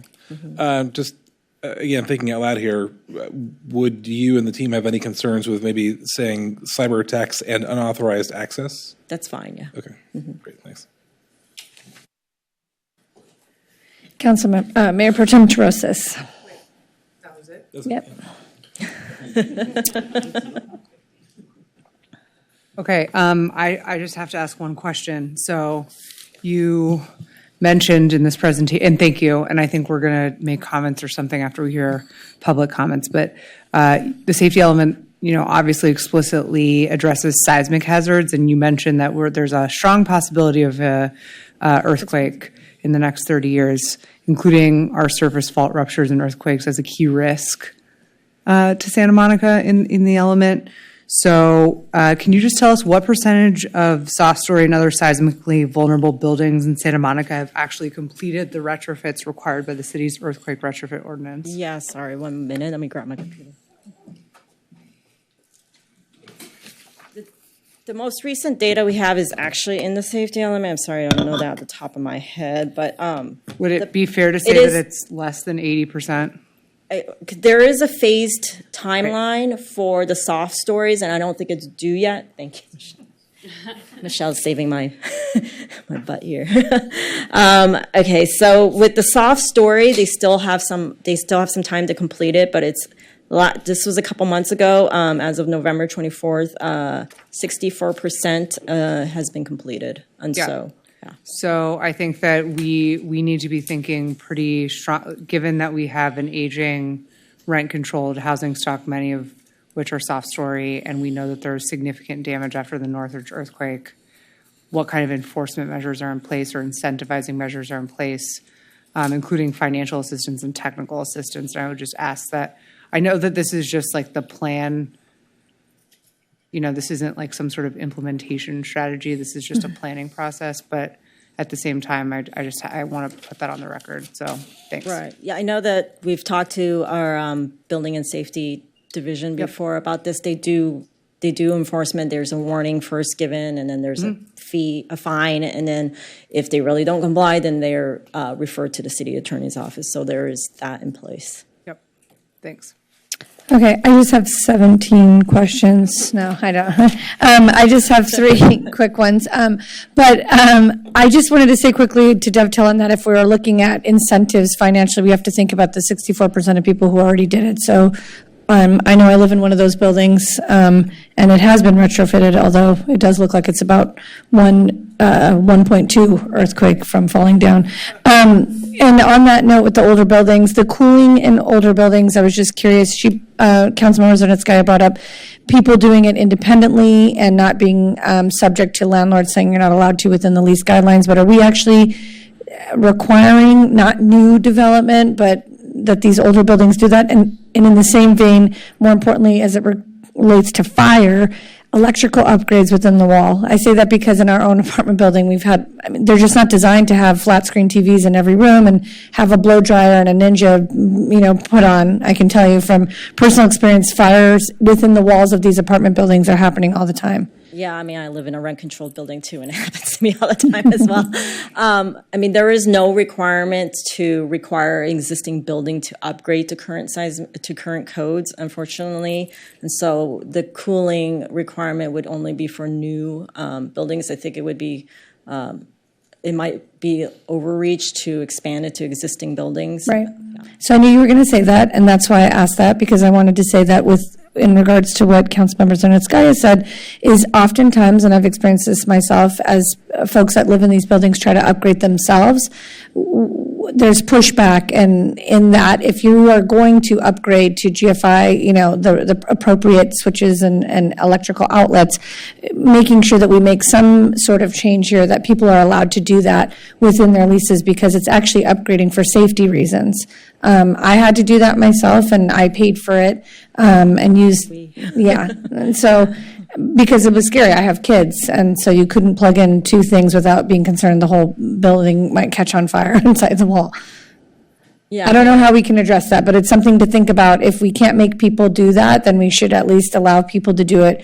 Many people who live in rent-controlled buildings understand that, and they make agreements with their landlords to do these types of safe upgrades, not just for aesthetics, but literally for the safety of living within those units. I don't think there's anything to preclude you from adding that as a... I don't know, that's not true. People get threatened that they'll get kicked out if you make changes. That's actually used as a way to evict people from those units. So something to consider. I'm saying that from personal experience. And then lastly, there was another comment made about whether or not we can have our fire inspectors go out and inspect for home hardening. I've been spending lots of time, as you guys know, on all of the details. I think I could probably be a firefighter. No, maybe not. And I just spent last night about 6 hours in Malibu, and I work closely with somebody who is part of the community brigade in Malibu, who's really awesome. And we had a community meeting there, and one of the things that they do is go out and do this work for free. They are probably going to start doing it for, on a donation base. So I just put it out there because they have also been supporting the Eaton fires and the Hughes fires and every fire that's out there. And so it might be something to consider because home hardening is beyond just using fire safe paint and all these other things. It's really about the products that, and even beyond how we build. Like right now it's looking at all those household items that burnt down to the ground. There was people who didn't understand, why was my propane tank in the middle of my yard and their house didn't burn down? And it wasn't about wetting their roof. It was about those types of things. So I think if we could look to community brigades, and there's one right here in Malibu that's been doing a lot of amazing work and working with CAL FIRE, that might be something we could actually institute quickly. And then lastly, and I think most importantly, for those of us up here, my colleagues will probably agree, I think, a communication plan for City Council. I know that's sort of weird to put in here, but it would be great. I think the EOC, you guys are all doing your jobs, and you're so amazing at it. And we're so lucky to live in a city that's really a leader in all the things we do. So I just want to really highlight that.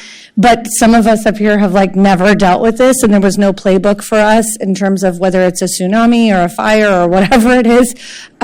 We didn't really know what the plan was on how to communicate to our constituents. And I think the biggest thing is we are conduits of information to the community. And I think it's actually not just about whether or not we get on our Instagram and say it, although some of us have taken to that because it was a better drumbeat of information to the community. But it really does institute a plan of safety, because if people are fearful because they're not getting information quickly enough, because we're all doing our work, it can create pandemonium and fear. And so if there is some sort of playbook that just even outlined for us that, hey, here's where this office is, here's how it operates. We now know how it works because we got thrown into it, but we didn't know that before. So for the next council.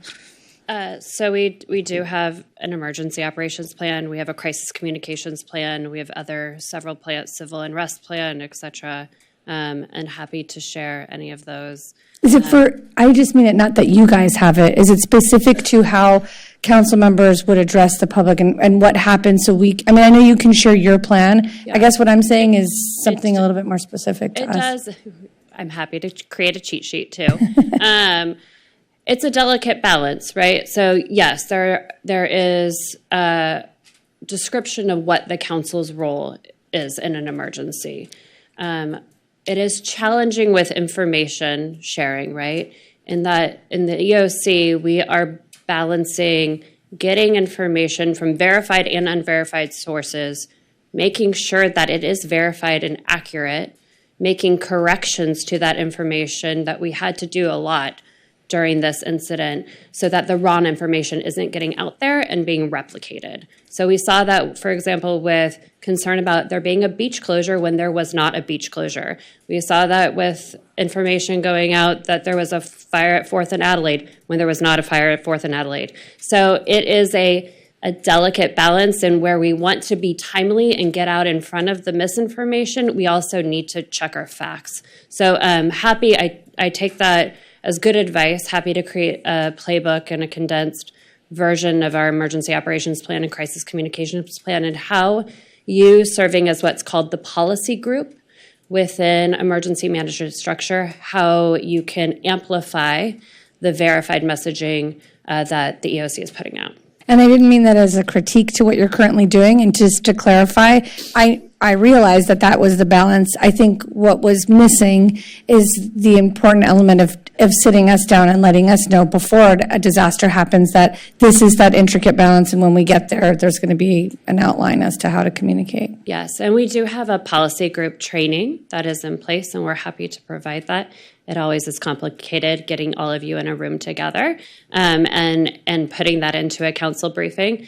But we are happy to give that information, especially with so many new council members. Yeah, thank you so much, and thank you, Lindsay, for the work that you've done, and everybody here. Yeah, thank you so much. So, moving right along. Public comments. I see 7 people in the queue. That's correct. Okay, I'm going to call. Do we have to, do we need to We're do? opening the public hearing. Okay, there we go. It's opened. I'm going to call the first few names. Denise Barton, Zoe Montaner, Harvey Etter, and Jake Sager.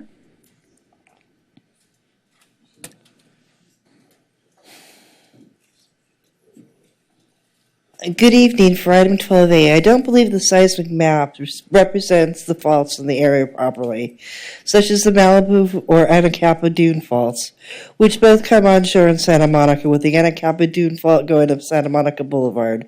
Or what about the Palos Verdes fault, which is comparable to the San Andreas fault?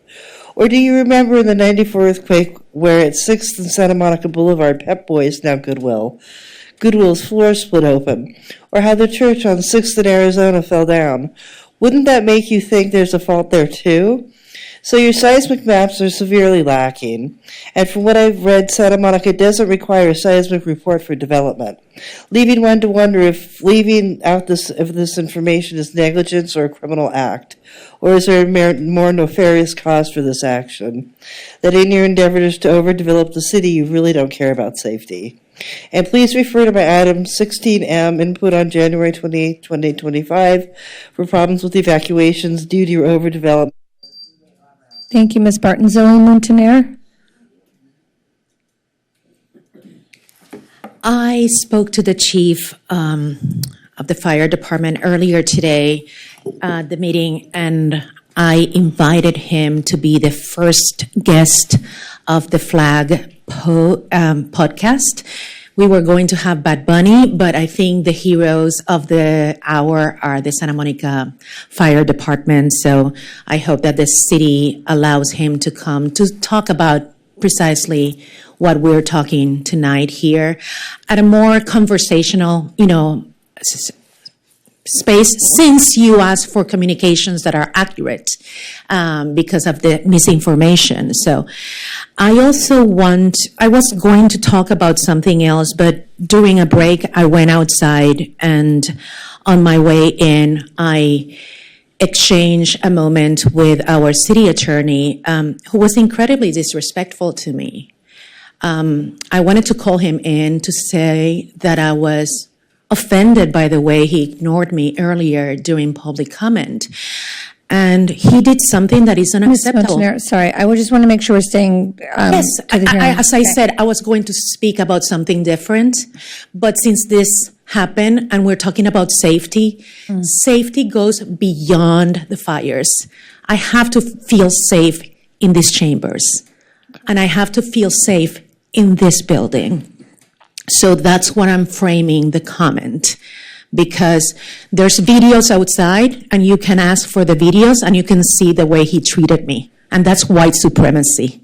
And when we're talking about reparations and white supremacy shows up to the chamber, we have to talk about safety in this type of framework as well. Good night. Thank you. Harvey Etter. Says 45. Okay, there's two.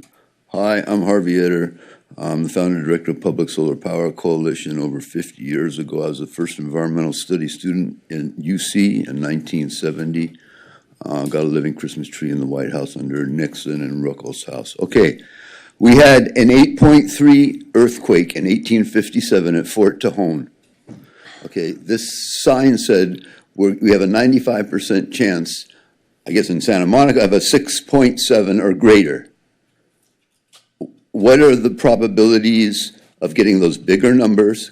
Okay, history, 1906, there was an 8 greater quake in San Francisco. You can see videos of Market Street with cars and donkeys and horses. Okay, San Francisco burnt to the ground. The gas lines were just put in by PG&E and they exploded, they burnt. Okay, we got fire out. The criticism here is that we didn't use water from, what happened if we use salt? We need water. Okay, we've been going to the Air District for 40 years. We've been consulting to the PUC and all this stuff. And we brought up with y'all, we had a joint meeting with the fire department, and we brought it up, and that's in the record, and comments made to the Air District in the last few years. And the Washington Journal these fires, we had, they said that the fires were exceptional. It was not the new pattern. The governor's appointee on both of the boards and head of the Environmental Committee for Bar Association said this. His house was burned down. So was his father-in-law's. Enough. The stuff that's going on now, we need stuff planted over for the waters around these droughts. This is climate. We've been doing climate, and this is it, and it's for real. And we've got to replan the whole thing to convert this. In district heating and cooling, there's rules 11, 1121, 1146 at the air district to redo this. Now they're being reviewed. There's challenge, there's indirect source rules, there's all this stuff. There's a federal plan coming down to take away all federal money if we don't do this. Thank you, Mr. Utter. Jake Sager. Thank you, sir. Jake Sager. I have time donated from Rahul Chander, and we have a video prepared to play. Did you submit the video? Yes.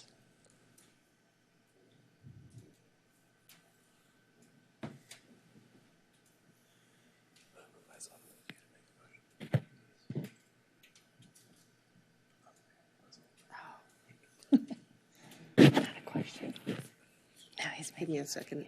No worries. You're fighting me.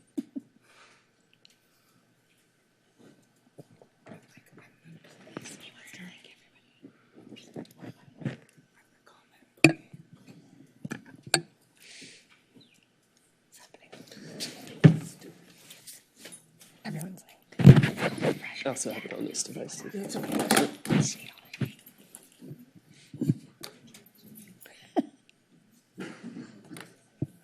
We need to have fruit.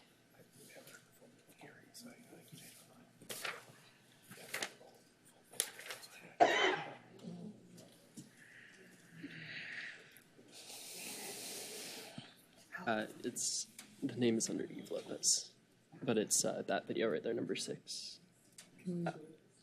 Yeah. Oh, it's under Eve Lopez? Yes. Okay. It's a commission. Sorry about that.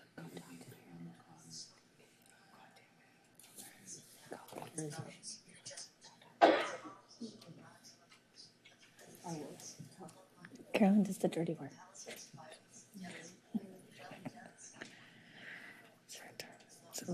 I don't know what's happening with the sound. It's like not, the sound won't play on. Coming out of the computer. Again, roads were blocked, homes burned, budget cuts and the fire chief were blamed. Leaders called for a building moratorium. Expansion prevailed. Development after development has been stacked on the ridge, reliant on only 3 routes out, all empty onto a snaking commercial street connecting to the Pacific Coast Highway. And within the first hour of this fire, they're all gridlocked. Santa Monica's fire evacuation routes propose only 2 routes out, either Montana Avenue, a commercial street, or Pacific Coast Highway. This is not LA's first fire of the morning, and the closest city fire engine is 20 minutes out. Let's start all available airdropping resources. Fire crews know it will be ugly by the time they get there. Let's start the 10 additional engine companies. We have about a 30 to 40 mile an hour wind. Coming out of here. With every minute. Roger, just confirming. Instead of the 10 additional engine companies, you want 20 additional engine companies? That is correct. I don't know, that's so annoying. We're going to need an evacuation order all the way to PH. Evacuation routes down to the Pacific Coast Highway are in trouble. Palisades, I see Bridge 71. You've got gridlock on Palisades Drive. People are driving down both sides. Hey, I got a major blockage of traffic on the Avenida. I think I got a back up about a mile long. Disaster software from Old Dominion University calculates that the time needed to evacuate this area is 5 hours. This isn't just about the need for people to escape. First responders need to get in. All companies at the bottom of Palisades Drive are unable to swim up. Traffic completely blocked all 4 lanes. Those on the outer perimeter use water from their swimming pools to buy time. Down Canyon, fire is moving at a fast clip. Requesting units to respond northbound Sunset at Palisades to evacuate people in vehicles burning. Have them get out of their car and go on foot. Wow, there's no place to go. Hey, just a quick Sunset Boulevard, asphalt due to approximately 100 abandoned vehicles in the road.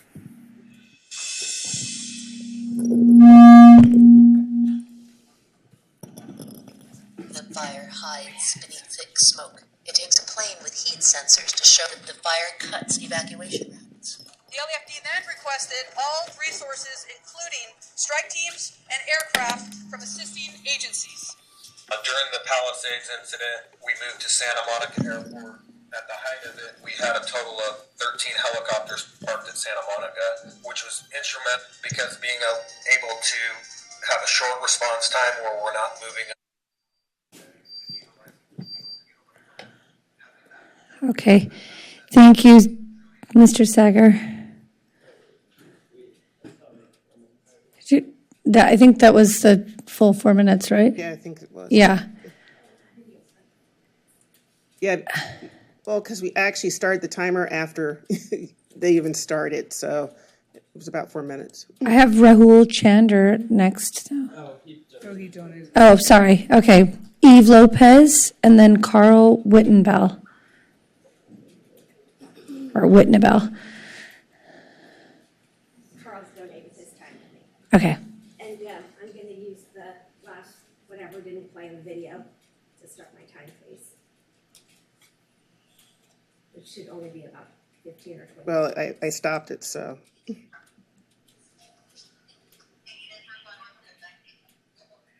maybe starting at like 3:30.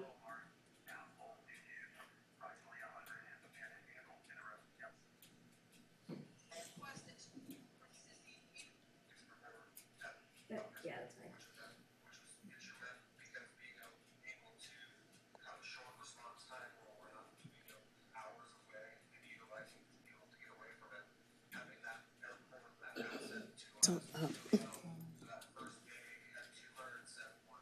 Rescue, pulling people out of houses, out of cars, completely trapped, calling 911. Santa Monica became our hub for our transportation helicopter. If it closes, it will impact it. For us as CAL FIRE, we really don't take a political stance. We're here for the response. If an elected official called and say if closing the airport would impact your response time, the answer is simple. Yeah. So good evening. My name is Eve Lopez. I'm a resident of Santa Monica. I'm also an attorney and a commercial pilot, including a flight instructor. But today, much of my comments is under my hat as, one of the vice presidents. I got it. One of the vice presidents of CAL Pilots, which is a state organization.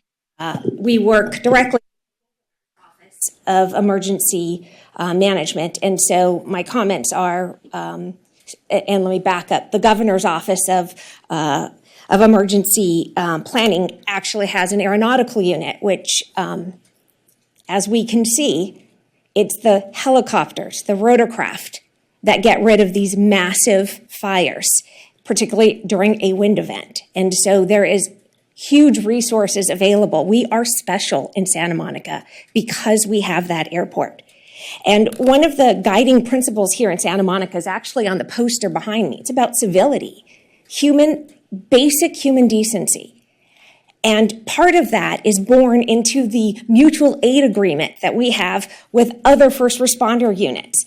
That is why that airport saved so many lives, because they were able to call and get authority, or I should say, tell the airport that we're coming in with 13 helicopters because we need to be close to that fire. When the wind shifted in Camarillo, they could not take off.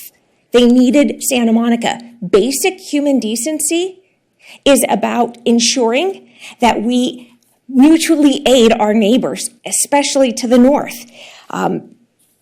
Having an emergency and a comprehensive emergency plan, I understand the politics behind the airport, but here and now, that airport is here and operational, and it is a proven asset, yet the safety plan has some information on it that is concerning. For example, in the changes that were discussed, there was a large change, not just to comply with what the council ordered in terms of the 3 planning scenarios, a terminology called aviation transportation services was added. I'm an attorney and a commercial pilot and flight instructor. There is no such term in our federal aviation regulations. And it is actions like this where terminology is thrown in. I don't know what that means. And yet it's part of our safety plan. It gives us pause. It gives us concern as residents about what's really going on here. And part of this it's not meant to be a criticism, but we all saw what happened in the Palisades. And part of the safety plan has a lot that is missing. The evacuation routes for north of Montana are so concerning. Parking restrictions are not going to stop the gridlock. How do we know that? Well, we know that because when you look at what happened in the Palisades, there are no parked cars on PCH. It's a capacity. When you build, you anchor us in and you give us less options. So we need to be better and smarter. There's a lot of lawyers up here. We can do better than what we have. Thank you. Thank you, Ms. Lopez. And that concludes our public comment. That's correct. The public hearing is now closed. Oh, Councilmember Ruskin. I'm going to make a motion, but before I get too far, can I ask the city attorney if the staff recommended actions can be done in one motion? Yes, you may. Okay. I'm going to then make a motion that we adopt the resolution to adopt the amended safety element of the general plan and to introduce for first reading the ordinances amending the text of sections 9.31.195 and 8.12.040 of the code, and to adopt a finding of no significant effect pursuant to the CEQA guidelines, and just generally this is exempt for all the reasons identified by staff. I'm going to ask just for that this motion include one small typographical revision to action 6.2.11 to say to enhance protection of the city's critical digital assets from cyber attacks and unauthorized access. And that's my motion. Second. Councilmember Hall. Second. I think my comments could just come as direction afterwards. So. Okay. So we have a motion from Councilmember Raskin and a second by Mayor Pro Tem Terosis. Councilmember Zernitskaya? Yes. Councilmember Snell? Yes. Mayor Pro Tem Terosis? Yes. Councilmember Raskin? Yes. Councilmember Hall? Yes. Councilmember Zwick? Yes. Mayor Negrete? Yes.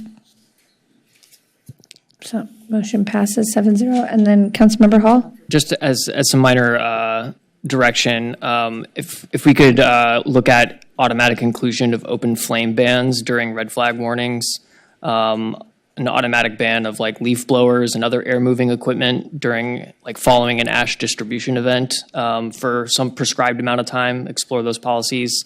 And then also additional locations, preferably in the mid-city neighborhood, for heat resilience centers. Even if we can't fund it, we can probably at least plan for one. And then some sort of policy or exploration of a policy around developing a response to an ash distribution event with a range of options, everything from proactive education to residents on what to do in such an event to something more active like a beach cleanup, what we have to do for our parks and recreation facilities. Thanks. Can I just add something to that? They should definitely work with the Department of Public Health for that, because there's ongoing work that the Department of Public Health and beaches and harbors are doing related to, I'm sure Lindsay knows that, but yeah. I just want to make a comment too that we're going to be having some town halls that will offer more information from EPA and FEMA on this that'll be coming out. So hopefully that'll help guide us as well. Did you guys receive that direction? All right. Thank you. Item 13A, Landmarks Commission recommendations to create a framework for social justice, equity, and preservation.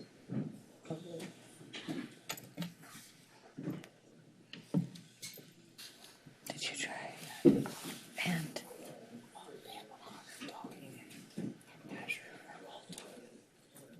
I don't want to sip it.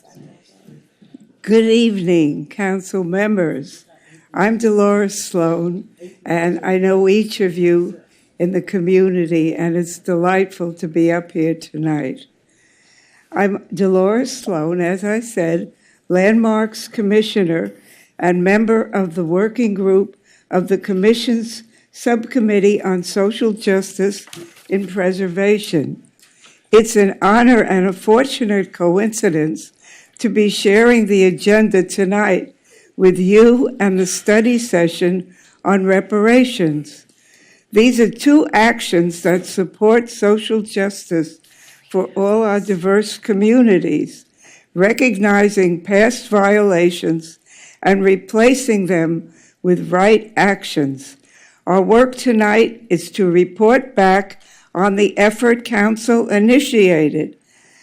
It was a different council, but they had the right idea. And on June 14th, 2022, they requested that the Commission work with the Committee on Social Justice, that's CRJ, and others to establish a framework that would assure awareness and meaningful inclusion in our city's historic preservation. The Council had just reversed a designation of landmark status for a 1920s era property that had been built and lived in by a white racist who had been active in restricting Black property ownership. CRJ was established in 2011 and since then has been very active in meaningful attention and action for local issues. In the 2.5 years of this effort, the working group of the Commission and CRJ have outreached to these forgotten groups, holding listening sessions, interviews, and meetings with present and former residents. A copy of our report is in tonight's packet review, and it reviews 2.5 years of working together through pandemic and fire, and we're asking for you to agendize a working session where you can take action on this report. Tonight is only to inform you about this and ask for the special session. The 7 recommendations that are presented in the report are the result of the co-equal, intensive, and coordinated work by Commission, CRJ, and representatives of the historically forgotten groups. You have copies of the report. It's been sent to you by the working group previously, and you received it. I believe it should be in your packet for tonight. I don't expect you, though, to remember them at this moment, so I'll just refresh you a little bit. Recommendations 4, 5, and 6 provide for the group's action with the Commission to achieve the goals of the framework. Recommendations 1 and 2 direct the Commissioner's staff and consultants to seek the input of these historically forgotten groups because we need them when we're trying to include them. We need their direction and their input. Recommendation 7 provides for the meaningful training of commissioners and staff in, and I quote, awareness of privilege, and leads to an ability to recognize ideas and symptoms that are based on a non-inclusive worldview. We will continue to report to you on our actions to achieve the goals that you have set for us, including perhaps requests for additional funding if they are needed to achieve this. And as the staff report indicates, ongoing funding does exist for some phases of the program, and others may need new funding as our work proceeds. We ask that the Council schedule the recommendations as an active item for agendizement in the near future so we can hear directly from you on your decision on this. Now, my colleague, Commissioner Pam O'Connor, will now describe present working group activity and plans for future action. We are not finished with our work. We need to include effective inclusion in our social action process, and we want to have a large meeting at which we get the community to buy in more on historic preservation along these lines. Pam O'Connor will be followed by CRJ member Hodger St. Clair on the significance of Santa Monica's work in the generation of social justice citywide for our residents. And we also thank the special services that we received from staff throughout this whole thing as working members. They gave us their knowledge, and I especially want to thank Stephanie Reich. And so now, I'm right here. Okay. Thank you, Commissioner Sloan, and good evening, almost good morning, Santa Monica City Council. So as Commissioner Sloan noted, last year Landmarks Commission endorsed the report of the Working Group on Social Justice and Equity and Preservation, along with the framework for implementation that was developed by staff. And by the way, the staff was a partner with the working group throughout the whole process, and we see that as a strong ongoing partnership. The framework work plan takes a phased approach. Those recommendations that can be undertaken now with existing resources, and it also identifies the recommendations that will require more resources and a little more development in terms of the work plan for them. The steps that we can take now and can start on right away and should include ongoing training for city commissioners and staff on issues regarding social justice and equity, convening a community-wide meeting on social justice, equity and historic preservation, as it all relates to historic preservation, and working with consultants who work for the city and make sure that they can demonstrate their awareness of the histories of unrepresentative communities in Santa Monica. Now, this is a new addition. Tonight, you authorize the creation of the Land Bank and Reparations Task Force. There needs to be and should be coordination of efforts and exchange of information and research between the Landmarks Commission and your new task force. We're on the similar path. We're a little bit more focused on the historic preservation side of it in terms of the built environment, but our research and their research and the information that comes from it and the community dialogue, they work together. So, while there's no action for you to take tonight, we hope you'll support our ongoing work to identify and elevate the history of underrepresented communities in Santa Monica. So now it is my honor and pleasure to turn it over to our working group member, Hosher St. Clair. Ms. St. Clair.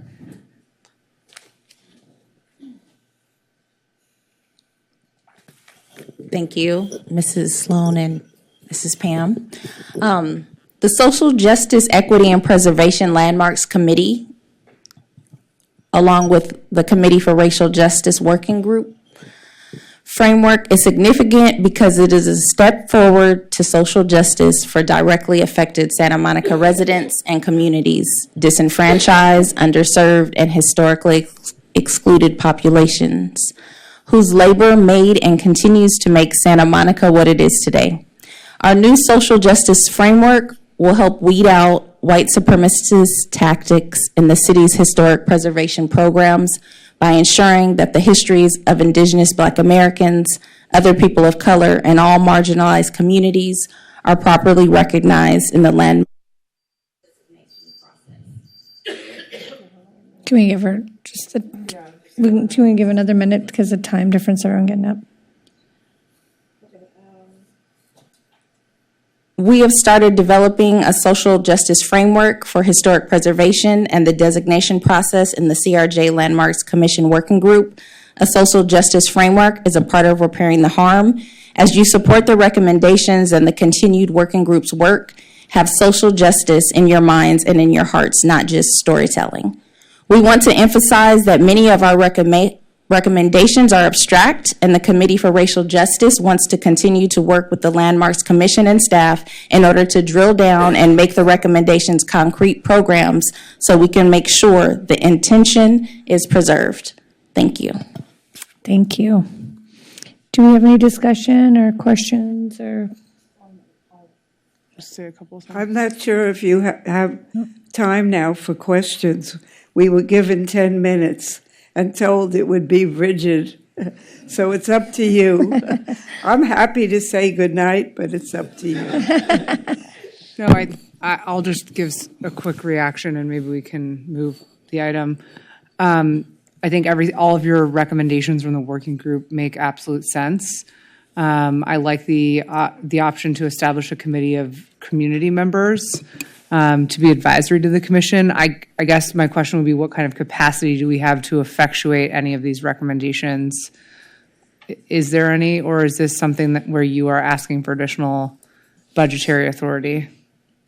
No, this was simply to ask for you to do the work next, because we had to do this. There's a formula where the boards or commissions come and tell you what they're doing, and then you decide where you move on this. And we're asking you to move forward, say that you would like to work further on this, and ask for agendizing a working session where you do so. And we will be available to you at all times, including commission staff, to support this. Okay, so then I would move that, Refer to create a right, that we would create a framework for a social justice, equity, and preservation kind of strategic plan as outlined in your report, and have staff come back with any sort of,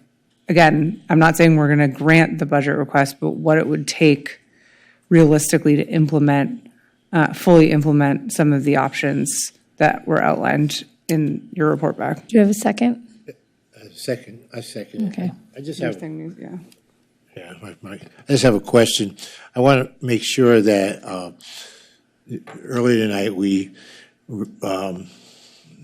established a commission that will be doing some of this work also. So I just want to know from this particular Landmarks Commission how much you will work with this commission that we've established already, because if there is some overlap with respect to what you're asking for. So I'm just trying to get the understanding that we don't duplicate the work, but we work together on it. So I that's just something I want to kind of put out there, and then see from you what your plans are with respect to doing that. Okay. Is that it? Councilmember Hall? Do I vanish? No, I was. Thank you to the Landmarks Commission for bringing this forward. It's such important work. I remember when the Appian Way building was being discussed at the Democratic Club, and all of the debate, well, really there wasn't debate about it. It was pretty straightforward and pretty clear where our city's values stand on issues like this. I am a little uncomfortable moving forward with formal direction tonight, and I would prefer to explore it through a 16 item in the future. I'm curious if my colleagues would be amenable to taking that approach, just so we can further discuss some of the recommendations and potential implications. Sure, but in the meantime, can we have staff at least tell us, again, not that we have any money, but what it would cost to do any of these things? So that we can make a full assessment of what's reasonable. Yeah, in the report, there were identified certain items where we can move those items forward. So I think Jing's going to come up and walk through areas of partnership and areas, where we don't quite have a pathway to move forward. Yes, yeah. report, there are like specific recommendations. Yeah, so there's, one of the attachments is actually, it was a staff report to the Landmarks Commission, and we identified 3 recommendations that we're already moving ahead with that can be done with existing resources.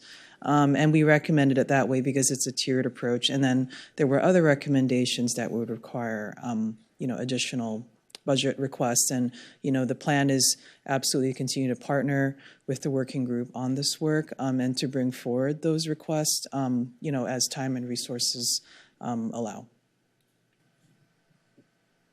Okay.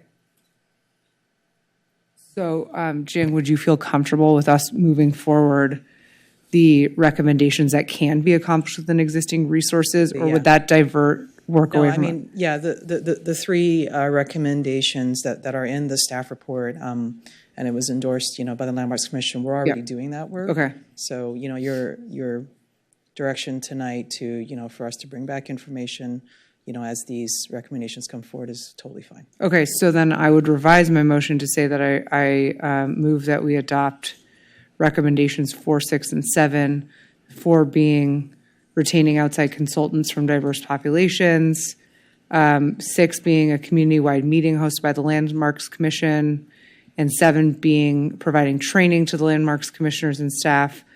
And then we will discuss with staff the remaining recommendations while they ground truth how much those might cost.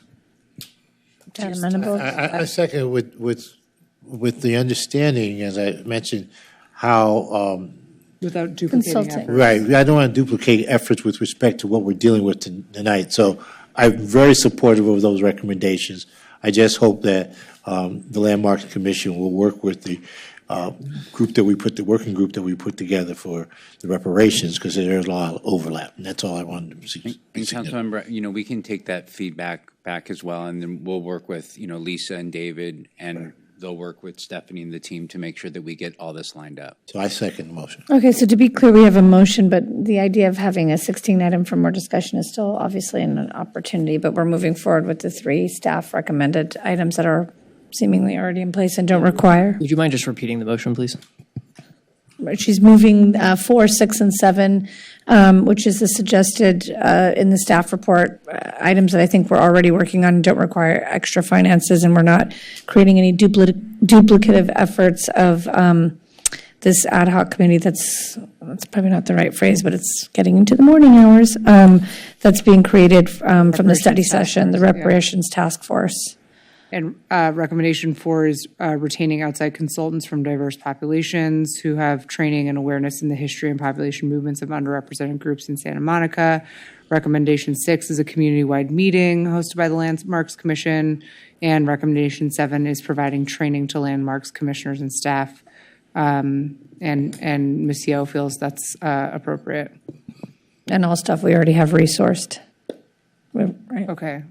Maybe this is not as simple as it seems. No, I'm sorry. There's a staff report? I don't see that. Yeah, it's actually, thank you for pointing it out. I didn't realize that was what we should look at, but it's the staff report revised June 7th, 2024, attachment B. Okay.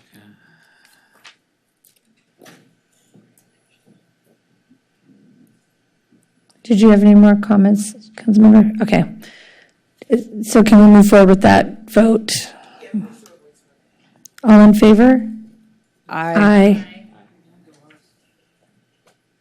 Thank you, all of you, for staying at this late hour. We appreciate it. Item 14A, adoption of a resolution adopting a policy regarding acceptance of gifts by council members. It says we have a staff report. Council, would you like any kind of presentation? We just want clarity on this breakout because the FPPC requires the outlined rules, and these are additional guidance. So if you could just provide clarity, and then I don't know if anybody else has questions or comments, but. So, yeah, with respect to gifts in council members, under current state law, any gift over $50 needs to be reported, and you have an aggregate total gift limit from any one source of $630 per calendar year. And so that's the law that applies to you now. This would make it more restrictive than that. So can you be clear on, like we talked about, when you're at National League of Cities, you're there in an official capacity and you could be invited to something that is not counting towards that, or it is counting towards that? Because those events tend to be over.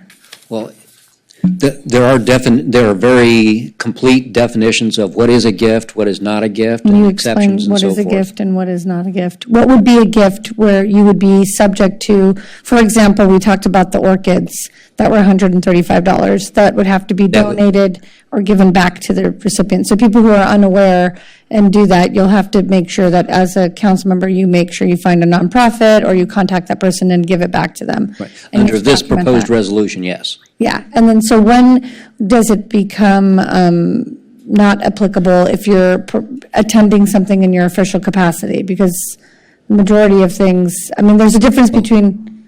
Yeah, go There are ahead. two different things we're talking about. One is the gift itself, and another is an even lower threshold for meals and snacks and those sorts of things.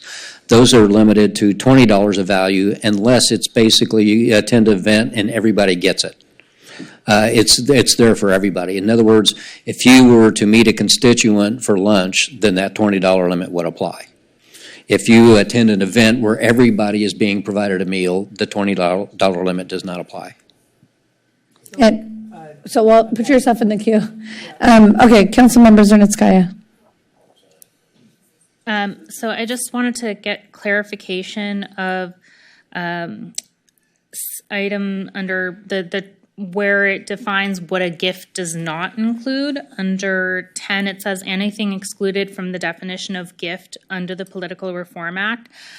So that would basically exempt anything that under the FPPC is not included as a gift, like if there's an existing personal relationship or an existing business relationship and that kind of thing. Right, it tracks state law. Okay. It could be, yes, inheritance, gifts among family members and existing friends, campaign contributions, certain commemorative items, the things that the city itself pays for, like if you were to travel, those sorts of things. It tracks state law.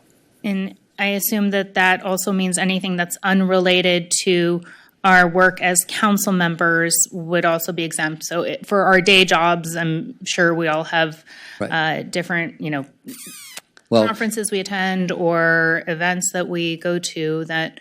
Right, so two different things there. Just because it's disconnected from your work as a council member does not mean it's an exception to gift, though. But if it's something paid for by your employer, not connected with working for the city, then yes, that's just part of your job. But if it's something that's not explicitly paid for by the employer, but is provided customarily to those in your position outside of being a council member, that's where I'm kind of a little bit confused because Can I make an example to help you? Because this is the problem. And the reason I'm bringing it up is because we should be doing the people's business and doing good governance. I bring this up because there was within the rules, Councilmember Hall, originally there was the mention of the mayor pro tem, and it was very explicit about it can never be used. I think Councilmember Raskin, you had emailed in before, it should never be used. The vice mayor title shouldn't be changed. It should be mayor pro tem, and it should never be used outside of just replacing the mayor's position here. But then in the event of Councilmember Tarosis becoming mayor pro tem, all of a sudden we struck all that language because, and I'm just bringing it up so that we can all understand the optics of like what is really happening here. I just want to be fair and clear because we just got over talking about reparations and diversity and equity and inclusion and all these things, that then that language got struck because other people will be, now it's okay because other people will be using it maybe as a ballot designation. And so I just want to make sure that I know some of these things were thought out during the political campaign season, maybe to address issues that were existing here on a council that existed before. And I, regardless of who you like or don't like or what was happening, I want to make sure that we're addressing like pertinent issues of the community, like public safety and, political crimes that are committed, and not getting petty over dollar amounts that actually impact people who are marginalized from an income perspective. And I say that as a personal experience. So, for example, I'm in the music industry. The National Association of Music Merchants, I'm just going to use an example to your point, is an industry. I don't have an employer that pays for me because I am my employer, but I have a C corporation. If I am gifted things from that organization in attendance to certain concerts and things, which is in my business, I have to report that And with these certain regulations, it precludes me from going without coming out of my own pocket to pay the difference of those things. Am I correct in saying that? That's true. So for example, if in my business, which is something that happens, attending music events I book bands for a living. I have over 47 DJs and bands, and so I go to venues to hear new musicians all the time. Those concert tickets and the meals that are presented are definitely over $20 and over $100. I have to report those, and if I was invited to something that's over that amount, I'd have to continually pay the difference. And I'm not in a tax bracket that allows me the ability to do so, which means that the people who can sit on this dais and do this work and adhere to those rules have to be people that can financially sustain the difference of those types of gifts. Does that make sense? No, not for me. Why wouldn't that be part of our work? It says, well, if it's provided by her employer. Well, but if her employer is a corporation and she's an employee of that corporation. Right, but that's not what she's talking about. She said maybe somebody putting on the event But it's part of my work because I'm not a tradition. I know I get what you're saying. I'm not traditionally employed in a 9-to-5 job, much like many of us up here where I have an employer. There's outside organizations and entrepreneurs work that invite you to different events, kind of like how we're on council. We go to National League of Cities, we go to this. We're invited to go to this event and hear from constituents about this idea. And everybody's independent work, we're doing that. Maybe for some of you who work for a company, it's different. Just curious. I mean, that's like if you that's part of her work in the business, in entertainment business she's in. All right, and so if that's the practices for that business where her corporation is invited to an event that is sponsored by someone else, which doesn't have any kind of relationship to her as her position as mayor, why would that be a conflict under this particular policy? The way, under state law, that would still be a reportable gift, and under what's drafted here, that would still be a prohibited gift.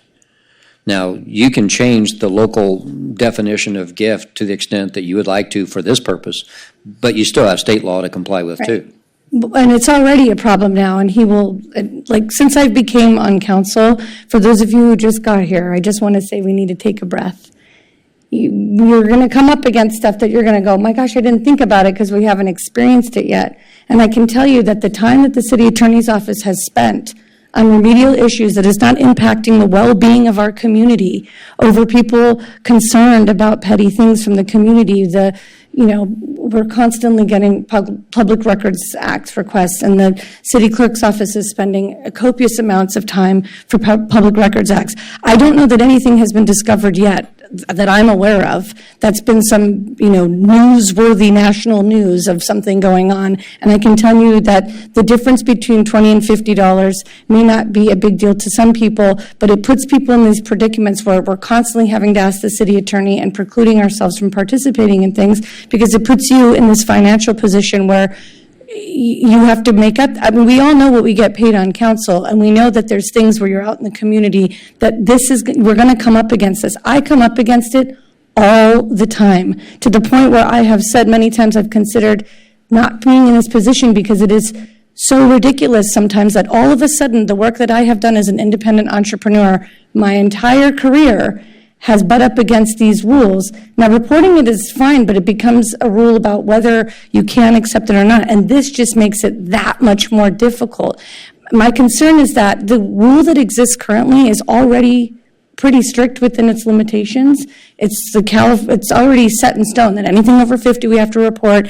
I don't understand the breaking apart the 100 at a time. I guess what I'm trying to understand is if we are trying to address something that already occurred, if somebody could explain that specific example to me, or if we're trying to prevent something that's going to protect the community and address these concerns of transparency, I would love to know that, because right now, the total amount is still there, so you could still receive the total amount. I just don't get breaking it up into those smaller increments. I'm sorry, Councilmember Zernitska, I kind of took the floor. I didn't mean to do that, but those were my questions. And as you were asking, I was trying to show an example that, because I don't work for a company that's going to pay for me, it's a little different. And I think Councilmember Snell has the same situation in terms of he has his own company. So, yes, and I understand that would need to be a consideration of folks who are self-employed. What I'm not clear about is what might be an exemption under state law for things like an existing business relationship. So would, for example, Mayor Negrete attending something in the course of her other work, that would not be exempt under an existing business relationship? That's correct. We have to report it. Yes. What you're saying, we restricted it because now we're talking about incidents, if they exceed $100, we're restricted from it completely Right. under this. I understand that. I mean, state law already requires us to report anything, which is, I guess in your case, that's what you've been doing. Or you just pay for it. So I understand. I understand that. Yeah, I'm just trying to, I think I'm having a little bit of difficulty fully understanding the potential ramifications of this for us or at least just speaking for myself personally, for myself in the course of my day job, because so I'm registered with the SEC and with FINRA in my day job. So I'm subject to those gift rules and reporting requirements where I have to report on a quarterly basis any gifts that I receive to my supervision department. But within the rules under what I'm registered under, there are certain exemptions, like for logoed items and things like that. But what I seem to be hearing, and let me know if I'm misunderstanding, is that even if it's exempt from the rules of my day job, it may still be reportable and it may still be a violation of this policy if something that I were to receive that's customarily received by all attendees of a conference, for example, is valued at over $100, even if it's exempt under FINRA or SEC rules. Well, it may be reportable under state law, but under this local proposal, you would be limited to $100, yes. In other words, you could accept under state law, you could accept anything up to $630 in 1 year. But under this proposal, that cap would be $100 per gift, up to a total of $630 per year from that donor. Okay, and it's different, so it's different exemptions than so it's different exemptions under this rule versus federal law. I would not say different exemptions, I'd say different limitations. Different, yeah. I mean, I'm limited to no more than, for my day job, I'm limited to no more than $100 worth of gifts from any single source in a year, but there are certain exceptions that don't qualify or I guess are not defined as gifts under those laws that would, if I'm understanding correctly, like I said, be defined as gifts under these rules. You mean something that's unique to your employer? Something that I receive, for example, I attend a conference, everybody at the conference from the sponsor of the conference receives a gift that's like, let me just pick an example, like a vest that's embroidered with the company's logo. Under the rules that I'm subject to in my day job, that's not a reportable item. But would that be a reportable item under these rules and under FPPC rules? Well, if we're just applying state law, if you go to a conference and they give you something worth $150, you can accept it and you have to report it. Under this, you cannot accept it since it's over $100. Okay. Does that make sense? Yeah, I don't know how much they are because those are. So you'd have You to would need to figure know that the out. value of the gift. Okay. So I see what's going on. So is it possible, or I don't know how my colleagues feel, if we just from this paragraph, currently 630 through December 36, 2026, from a single source in the 12-month period, and eliminate or a value exceeding $100 for a single incident. Eliminate that portion. We have other people in the queue, but are you just going back to the original, you're saying just leave it as what it is for the FPPC? Councilmember Zwick.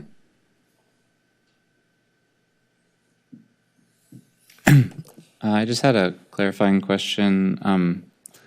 Councilmember Snell mentioned something, and I want to make sure I understand the question correctly, City Attorney. There's reference in this to payments from employer, and the question that I believe he asked was, if someone is self-employed, could their company not accept something and then pay it to themselves in that manner? In the instance of some of the things that Councilmember Negrete was speaking of in her day job, where, say, her company would accept tickets to an event and then offer them to her as an employee? If it's a pass-through through your company, you're going to have an issue, gift issue also, yes. Okay, even though that's her employer? Yes. Okay. Councilmember Hall. Thank you. Okay, so to address some of the questions here, first, I would just say that the title of the Mayor Pro Tem, I think that was a bit of a non sequitur to what we're discussing here, but to be clear, that idea was conceived and drafted after Mayor Pro Tem Terosas was elected, and we removed it after that as well. So I think that is answers your question there. You asked for a specific. You asked for a specific instance. While I'm deeply appreciative of the orchids that were given to us by a community stakeholder, truthfully, I feel a little uncomfortable that we received such a luxurious flower gift from a hotel industry, one that we heavily regulate in this community. I would have felt much more comfortable with a gift of a lower limit. And I appreciate their outreach. I certainly do. I think it's great that we have hotels that are interested in civic business. But I did feel it was an appropriate amount. I think restoring the public trust is incredibly important in our council. I think previous councils have lost a lot of public trust. And I think all of us ran on that. I ran on that, and I intend to continue to push on this issue. So I would prefer we look towards trying to find a solution that meets the specific carve-outs that I think some of my colleagues are asking for. So I guess I would say I am amenable to some sort of solution where on page 3 we're talking in section 2 where it talks about where provided by a council member's employer, to have language about self-employment or attendance of a conference for professional purposes, where attendees are all given the same swag, food, entertainment as every other attendee. Section 2, page 3. It's the third to last line where it says where provided by a council member's employer. Councilmember Raskin. Yeah, I think, Mayor Negrete, I hear you, and I think it, the goal of I think the people who brought this forward was to focus on restoring the public trust and integrity, and to the extent that there are other important public priorities, yeah, absolutely, I don't disagree with that, but we need to restore trust in government. And line 1 in the lobbyist playbook in any government is lavishing elected officials with gifts. And if there's a legislative fix for solving the appearance of people being bought by gifts, I think that's a really important public purpose. But I get it that not everyone comes from the same means, and not everyone has the same opportunities. Not everyone will be affected the same way by this. I want to ask you, would the edit that Councilmember Snell proposed with respect to the $100 resolve the concerns? And I think it would, at least my understanding is that would bring it into alignment generally with the FPPC gift limit. But it doesn't really address the Section 2 meals issue, and I'm wondering if there's a dollar value that you think would work there. Can I respond, Councilmember Zernitskaya, before? Okay. So, just so you know, we have a long relationship because I'm self-employed. I have a C Corp, which means I'm a W-2 employee of my own corporation, but I also have my own independent consulting business, and I do other stuff in respect to events and producing events and music.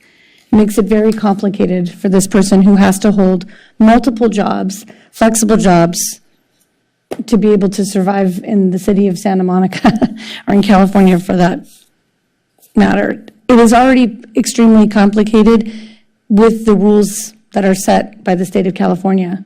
So anything beyond that just makes it more. And honestly, when we talk about utilizing funds, I mean, I feel like the time I've spent on the phone and the emails back and forth and the FPPC clearances and the foregoing of things has costed more time and grief than necessary.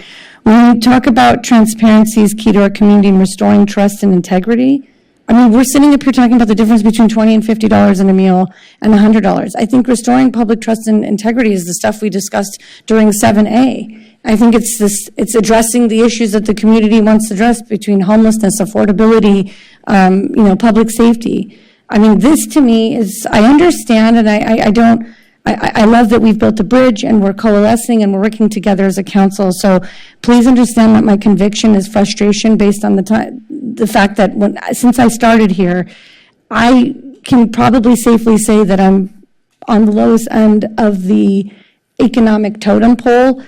And it's a little, I took it personal with the mayor pro tem change, and I brought that up. And why it did have to do with this is because I felt like that was addressed because of a council that existed before. And I don't disagree, and I don't want to opine on what happened before. I want to make sure that we're doing the business of the people and going forward and creating transparency for good reason. These things are so tiny, but yet can be so impactful to somebody, and I can go on and indulge in all the personal ways it's been impactful negatively for me, but it's a waste of time.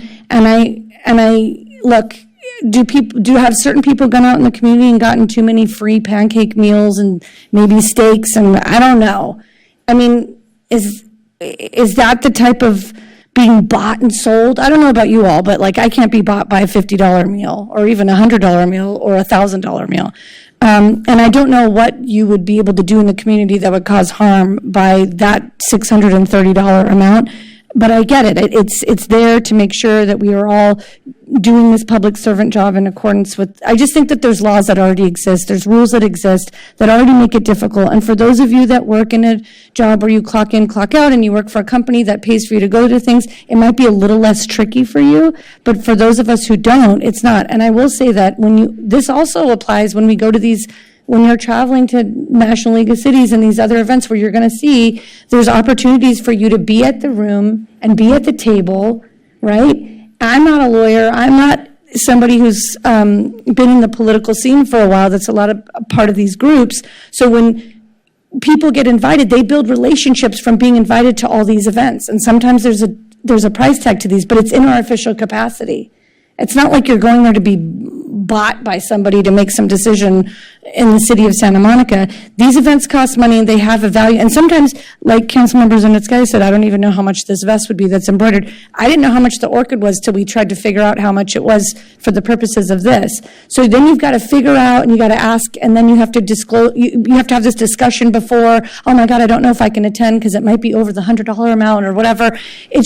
It's a pressure that's unnecessary, and I don't think it's solving the bigger issue of transparency and community trust and integrity. Although I appreciate that that's the goal, I just think the rule as it is already strict enough and has already caused enough problems and headaches that making it any more strict starts to impact those people being in the room, building the relationships, and being at the table. And that's the stuff we talk about wanting to open up. And here we are.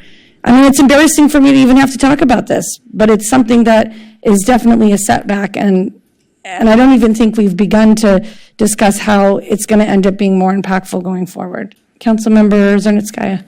I don't know. Well, I mean, I hear you, and I'm genuinely just trying to see if there's a point of consensus that we can find with respect to this, and I think we need to make a policy call to say that we are not going to allow public officials to accept gratuities that give the appearance of impropriety. And but I'm wondering, is there a common ground where we can find? I don't know what that dollar amount is. I mean, $20, I can't even, I have children. Who has kids? Right, okay. Is $20 get your kids even Subway nowadays? I mean, Chick-fil-A is like $15. I'm just saying, we're picking numbers out of the sky, and I can tell you right now that the numbers exist are there. I can see that if things were an issue, we should call people to the carpet. I think we have a council here that's new and different and clearly very cognizant of all the rules and is abiding by them. And so I don't know if you're asking me what a dollar amount is, I don't know what it is, but I can say, like I said before, the rules that exist without these extra $20 and $100 limitations already are strict enough. And I don't know if anybody else wants to comment on that, so. Did you, Councilmember Raskin? Yeah, I mean, at some point we're going to have to make a judgment call. I don't know if there's a right or wrong answer, but I hope that we can develop some sort of consensus here. Councilmember Zernitskaya. Yeah, as much as I would love to try to figure out a solution today, I don't know if we're going to be able to come to a consensus on what other potential carve-outs we may need to make in order to address some of these concerns. So I don't know if folks would be amenable to maybe having council members email the city attorney with specific situations to understand how these rules would impact them and what potential carve-outs we may need to include in order to address some of these issues of equity and conflicts with, with day jobs, whether or not someone is self-employed or has their own corporation or is employed by another entity. I just wanted to check in. And my concern about carve-outs is I don't know how equitable they are as we continue to go forward and invite more people to join the city council. You might find that people have different types of jobs, and then we have to create more carve-outs and more rule changes. But yeah, so I don't know. I think maybe it's as general as we can be while still understanding, not specifically saying carve out for entertainment events because somebody is in this type of industry, but, carve out for these gifts received in the customary course of a person's business outside of the council that is not related to any council duties and I don't want to wordsmith this right now because, it's almost 1 a.m. and I do want to be mindful of that. About don't take free meals when they're not applicable. So Councilmember Zwick.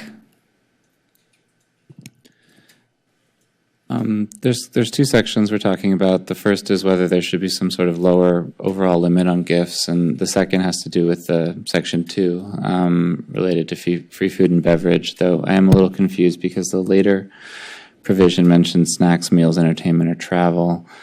I do think that at least in Section 2, there's a distinction that could be easily made. I think what we're getting at here is when we're meeting with the public in our official capacity related to city business, that we're not taking a bunch of free gifts of any kind. I think the provision near the end that says we're provided by a council member's employer could be pretty easily extended to say something like, as Councilmember Zernitskaya alluded to, except in a council member's professional capacity, that is not in any way related to their public position or something like that. When it comes to the Section 2 clause, that doesn't necessarily present an answer to whether or not there should be a lower overall gift limit as presented in Section 1, but I would certainly be amenable to trying to make it more inclusive, not just to someone with a traditional employer, but rather sort of trying to craft what seems like a reasonable distinction between meals or entertainment related in some way to them serving as a council member or interacting with someone in the public related to their business as a council member versus performing their job and because we are a city where this is a part-time job, we have to be mindful of people's other jobs in that way. Councilmember Hall. Yeah, thank you for some of the questions. We chose the $20 limit precisely because it does preclude meals, and that limits it to a coffee. It limits it to a drink.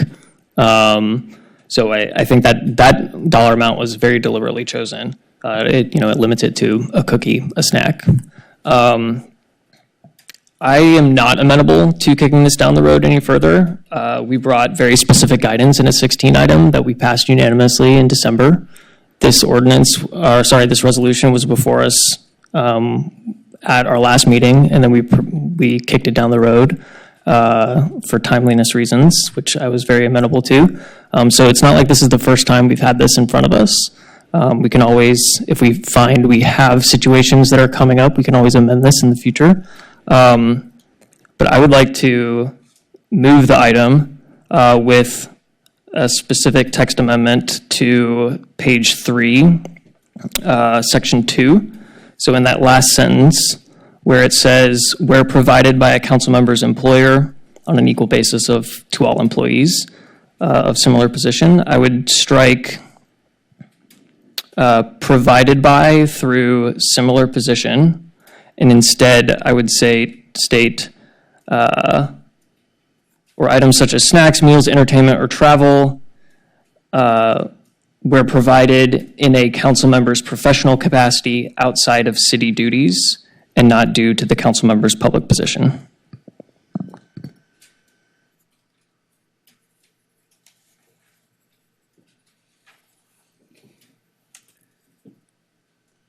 Can I just ask one question, Doug? So I'm understanding this.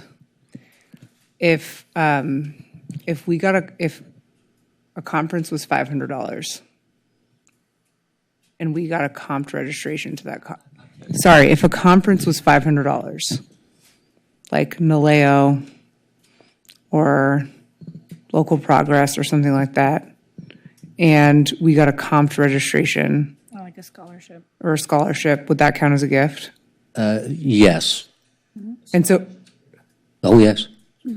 we need to have a carve out for that. I mean, under this or under state law? Under what? Oh, I know you can do it under state law. There's an exception. Okay. Yeah, but not under this. Well, no, this matches the same definitions of gifts and exceptions Right, under state law. I know, but under state law, if you're doing it in the further, I mean, I don't know, we've looked at this for a lot of different things, including travel and my other job. And if you're doing it as part of your official duties, Oh, right. you're permitted to do that. Yes, if it's part of your day Right, but I job. just want to get a no. I mean, I just want to get a clarification. If we get a comp registration to go to a conference that furthers our professional development on this council, Like Councilmember Parr had gotten a scholarship. is that considered a gift? I don't think it is, but I want to clarify. I would have to check for sure. Yeah. I don't remember that coming up. Is the opportunity for a scholarship provided to everyone on an equal basis? Opportunity to apply for one. Yeah, you apply for it. So therefore, I think, But it's not available to everyone. But that would be the existing law. This isn't addressing that one way or the I other. want to make sure that if we go to the LAEDC economic forecast or the Anderson forecast or the local progress conference, in furtherance of our duties on council, that it is not considered a gift. Aren't the same exceptions in this aren't the exceptions in this ordinance mirroring the same exceptions at the state? Yeah, and Yes. under my It does. I just don't know the 700, answer to that question. Right, I still report it. I still report that. Right, but you're allowed Oh, to. right. But I As long wanna as make it's sure under that- 630. Yeah, I know, but I want to make sure that if it's more than $100, that we're not precluded from taking a scholarship. Well, so yes, under state law, up to 630, you can do that. It's just reportable. But under what's stated here, unless you want to change it, if it's over $100, you would not be allowed to do it. Right, so I think we need an exception for that. That's why I eliminated. Well, then what number should it be? In other words, if it's reportable under state law, it still applies here too, but just with a lower threshold. We're using the same definitions. Oh, Councilmember Hall. so let me try this. I'll retract my previous motion, restate the same motion, but with the addition in section C on page 2 that scholarships to attend conferences for the furtherance of our professional development as council members. Wait, is it only scholarships, or is it also just being offered it? Because it doesn't have to be a scholarship. It could be just being offered to attend. Because scholarship's specific to applying to it. Sometimes you're just invited to attend, and it has a value. I'm amenable to that.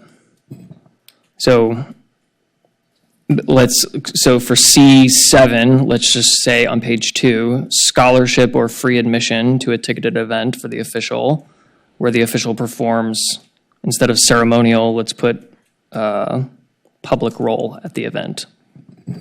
Right, because I think the intent of this, if I'm not mistaken, was literally to prevent people from taking gifts that put forward some sort of public perception that people were being influenced by gifts, food, etc. Correct. But I don't think that we want to have a chilling effect on people's ability to have professional development. No, absolutely not. You also can't go to Cirque du Soleil. We also wouldn't be able to attend like Cirque du Soleil. Those are like $125 tickets in our official capacity. I think that's right. Yeah, so I'm just making sure. Or you could pay the $25. Can you pay the difference? But if they can receive it that way? Yes, you can always pay the difference. Okay. To bring it under $100. Sorry, that's a great example. I am uncomfortable with a business coming to use city property and comping us free tickets like that. The council shouldn't attend that, or you can pay the difference if you want to, then it's allowable. So are you striking the last one that you originally did? Because you said strike that, which was in a council. I was retracting the formal okay. motion, but it's the same motion with the addition that we just did. A suggestion on that last point, instead of changing subparagraph 7, leave subparagraph 7, duplicate it with these additional changes, because we're reflecting state law here, and then we can add that additional exception, is what I would suggest. I'm amenable to that. Hopefully this is understandable to not a non-lawyer reading this when we're done. Councilmember Zernitskaya, and then...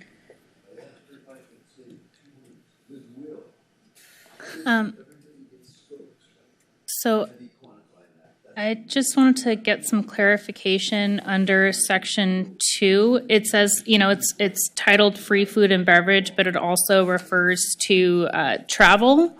And I understand, it's saying, I understand we're trying to amend that so it's inclusive of folks who are self-employed and everything. On the travel piece, would it also, for example, if someone has to attend a conference in their professional capacity outside of being a council member, but they are reimbursed by their employer, but the employer is reimbursed by the conference, is that technically a gift? Because I just want to make sure I understand, because I don't want to inadvertently not be able to do my job outside of work, outside of council. What this is saying is that with respect to the $20 limit on snacks and snacks and beverages and that kind of thing, that does not apply where you're doing something on behalf of your employer. Another, your employer is sending you to something or putting on an event at the employer's place. Or the employer is sending me to an event Right. or something. So okay. it doesn't even that apply doesn't- then. Okay, got it. I just, thank you. I apologize. I know we've had this before us previously, and I think that before we had this discussion, which I'm really grateful for, I didn't fully understand all of the implications that that these rules and existing rules have for folks who also work outside of council. So thank you very much. Sorry, just on the employer, can we define, because not everybody has an employer in the same manner. Is that in there in the? I removed that. Okay, but you just read it in the Read out snacks. what we changed it to. Um, Talk about the snacks now. Yes, under the snacks. When you get down to the bottom of section 2, so items such as snacks, meals, entertainment, or travel were provided in a council member's professional capacity. And not due to council members' public position. Yeah, if that's what, just that simple, yes. Okay. Councilmember Zwick. Just quickly, so I can just be clear for myself, and hopefully maybe we can vote. Is it okay, just Councilmember Hall, I can summarize what I think I understand we're voting on, and then maybe we could try to do so. The first is broadening this exception in section 2, related not just to specifically benefits from one's employer, but also making it more broad to sort of in their capacity as and work outside the council. And in section 1, we're specifically sort of including attendance, the cost of attendance at a conference providing professional development in our official capacity, whether it's a scholarship or just the fees being waived, not just at an event where we might make a speech, but rather would just be attending for professional development purposes. Okay, thank you. Councilmember Raskin. So, in the interest of trying to develop consensus here, so there is an exception somewhere in the FPPC guidelines for gifts and having a pre-existing social relationship with someone, right? Yes.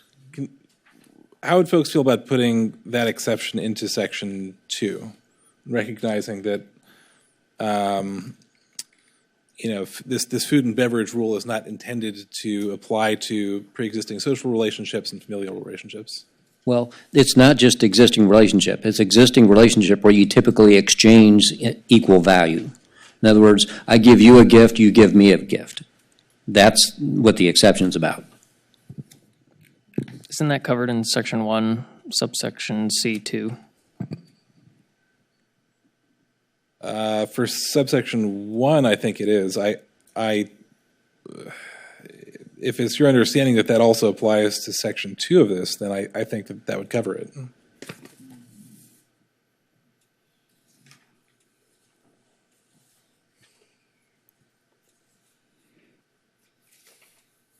In other words, make all of the exceptions under the first section also apply to food and beverage. We can do that. You can add a sentence at the end of section 2 that does that. I will accept that amendment. Okay, so do we have any more conversation or a motion in a second? We have a motion. I don't think we have a second. Who made the motion? Councilmember Hall. Oh, Councilmember Hall. Do we have a second with those changes? I'll second. It's called. Councilmember Zwick.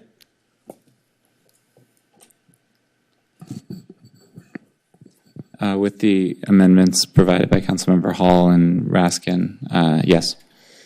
Councilmember Hall. Yes. Councilmember Raskin. Yes.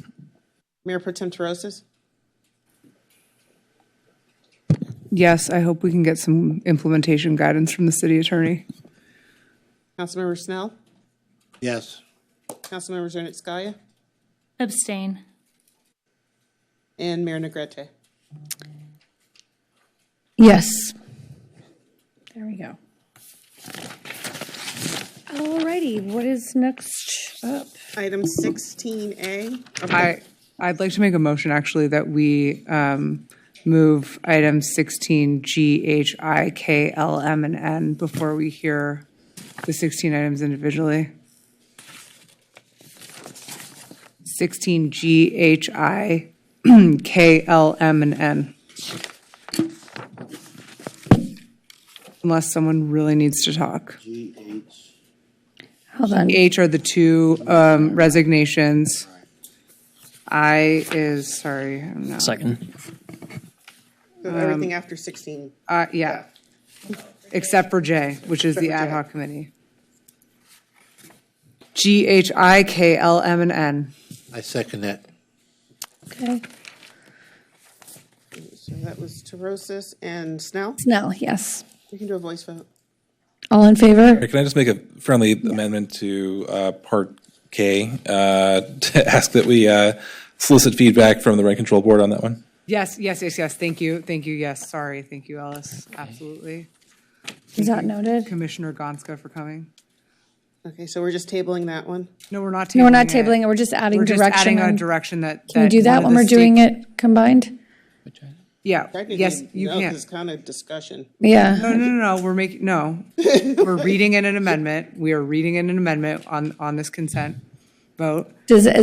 I'm deferring to you, City Clerk. Is that okay? I mean, it's fine with me, but. Okay. Technically, it doesn't Okay. fix the rules. So, Yeah, we're just giving direction and clarifying that the stakeholders include the rent board.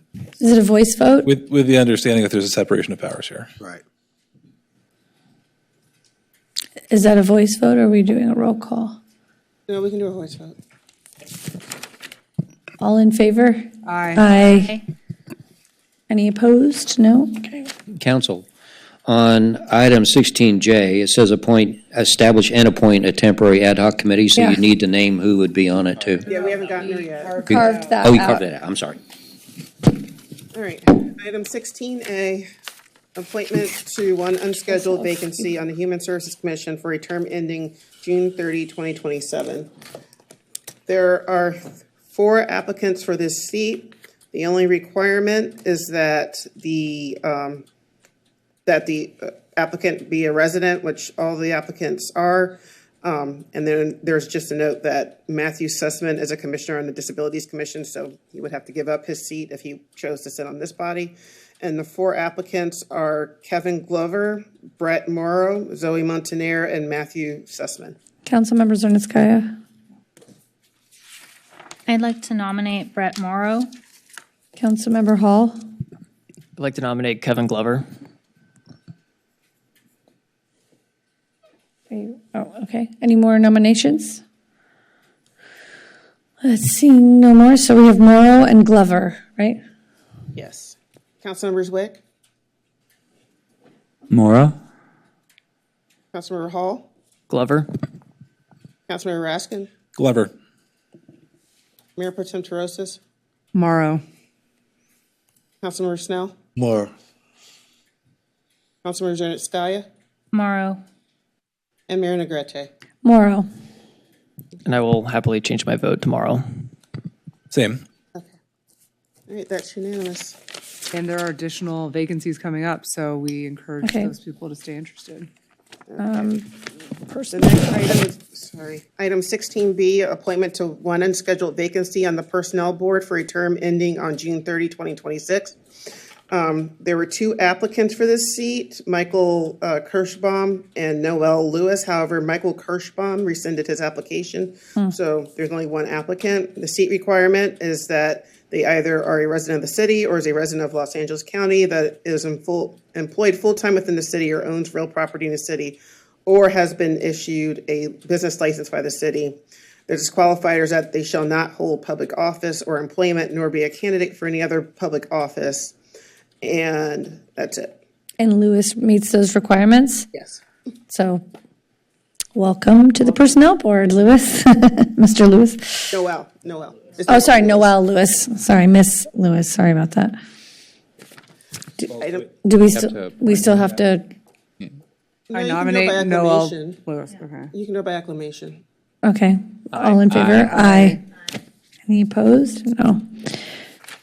All right. Item 16C, appointment to one unscheduled vacancy on the Public Safety Reform and Oversight Commission for a term ending June 30, 2027. Councilmember Hall. I'd like to nominate Jim Kennedy. Councilmember Zernitskaya. I'd like to nominate Javier Bannister. I'm sorry, can you guys slow down a little bit? Sorry, is this Public Safety Reform and Oversight? Yes. Okay. So, I'm sorry, Hall had James Kennedy? Mm-hmm. Okay. And Councilmember Zernitskaya. Javier Bannister. Okay. Any others? That's it. Okay. Councilmember Zwick? Kennedy. Councilmember Hall, Kennedy. Councilmember Raskin, Kennedy. Mayor Pro Tem Torres. Kennedy. Councilmember Snell, Kennedy. Councilmember Zernick-Skaya, Seeing where the numbers so far, Kennedy. and Mayor Negrete. Kennedy. Welcome to the Public Safety Reform and Oversight Commission, Mr. Kennedy. Item 16D.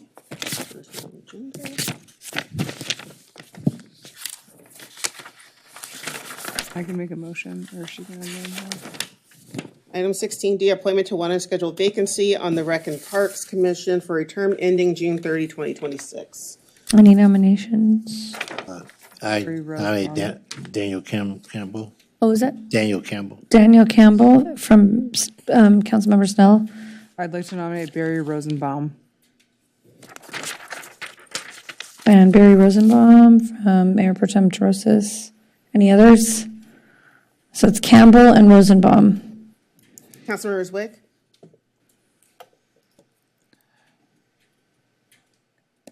Campbell. Councilmember Hall, Rosenbaum. Councilmember Raskin, Rosenbaum. Mayor Pro Tem Torosis, Rosenbaum. Councilmember Snell, Daniel Campbell. Councilmember Zernick-Skaya, Rosenbaum. and Mayor Negrete. I can see where this is going, so I'm going to say Rosenbaum. I'll change my vote. I'd like to change my vote also to Barry Rosenbaum. Next item is item 16F, E.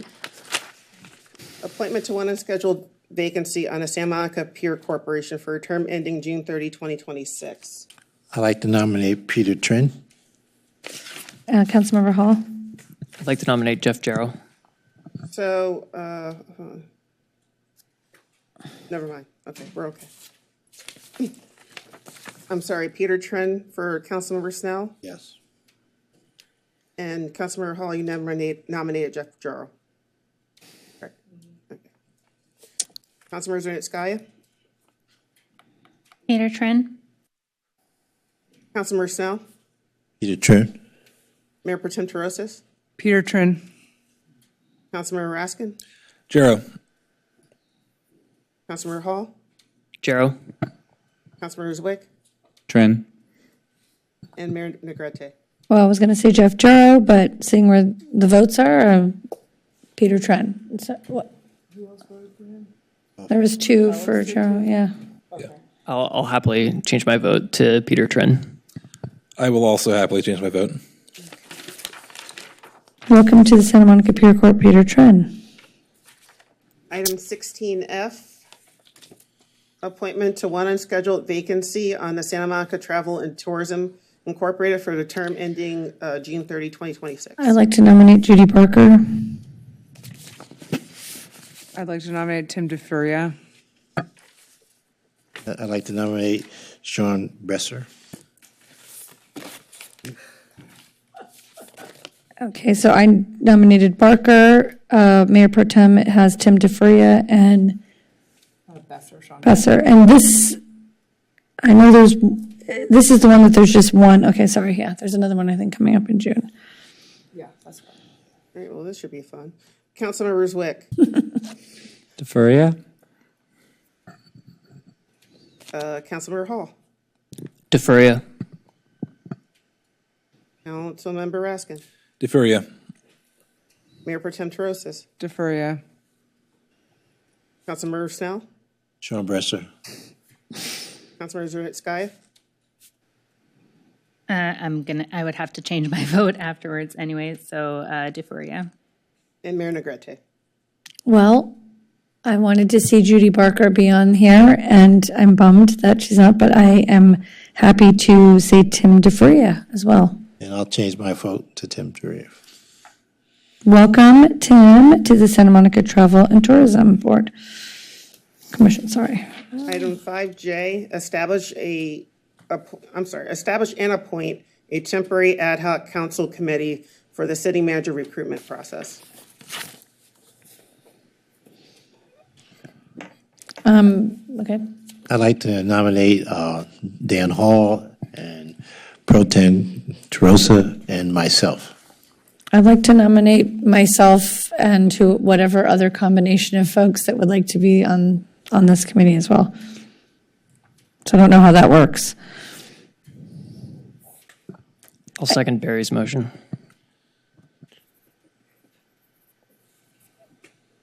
I have a question. Sorry, Councilmember Snell. How would voting on this work since there are three folks? And do we vote for one at a time? Do we vote for all three? It's a motion, right?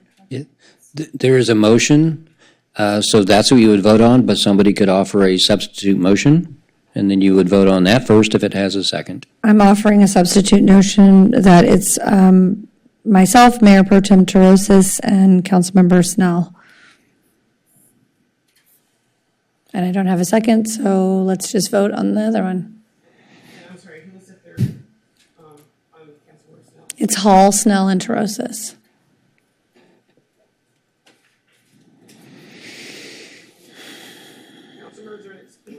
Councilmember Zernick Sky. Yes. Snell. Yes. Mayor Pro Tem Terosis. Yes. Councilmember Resnick. I'm not sure we've even created this yet, and I'm not sure it's necessary, but I'll vote yes.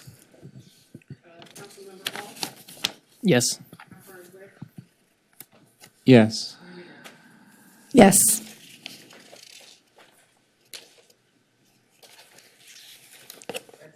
All right, I have an adjournment. If that's okay with everybody here, we had to move it, so I'm going to read it tonight.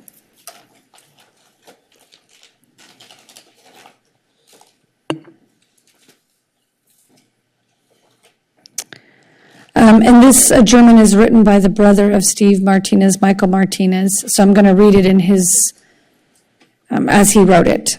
My brother Steve Martinez was a proud, lifelong Santa Monican for a number of reasons, but perhaps this was the most important. His roots and those of his family run deep in this community. Our grandfather came to this country around 1905 from Mexico, drawn by the news that a beach city in California was going to build a pier and there would be jobs.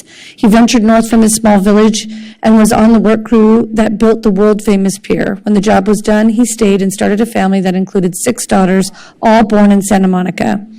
My mother, Mary Martinez, was born in 1922 and, like Steve, lived in Santa Monica all her life. Steve, my sister, Eve, and I were all born at St. John's Hospital, where my mom was also born. Just as our mother was a graduate of Samo High in 1940, we were all proud Vikings.